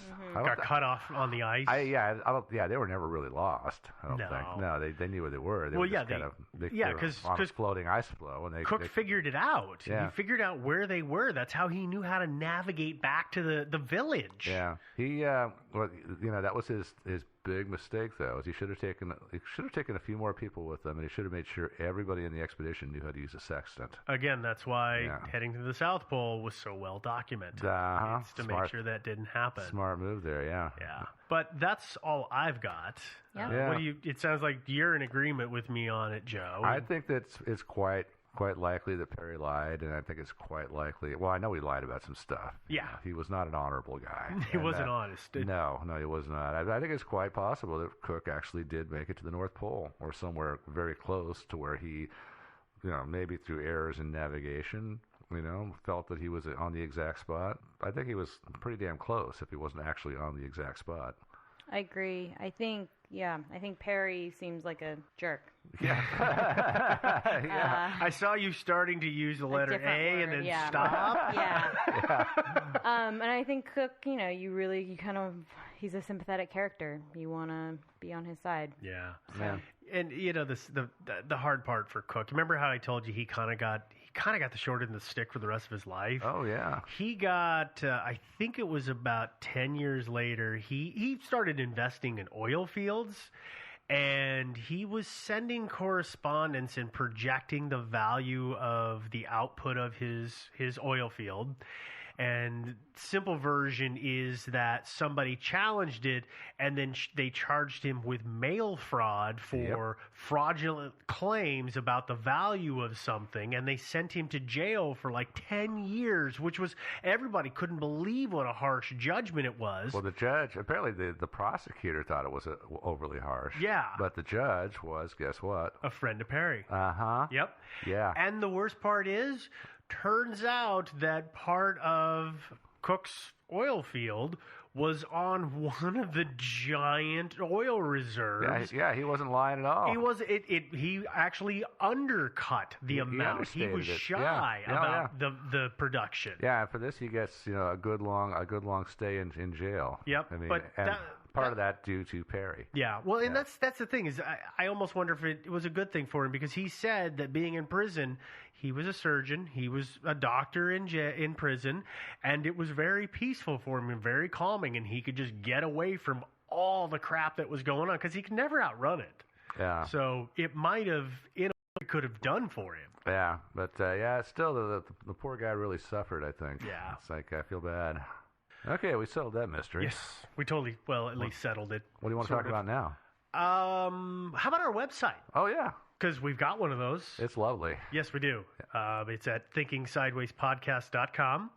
We, of course, this episode and all other episodes are on the website. Going to have links to research on there. If you're not listening to us on the website, you can always listen to us through any streaming service. We're on pretty much every one of them. Of course, we're on iTunes. If you are on iTunes and you're listening to this show through there, do take the time to leave us a comment and a rating. Those do help. Especially high ratings. Well, we've always said that it helps, but I know that it helps because we continually keep moving upwards in the rankings, and we're getting really high up there, which is awesome. The rankings, are they based on downloads or are they based on ratings? It's a combination. I don't think Apple tells you exactly what it is. It's a really complex algorithm you wouldn't understand. Oh, yeah? Yeah. I bet it would. Hipster. We're, of course, on Twitter. You can find us at Thinkin' Sideways, and we do use that. Twitter's actually been really, really busy lately, which is pretty fun. We are on Facebook. You can find us at our Facebook page. You can join the Facebook group. We can have there's lots of conversations going on there. We're getting lots of stuff all the time through that. Total fun. So come join us there. And if you're enjoying the podcast and you want to hear more, you can always go ahead and go to Patreon to support the show. Patreon.com/Thinking Sideways is where we're at. You can choose to donate however much you want per show. Totally an option, but that is something we have out there. Or if you want to do something that's just a one-timer, we've got the PayPal right there on the website. Yeah, I'm kind of hoping Bill Gates discovers our website or our podcast and pledges $1 million an episode. It'd be fantastic, but I don't think Wouldn't it's it going to though? happen. Yeah, no, probably not. The final thing I got to tell everybody is, of course, about our email address, which is thinkingsidewayspodcast@gmail.com. And go ahead and send us an email if you've got a story suggestion, you've got thoughts, you've got comments, you're looking for more information. We're happy to get them all, and we'll field everything. So, think that's everything we gotta share here. Yeah, I think so I'm pretty sure you're right. All right. Well, we're gonna go ahead and close it on out, and we will talk to all you good people next week. Bye-bye. Bye, guys.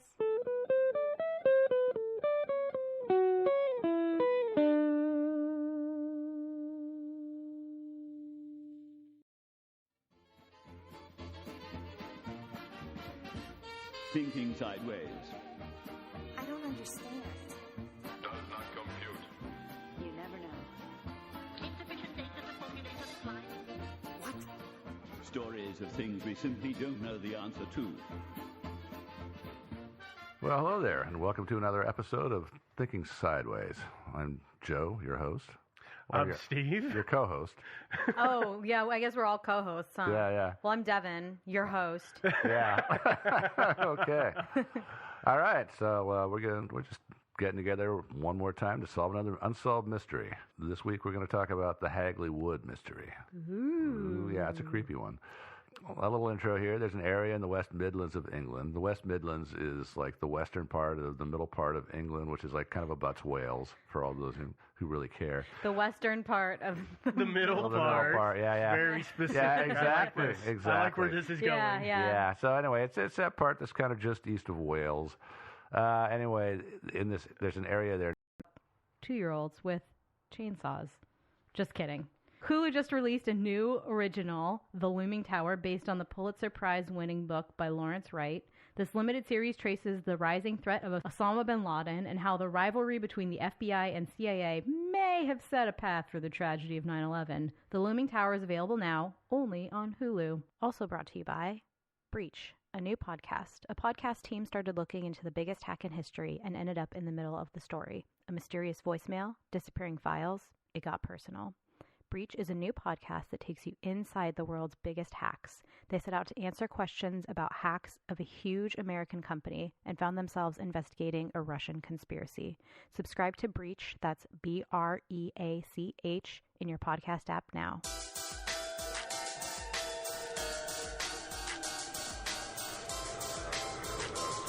Thinking Sideways.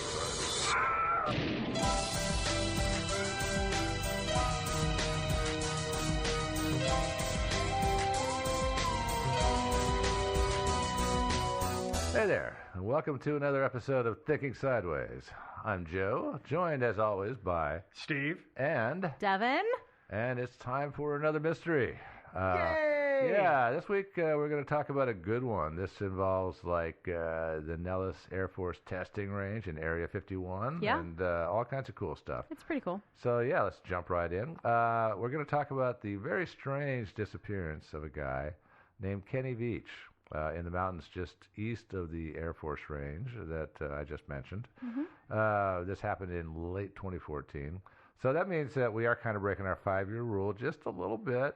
It's just barely out there. Yeah, it's less than a year away. But I've been following this story for 2 or 3 years now, and there's been no movement on it at all. So I think we're probably safe. And for those of you who don't know what we're talking about, we have a rule where we won't cover a case that is less than 5 years old. That hasn't been active for less than 5 years, right? Yeah. So, people say like, whoa, who Banksy is. Yeah. That's, 20 years old. No, it's not, because Banksy's still a thing, right?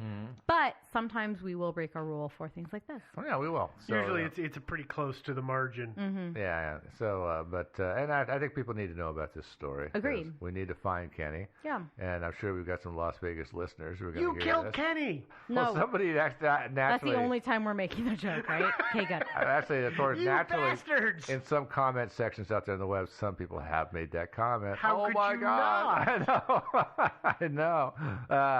Okay, but back to Kenny here. Oh, I wanted to give a shout out real quick, to our listener Jacob, who suggested this story a while back. Thanks, Jacob. Here's where some people put the starting point of our story, which would be December 3rd, 2013. A YouTuber called Serious Disclosure, which posts a lot of UFO-y kind of stuff. Paranormal, extraterrestrial stuff. Yeah. They posted a video that day called Son of an Area 51 Technician, which is an interview of a guy named Paul H. Utes, whose father worked on secret government projects out there around and near Area 51. Sometimes At least that's the claim. That's what he says, yeah. A lot of his work took place in the Nellis Air Force Range near where our mystery takes place, just a hop, skip, jump away. And you may have heard of this. It takes up an enormous chunk of southern Nevada, northwest of Las Vegas, and it includes, of course, Area 51. Didn't we talk about this at one point, that Utah is basically entirely 75% owned by the Air Force? It's some absurd percentage of Utah is owned by the military. The western United States, an absurd amount of it is owned by the federal government. But Utah particularly But is. Utah, or are you talking Nevada? Utah and Nevada, both. I'm sure, but Nevada. It's mostly Nevada is what you're getting the Four at, Corners area. There's a ton of that. But especially Nevada really got the brunt of it for things like Area 51 and also nuclear testing. A lot of nukes got Nothing tested like off in a Nevada. big, beautiful, empty desert to do your covert operation and white testing. sands, which is beautiful but also terrifying. Probably radioactive as hell. So radioactive, yeah. Oh, but back to our video. This Paul Utes guy said that his father got drunk one time. They were in Germany at some sort of beer garden sort of thing. Is it Utes or Utz? I think it's Utes. Because it's spelled the way that Utz potatoes is spelled. I thought they pronounced it Utes. That's fine. Utz is probably the mispronunciation. Or it could have been Utes. I don't remember. So they're at Oktoberfest. Yeah, and his dad starts talking about some of his secret stuff that he'd been working on for all these years. And he talked about this one thing. Apparently, mostly what he was doing, he was being handed alien technology, and they expected to kind of reverse engineer it. That's what he said. That's what he said, yeah. And so one of the biggest project he worked on was this thing where they were trying to essentially create a whole new kind of energy source. And they had this project that was going, and it had a lot of organic components to it. And it never wound up working in the end. But his dad told him that this thing almost, when it was all put together and everything, it was, quote, actually, I'll quote it here, almost like it had a consciousness, unquote. How far into this guy's video were you able to make it? I watched it all the way through. Did you? Wow. I did. You have a better constitution than I do. Or me. I couldn't do it. I think I got maybe a minute and a half. I tried to skip it. It didn't help. I felt like I had to get all the way through. But I feel like you try to skip on videos like this, and then you have to go back. You're like... It makes it worse. It takes longer. You might as well just sit down and suffer through it. Okay. It's kind of like porn. Yeah, of course. Where you skip ahead, and you're like, well, now I have to go back and understand why they're doing that action that they're doing. Because it's the script just doesn't make sense. Well, I mean... The dialogue just doesn't line up usually now. when I'm doing porn, I'd say do. stuff like, wow, that doesn't look very comfortable. Right. Yeah. That looks kind of unnatural. But anyway, back to our thing. Okay, another YouTuber, a guy named Snake Bit McGee, watched the entire... Yeah, that's kind of a cool name. Mm-hmm. He watched the entire video and commented on it, and here is what he had to say. Steve, would you mind reading this? Should I do this in my David Duchovny voice? No, please just do it in your regular Dana voice. Scully voice. Okay. Yeah. No, regular voice. This ain't nothing. I'm a long-distance hiker. One time during one of my hikes out by Nellis Air Force Base, I found a hidden cave. The entrance of the cave was shaped like a perfect capital M. I always enter every cave I find, but as I began to enter this particular cave, my whole body began to vibrate. The closer I got to the cave entrance, the worse the vibrating became. Suddenly, I became very scared and hightailed it out of there. That was one of the strangest things that ever happened to me.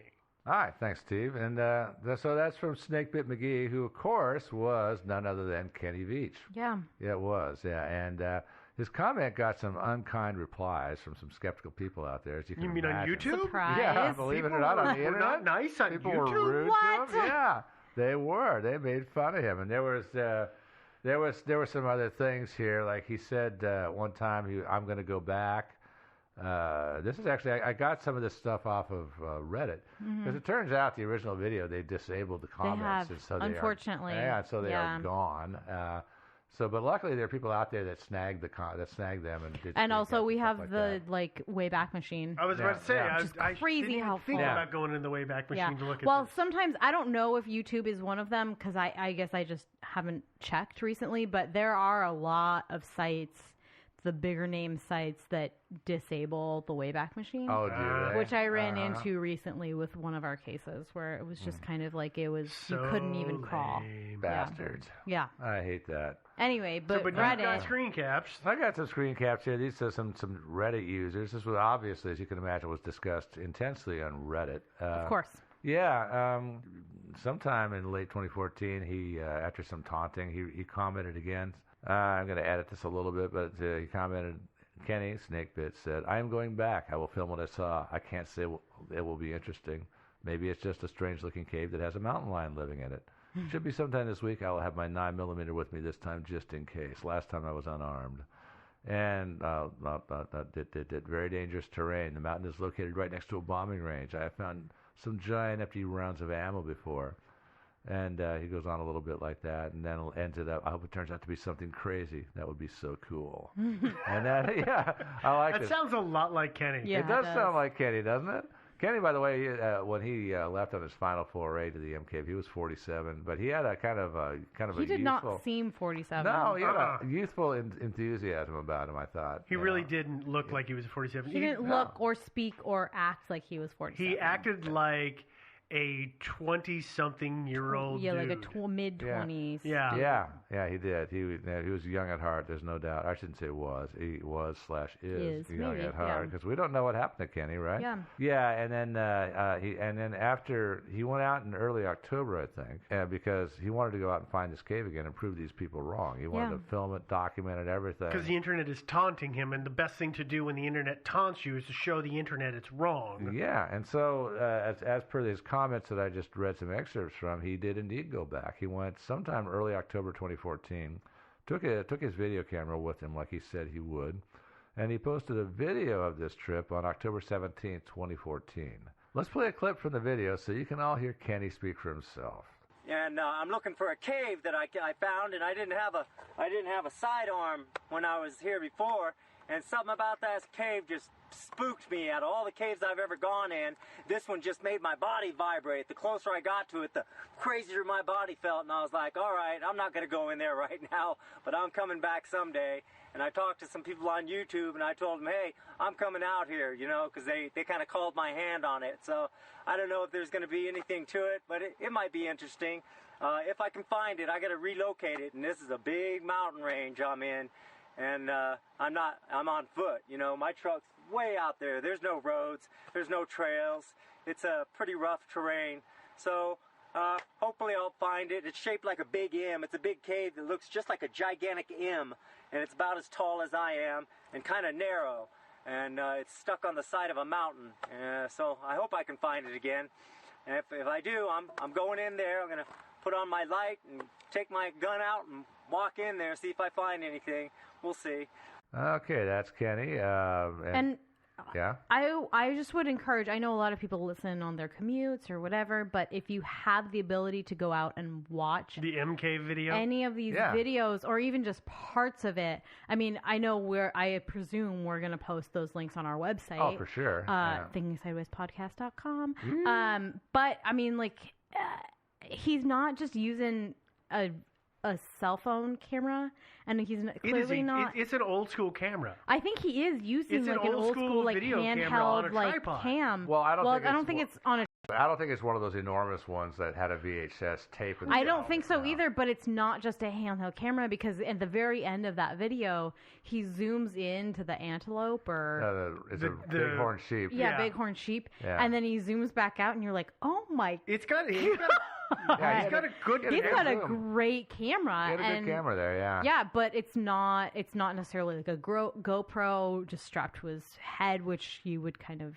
you see a lot. You would now. No, definitely. It was not an iPhone. It wasn't, or it wasn't an iPhone on a selfie stick, as some of the cameras that the follow-up searches are. Yeah, no, it's a decent quality one. Like that zooming in on the sheep was that was pretty good. That was a really good something zoom. that has got actual glass lens in it. Absolutely. To be able to do that. That's not digital magnification. And this is 2014, so it's 4 years ago. And that's funny too. You know, the YouTube video got well over 10,000 comments. I read hundreds and hundreds, and maybe a few thousand of them. I don't know, but at the time of this recording, I did not get all the way through. At the time of this recording, it was over 800,000 views. Yeah.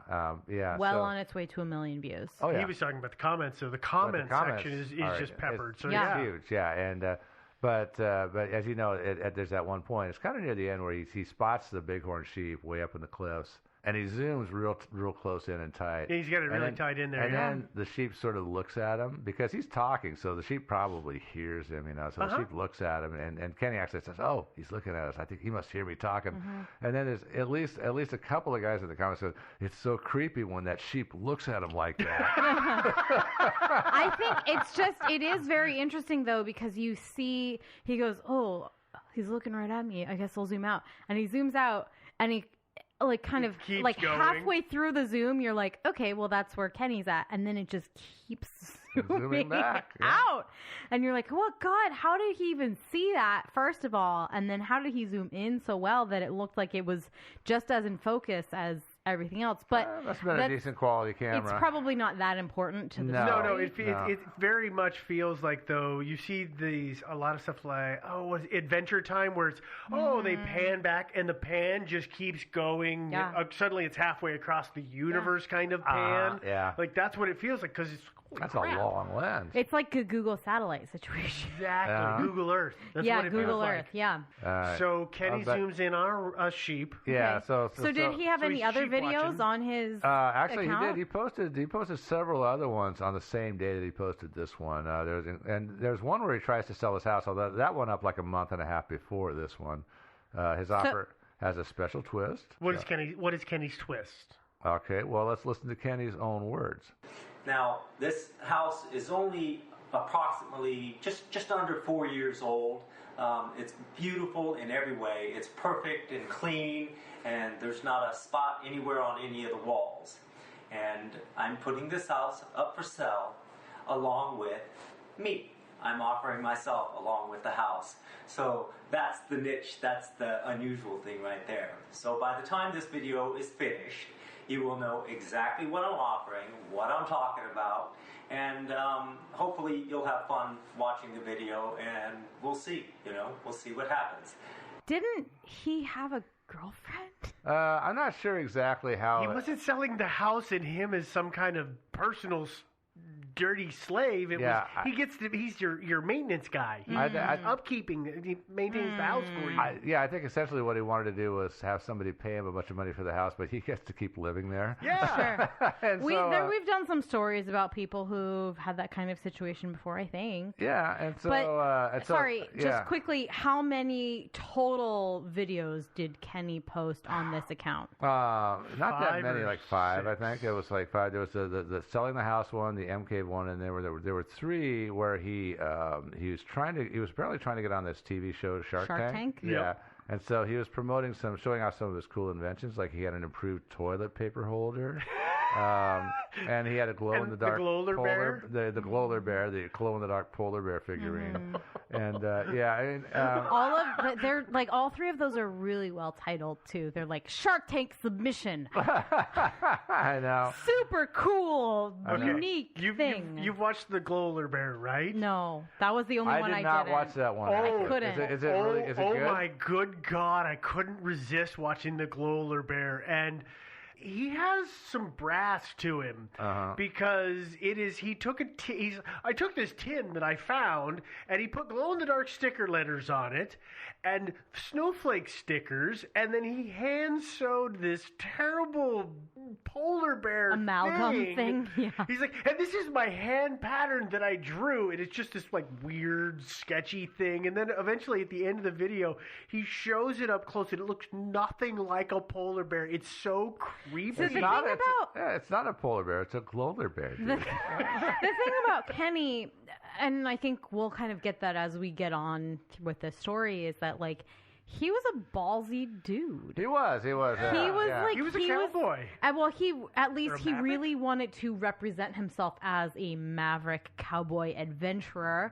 I know we kind of like, I don't know where in your script this is, but when he would go out on these treks, he would like deprive himself. Oh yeah, for sure. He would take very little water or food, and almost no food, and go on these like 12 mile 10-hour hikes, like over rough country and stuff. And I think that was kind of like part of his persona, was this kind of like tough guy cowboy. I can survive with anything. Crazy, brave, willing to take chances. And speaking of which, there's another video out there that was posted by his now ex-girlfriend of Kenny playing with a rattlesnake. Oh, that's a classic. You guys have both seen that, I'm assuming. Oh, is that how he gave himself his YouTube handle? That's how he got his name. Apparently, he's been bit a couple of times by rattlesnakes because, that's what happens when you mess with them. Yeah. Okay, they will bite you. They will. And the thing that's like painful is I really, really like snakes.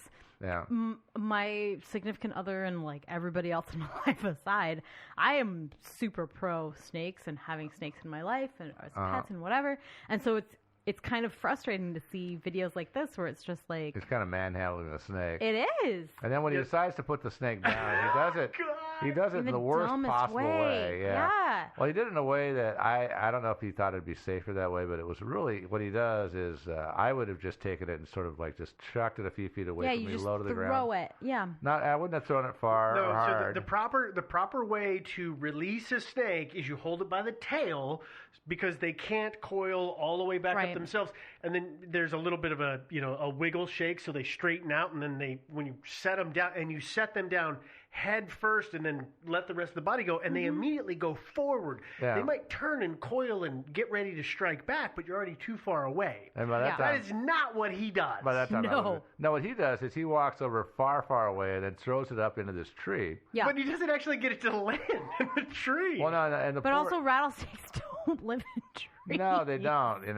so he throws it up in the tree, and the poor snake bounces off some branches and then falls and bounces off some more branches and eventually hits the ground with a thud. Yeah. It's like, felt kind of bad for the snake. And then he's like, I wonder if it's okay. He starts going back for it. No, that rattlesnake is pissed off. Yeah. Don't you go anywhere. And it is going to hurt you. But that's what it was unkind. But also, and I don't think Kenny was a cruel guy. I think he was just kind of clueless. He was unaware in that regard. Well, the thing about it, too, is that if he tossed it up and it hit a particularly springy branch and bounced off the tree and back onto him. Right onto him. That very well could have happened. Yeah. So it was just... So Kenny sounded to me like a fun, great guy, a lot of energy, but sometimes occasionally lacking a little bit of judgment. I would agree. Okay, that's a good way to put it. Yeah, and I think as we've already sort of touched on, it could be said he marched to his own drummer, and he wanted to do something bigger, than what he was doing. He had had a job for years, and he quit the job. Like most of us. Yeah, and he quit his job about mid-2013, apparently, and he was just looking around for some new big thing. He wanted to do something creative that he could make a living, but without having to punch a clock or have a boss. Like most of us. A lot of us want that. Yeah. And he hadn't found that. Things weren't working out for him. Obviously, he was trying. We had all those Shark Tank things that weren't really getting him anywhere. Did you watch all of the Shark Tank things? No, not all of them. Just some excerpts from a few of them. They were all bad. Well, they were none of them were good. There's a reason that they just sat on this unattended YouTube. Yes. Yeah. Because they were. He had the redneck whistle. Uh-huh. Did you? the redneck whistle. And he was, had a weird knife thing too, right? Well, yeah. Well, there was the spinning thing. Yeah, but the redneck whistle is my favorite because it was literally a stick with a hole that he had drilled through it by hand with a bullet casing in the tip. Yeah. Somehow he turned it. It was not good. So weird. Yeah. So weird. Yeah, and so I think Kenny really wanted to be creative. Maybe he wasn't quite as creative as he thought he was. I don't know, but he also had a girlfriend. He had a girlfriend. Her name was Sherian. I think I'm pronouncing that correctly, but probably not. Sherian Pilgrim. And she actually has had a few things to say about this whole thing. Like, for example, the state of his finances by about this time when he posted that video on YouTube. Said he was running out of money. He'd been living off of his retirement funds, and money was running out. And he was getting really worried about finances and depressed about the future. Yeah, she's the one that you can hear in the rattlesnake video. Yeah, she's the one that was holding the camera. And there's videos, or there, I don't know, it's actually, I don't remember it as a video, but there's a still of Kenny hanging through like an old gold mining chute. It looks like a chute of some sort, yeah. And then she's in the chute next to him. They're old, dilapidated ruins is not the word I. Yeah, but it's like the ghost town kind of derelict but she's in building. the one next to him, and they're in a still in that way. That's one of the few images of her that I've seen, if it's truly her. Yeah, I believe it is, but it's hard to say. She's a little bit of she's a little enigmatic, a little elusive on the internet. Yeah, there's something about her. Yeah, a little bit. At least her presence on the internet. Yeah, and maybe she just doesn't want to have that much to do with the internet. But she did post that video that had a lot of stills. It was like kind of a montage of stills of Kenny that's where Kenny and her. that's where it came from. Yeah, and so that was posted like last year or the year before, but a couple of years after he disappeared. But anyway, this kind of gives you the background of our story. Okay, he he was out of work and a little worried about money. He'd had this this dust up on YouTube. He'd been out and been out there to the sheep range. I didn't know if I mentioned where that's Vegas. And he had posted his video. He wanted to go back out. Okay, so I'm going to talk about first the video. And if you're curious to see exactly where this took place, of course you are, then let me tell you. It begins with Kenny standing next to an abandoned mine shaft. The coordinates, if you want to really know exactly where it is, are you ready? 36.554747 by negative 115.288660. So there you go. Yeah. Yeah. You can pinpoint that on the map. You can. Actually, yes. Yes, you can, pretty precisely. And if you look at this, if you look at this on a map, zoom out a little bit, you see that this area is actually just east of the Nellis Air Force Range, as I mentioned before. Yeah. Which has provoked some speculation on the interwebs about maybe what happened to Kenny, like maybe the military was or is dumping dead alien bodies in the sheep range, toxic waste, or toxic waste, perhaps. Yeah. I know that in the video, Kenny kind of zooms in. He goes to the top of this mine, which is a vertical shaft, and zooms down to the bottom. There's an old wooden ladder, a couple of ladders actually, going all the way down, quite a ways.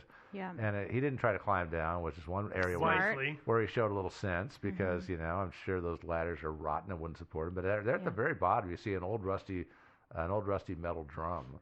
Yeah. And of course that provokes some people to say, well, I wonder if the military put some toxic waste down there. And I will say these videos triggered my ASMR, like, whoa, because he's just like walking through like gravel roads and talking, and I don't know, like if there's something about the pace of his voice. There's something about it that really appealed to my brain, apparently. But it's also worth watching. It's only like 20 minutes long, so if you have the ability to watch these videos, I would highly suggest. He's an interesting character. He's not.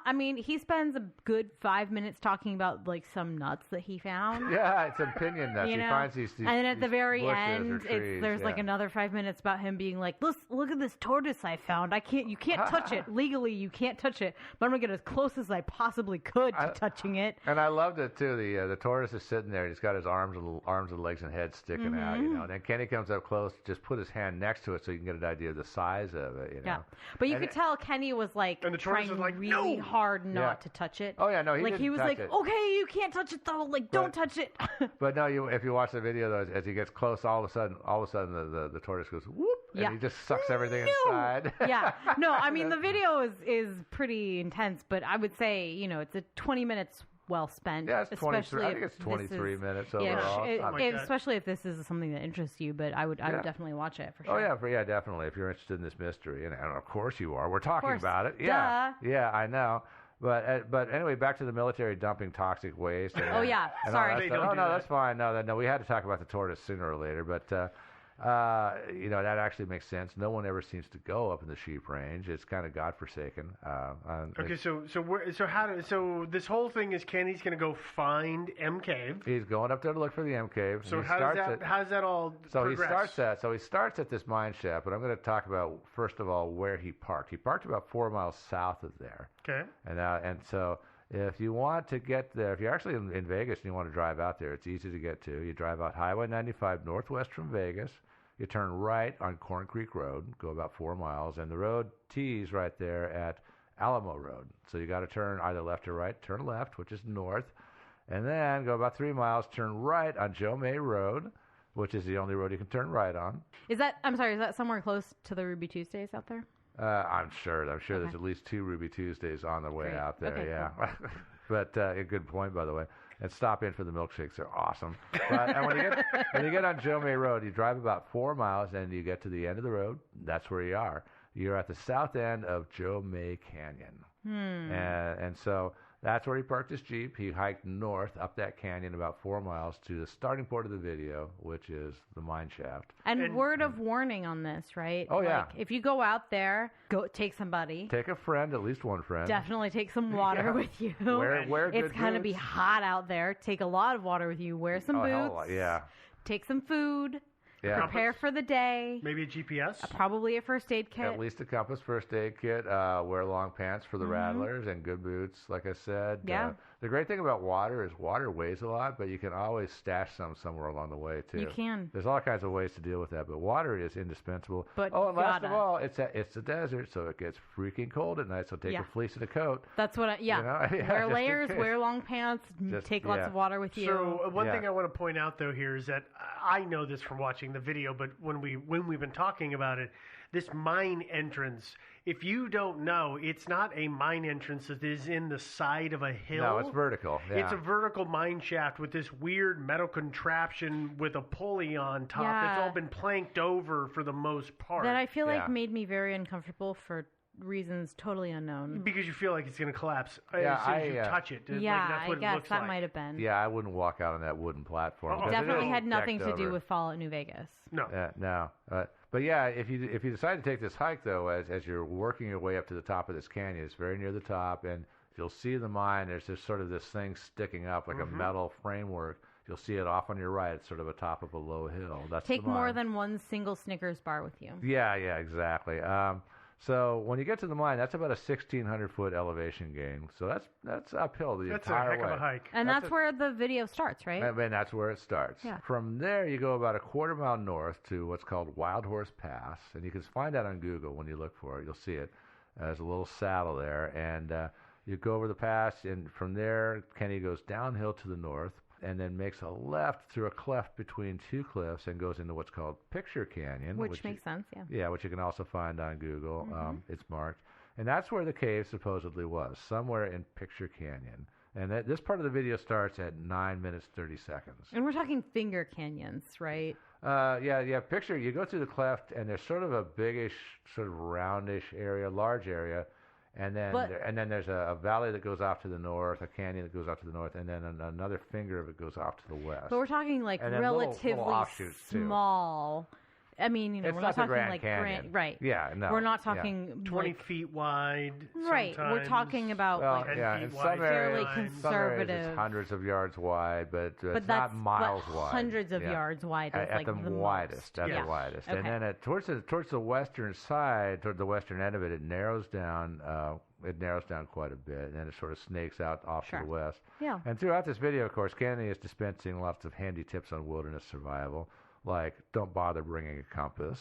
Or water. Or food. Yeah, that's just it's totally overrated, dude. He's a super survivalist. Yeah, I know. He totally is. He says, "Oh, I only bring a little bit of water, and I brought one candy bar to get me through the day." It's like, okay, dude. Yeah, I mean, there was kind of like near the end of the video, I think it was kind of near the tortoise situation where he's kind of like, okay, I climbed up this canyon. And look, this cool tortoise is here. This is amazing. You could tell he was just You could tell he's just a little delirious and like super wiped. He's still got miles to go before he gets back to his Jeep. Yeah. Where the beer is going to be there and it's still going to be and cold. He talks a lot about the one beer he's got sitting in his car that's still somehow going to be cold. Yeah, well, if you buy it, if you put it in there and buy a big block of ice to set it next to it, dry will be cold. ice, maybe. As long as somebody doesn't break into your car and steal it. Into the dry ice. Yeah, you get a Yeti. Yeah, what it's all about. But yeah, I could, and actually his incentive system is pretty sensible. I meant the cryptid, by the way. Right. Oh, no, I mean I agree. Like, there's something to be said about having some sort of drink or amazing some food reward at the end of your day. When you got back. But that should not preeminent. What's the word I'm looking for? It should not take precedence over taking reasonable water and food supplies with you on your journey. Oh yeah, which it seems like it did for him. I mean, for the love of Pete, I told you guys I went up on Mount Tabor this week, which is not any kind of heavy climb because I drove up most of it. I walked about an hour and a half around it. You probably took some water with you, huh? I didn't take water, and I didn't take a granola bar because I was super close to my car. And in the 2 hours that I was dinking around, by the time I got back to my car, I was absolutely famished and just exhausted. And immediately I'm in town, thank God, went to the first food establishment I could find. And I've told you guys this story, I'm sure. We went to the Grand Canyon over the summer right after CrimeCon. Right. And I am... You found a ring there. Yeah, I did find a ring there. It was a pretty find, beautiful ring. But I am a wilderness EMT, like survivalist, and I was wearing flip-flops and had like my clutch purse and a cappuccino with me. And we were walking in the other hand? No, we were walking like along the rim, and it was just amazing to me the number of people who were throwing me dirty looks. Because there's this like little bit of a rim trail where you can hop on and hop off, and you're not actually going down into the rim. But the number of people who are like clearly giving me these looks where they were like, "You are so underprepared for this. We are going to have to go down and rescue your sorry ass." Yeah. Yeah, and then like me knowing like actually I'm more prepared to save all of you people than you were to save me was pretty amazing. But I think Kenny was the opposite. He thought he knew what he was doing. He exactly. I was amazed when I was listening to, or there was somewhere I was reading or listening to one of his videos, and he was talking about the fact that I go on hikes for so long, and when I get home, my toenails are black. And I started reading about that, and that is a symptom of heavy duty runners, like marathon, like ultra marathon runners will have that happen. He wasn't exaggerating. I don't think. But a guy to be hiking for a day or three.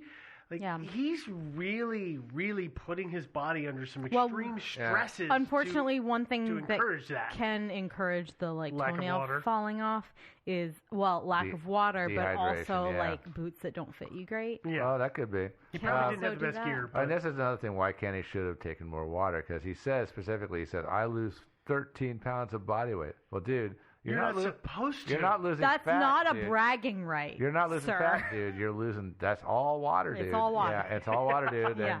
And you need that 13 pounds of water. And that's why that kind of thing is dangerous. It is. I mean, you might think that, hey, I'm tough, I'm badass. So Kenny filmed himself going into Picture Canyon, where the M Cave is. Where the M Cave is. Did he find it? Is. No, he goes. So he goes.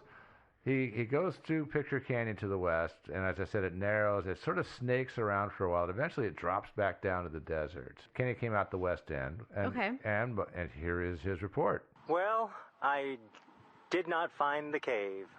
That is so weird. I mean, I thought for sure I was just going to be able to find it. I remember, who knows, but I am at the mouth of the canyon. I'm just now coming out.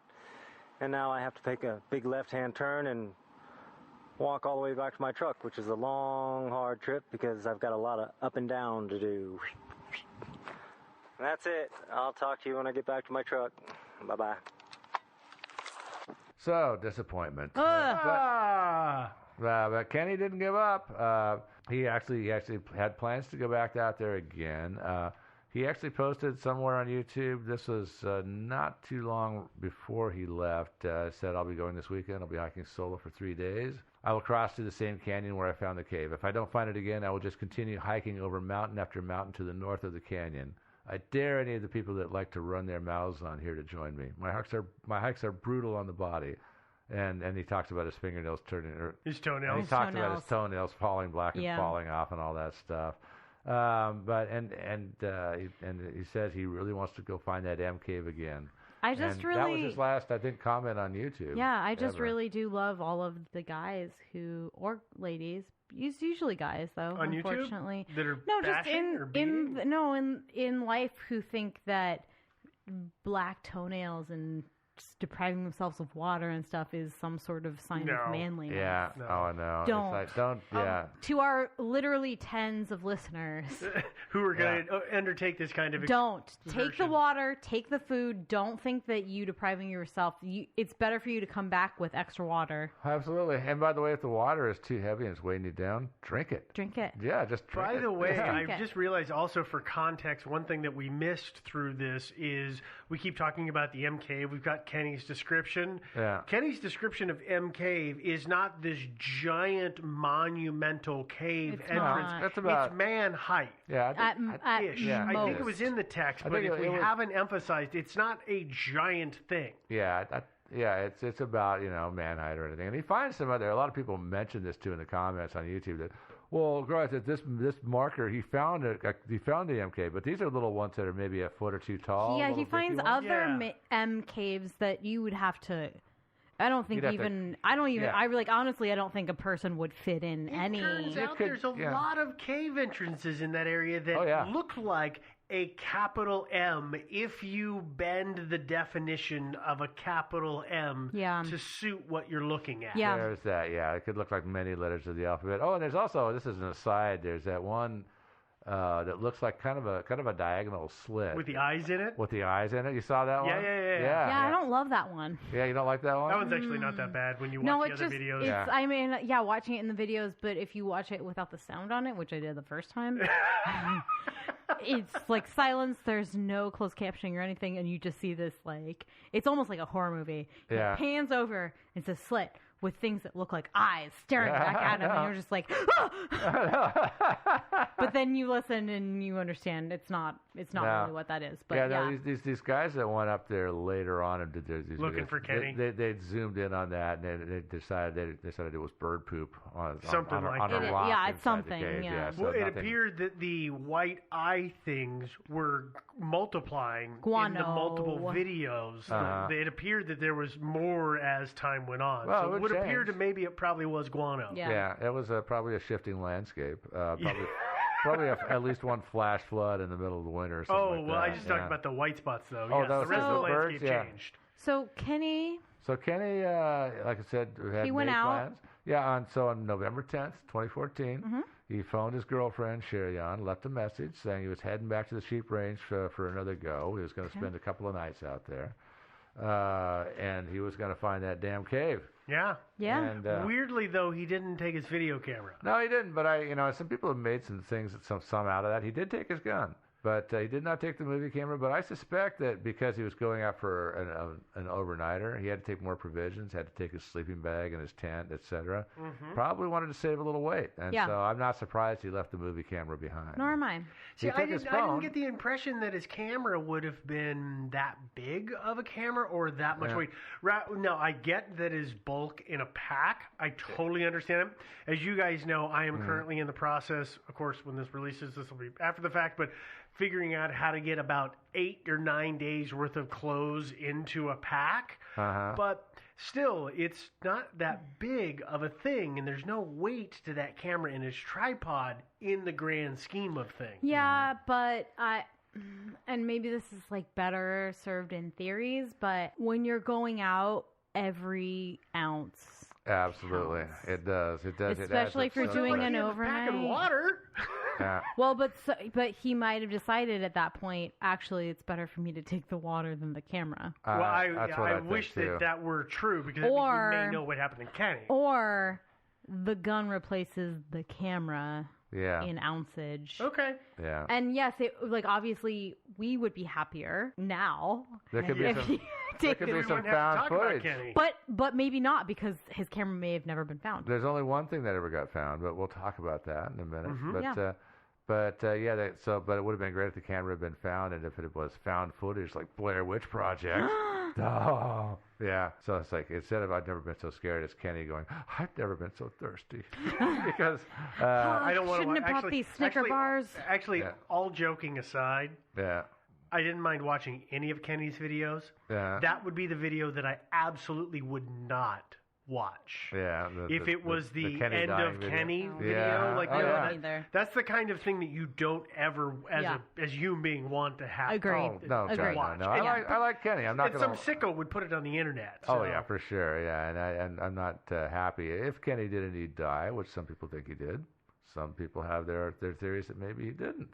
We're going to talk about that in a minute, but so when he was reported missing, of course he didn't come back. A local search and rescue team, Red Rocks Search and Rescue, the local SAR. Yeah, they made 4 expeditions, I believe, out there. They combed Picture Canyon and Joe May Canyon looking for him. They tracked him from where his Jeep was up to the abandoned mine shaft, and they found his phone and nothing else there. And this is the mine shaft we talked about earlier, the vertical mine shaft. The vertical mine shaft where his video began, where it started the first, and they tracked him as far as there, found the phone, but the track ended there. And so that's it. They searched. They found no trace of Kenny ever. Not a stitch of clothing or a candy wrapper, nothing. He looks to be gone for good, so our mystery here is what the hell happened to Kenny? But first, before we talk about what happened to Kenny, let's take a break.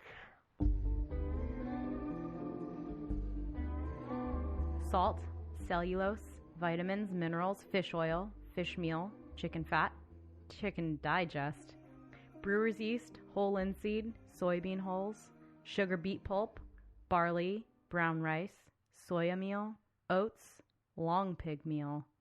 What's long pig meal? If you are into knowing what's in your food, not long pig, try RX Bar. RX Bar is a whole food protein bar made from a few simple ingredients, all which serve a purpose. Egg whites for protein, dates to bind, nuts for texture. And, in the interest of full transparency, all the core ingredients are labeled right on the front of the package. No BS.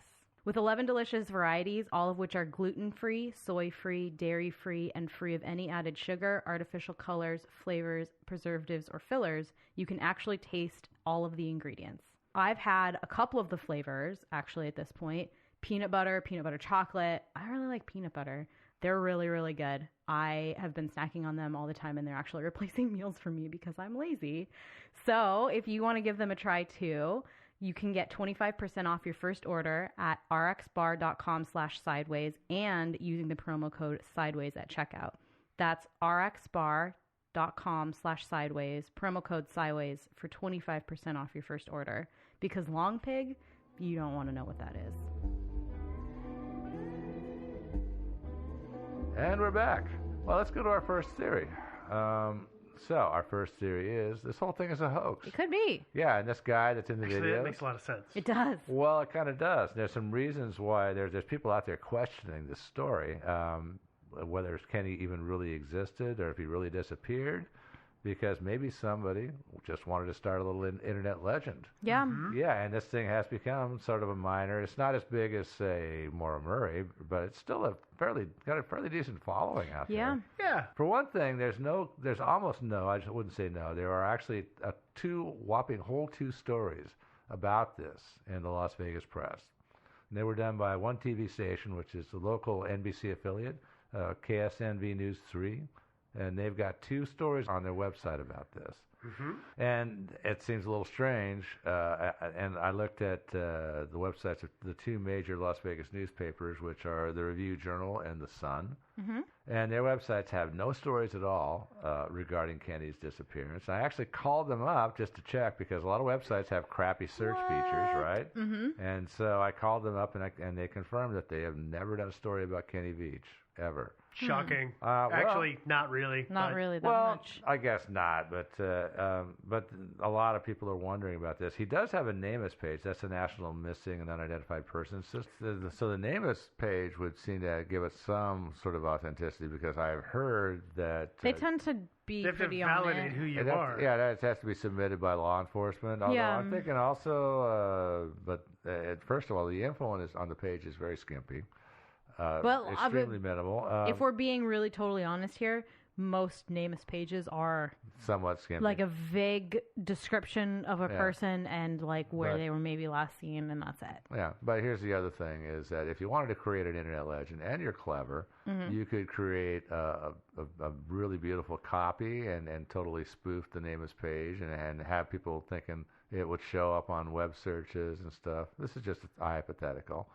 And so again, I'm questioning. That's a lot of work. Though. It would be. Well, I also wouldn't. I think it'd be easier to fake a human and report it to NamUs than it would to be spoof a NamUs account. But whatever. Maybe that's another way where you could hack in and just plant some spam. Because we've talked. I know you're going to talk about this in a second, but like his girlfriend may or may not be real. Yeah. Right. It may or may not be real human. Yeah. Or maybe her internet presence may not be. Right, so it might not be her talking. Right, so it's that sort of possibility of this person who was his quote unquote girlfriend reported him missing, but maybe it was him that reported him missing. Yeah, and exactly. He was a real person, but he's not actually missing. He's not found, but he's not actually, really legally speaking. So that's missing. Sherian. How are you pronouncing her name, by the way? I'm calling it Sherian or Sherian, but anyway, Sherian? I did check with the Las Vegas Police Department though, and it turns out that they actually do have an open case file for Kenny, so it's real apparently. I talked to a Detective Danny at Missing Persons. He said, yeah. He really did exist. He really did disappear. He confirmed also that Sherian is a real person. Okay, so just like ignore everything I just said. Well, so the hoax is not a hoax. It's not a hoax. Yeah, no, and as for the lack of news coverage, I talked to this woman who's the librarian at the Sun newspaper, and she said, well, in Las Vegas, people disappearing is not considered newsworthy. No. Yeah. In Vegas, for sure, that's true. Yeah, I mean, and so she just said, there's just and. Even though a lot of people are suspicious, no, it's not. I do briefly want to talk about Sherian's Twitter account. Yeah, that's right. She did. Because you reached out to me about this. I did mention that to you. Yeah, yes, and she is a person who exists on Twitter. Kenny doesn't exist on Twitter, as far as I can tell.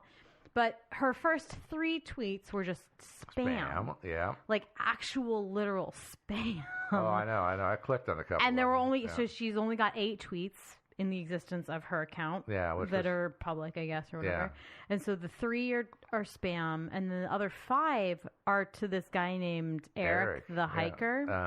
Yeah. Huh. Did you look at these?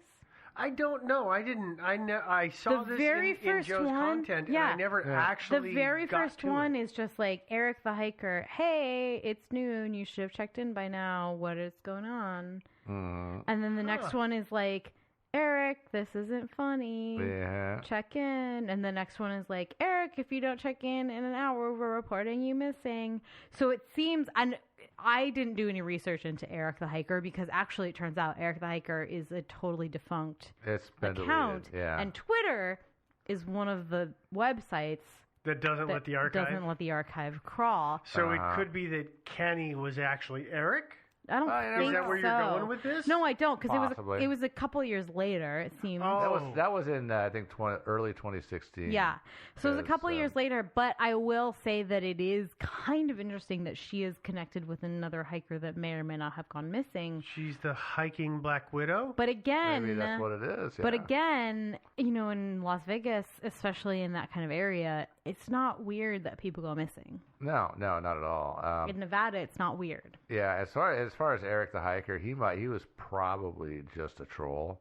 I think that because what happened is this guy posted a comment on the video on YouTube and said basically, hey, I'm going to go up there and I'm going to go looking for him. I'm going to go like this weekend or something like that. I'm going to find the MK. I'm going to find Kenny's remains or whatever.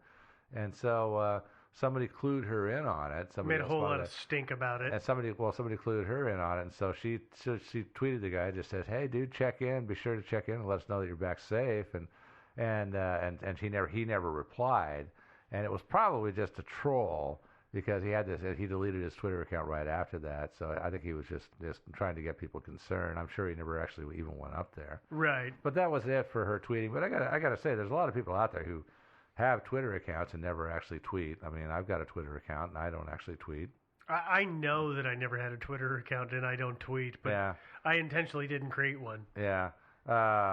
There's some interesting stuff that I didn't have time to dive into, but there's some like Yahoo Answers questions where it's like Eric the Hiker and picking bad men with like an online dating situation. Oh, really? Yeah, I mean maybe that's where Eric got his name from. Well, but so there's some kind of weird stuff around that I like. Frankly, like I said, I didn't necessarily have time to dive into, but it's Eric the Hiker is like a weird name. Could be a pseudonym. Yeah, I mean, it's a weird thing that's been happening on the internet for just like a very small time frame around that whole situation. But yeah, I mean, it is interesting that she was tweeting at this person, 8 tweets. 5 of them are at this person who may or may not have existed and may or may not have been going after finding Kenny's body. He probably did not. May have go been up there. an internet troll. It's totally possible. I mean, Kenny M is a thing, which you guys may or may not know about on the internet, who's like a professional internet troll who just says the stupidest things you could possibly ever say on the internet. And that's like what he does on the internet. Does he make a living doing this? I don't know. Huh. But that's I wouldn't recommend anybody looks at him. No, I wouldn't either. He's doing stupid things. Yeah. Well, but lots of that I out don't know. there. I don't really know really where It's this whole situation comes in, and I don't know. I don't know either. And I would agree that it's weird and kind of feels like a hoax. Yeah, it does. It does.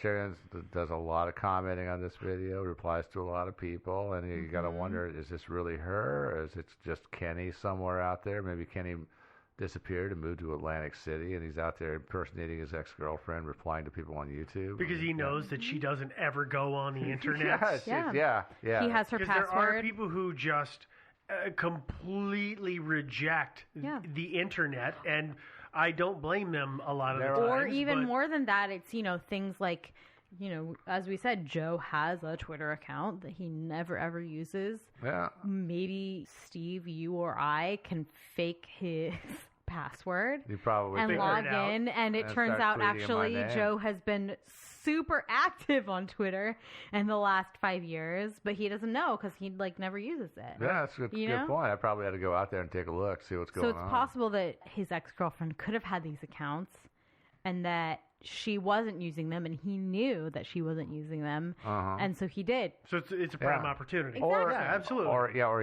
he created the accounts himself. Yeah. Like, for example, the her Twitter account was created October 2014, right about the same time he posted those 4 videos on And you YouTube. asked me to look that up, and it turns out I can't find out. Yeah, I know. I wanted to know the exact date in October when she signed up. Yeah. It would have been really interesting if it was October 17th. I don't know that. Perfect. Okay, so that's the other thing to point out, though, is that it's one of the things that really gets people going is Kenny uploads multiple videos on the same day. His selling his house video, his Shark Tank videos, and I think his MK video. Yeah. They all went up on the same day. No, the selling the house one went up about 5 weeks before early September 2014. Okay. And then but all the other 4, they all went up on October 17th. So 4 of the 5 go up on the same day, which is weird. Now I get that there are people who just figure out how to do it, and so they just dump it all in. But that's a red flag to a lot of people. That's not what I was going to say. I was going to say it's crazy to me that he kept saying, I'm going to sell my house with me. And whether or not it was as a maintenance guy who just worked there or whatever, while he apparently had this super serious girlfriend that maybe he could have gone and lived with instead. Because that was, no? You don't think so? No. I mean, I flesh out what you're saying. I'm just before saying I just interpret what you're saying, tell me what you're saying. It seems like Sharian? Sharian, yeah. Sharian? I don't know how we're saying her name. They were serious. I guess. They were boyfriend, girlfriend. I would be willing to affirm that they were serious enough to be dating. To be dating and for her to be really concerned about him online.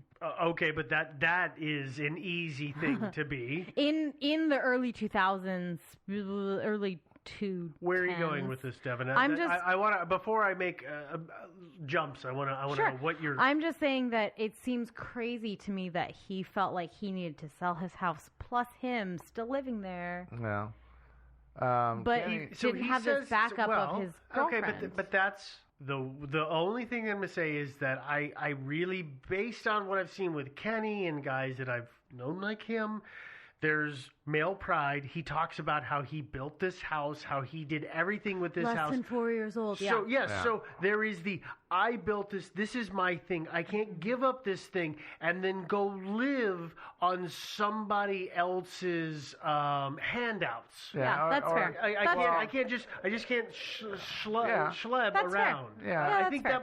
that's why I wasn't. Fair. I don't think that he would do that. Yeah, but I also don't necessarily think Sharian was a real person. But that's fine. I don't think they were that super serious either. I don't know how serious they were. I think she is a real person as far as I know. But as far as is her internet presence really her? I'm not sure. Okay, I'm so not totally I guess sure. the first theory was it was a hoax. Shot to hell. It was a hoax. No, it's definitely not Great. a hoax. Yeah, he definitely disappeared. He was definitely a real human who also definitely disappeared. Yeah, definitely. Yeah. So that leaves us with some other theories that are out here. One is he just went out there, got lost, died of exposure, thirst, whatever. Yeah. You can't just take no water and like a single bar. Yeah, no, I'm sure he took some more provisions for his overnighter than he took. Yeah, but even that, like, if we're gonna just extrapolate out from what he took on his day hike to what he would take on his night hike. I also think people very often vastly underestimate what a desert's going to be like at night. Yeah, it's cold. And it did not seem like... Kenny had actually spent time out there overnight before. That's great. So he knew that it got really That's cold. great for him, yeah. But, the things to consider in the desert are those flash freezes or flash floods that can come and go with almost no evidence whatsoever. Yeah. And Devin brings up a great point. Do you remember, Joe? I don't remember the name of the guy who puts the Finding Kenny video up. Do you remember his name? Oh, you mean Sean? Yeah. Okay. Yeah. So they make, so if you watch the MK video and then you watch the hour-long Finding Kenny 2 video, they start talking about the fact that they can tell in the time since they've been out there, which is months. There's been flooding, There's been flooding, and the terrain is massively changed. Yeah. So I mean, it's very easy, though, that Kenny said, I think it's here. He does the MK video. He then gets home, uploads this, and realizes, you ding-dong, you got turned around because the terrain changed, and you should have hung a left at Albuquerque instead of a right at Albuquerque. And so he goes in that other direction, but, of course, he's told everybody he's going this way, and then he gets lost, and it's not where he thinks it is. The whole reason that I earlier was trying to bring up the fact that they were finger canyons is that those are only formed by flash flooding. Those are dangerous to wander through in flood. Through flood season, and Kenny did not, while maybe he survived a couple nights out, he did not strike me as the kind of person who would know better than to camp at the bottom of a canyon. I don't know. At any time. Because there is no safe time to pitch a tent at the bottom of a canyon. No. Because there's always the chance of a flood to come. And if you've watched some of those flash flood videos on YouTube, they are scary. And they are it's like 30 seconds of somebody filming where suddenly, you go from ankle deep to chest deep water. Yeah. And if he had, for whatever reason, pitched a camp at the bottom of a canyon, the thing about it is it all depends on the weather. I don't know. Yeah. I assume the search and rescue guys had checked the weather conditions in the previous several I days would to see if assume there'd that been any too. rainfall. Yeah, but Yeah, you would but, assume that they would have found a body at some point. They would have found, I mean, not just a body, but a sleeping bag and a Yeah, tent and all but that stuff, also- you know? But that's also the difficulty. Let's just say, okay, let's just hypothetically say that Kenny is completely unaware of where he's pitching his tent and the conditions. Let's just make that as our overarching assumption here. Yeah. He's in his tent. That covers like the next 5 theories. Well, right? but where I'm going here is all of his gear and him are in his tent. Flash flood hits. He doesn't get out of the tent. If you watch the MCave2 video, they talk about the fact that it is loose gravel 6 feet deep. Yeah. Okay, well that means that if Kenny has staked his tent down and now he could and have all his been gear totally in covered. it is now 6 feet under gravel. Search and rescue wouldn't be able to detect that when they got there because they can't. I don't know if without they. digging. I don't know if they brought any cadaver dogs with them on some of their searches. I think they did. I don't know. I mean, I have no idea what they brought, but I'm just saying it's. You would think that they It's would. hard. I mean, for example, you know, if you know that Kenny was planning on going up there and crawling into a cave, so it's a reasonable assumption that Kenny's dead body is inside a cave. I would much rather than having to crawl into every single hole to check Oh, it hell out, yeah. I would much rather bring a cadaver dog. You know, that would be a huge I would as time well, saver. but you know, if they've got one available, I don't know. You know, Yeah. You know, and if what the they dog probably, is in the mood, what you know? they probably should bring, based on the terrain, is the Those dogs cadaver are tortoise. always- Yeah, Because what's the that? cadaver tortoise is much more suited for Longhorn. that environment. Longhorn. It's Cadaver just going to be longhorn. slow. Yes. It's going to be kind of a slow. It is a slow deal. search. It's a No, slow I search. mean, I think there's a lot of possibilities. I know you have listed on your script so many different possibilities of there's like a ton of different possibilities. he just but- something bad happened to him out yeah, there, you could put, and it's possible. Put them under one overarching theory, which is Yeah. I mean, it's okay, bit by a snake, or Fell attacked in a by a hole. mountain lion, or broke his ankle and just died of exposure, Got or a flash lost, flood, or got or lost. had an accident, or let's go back you to know. let's go back to quickly. He got lost. So he said he didn't bring a map or a compass, although because he was a hardcore dude. yeah, although frankly, after spending time looking at the videos and looking at aerials and looking at topographic maps, I'm fairly familiar with the area, and I think it would be hard to get lost there. I disagree with that. Because no, I mean from Picture Canyon, everything is just all uphill. So if you get I if you think get a little Steve disoriented, just turn around and go back has an downhill. easy time getting lost. See, that's the thing is that I think. But I don't think I Kenny get lost did. easy, and I understand.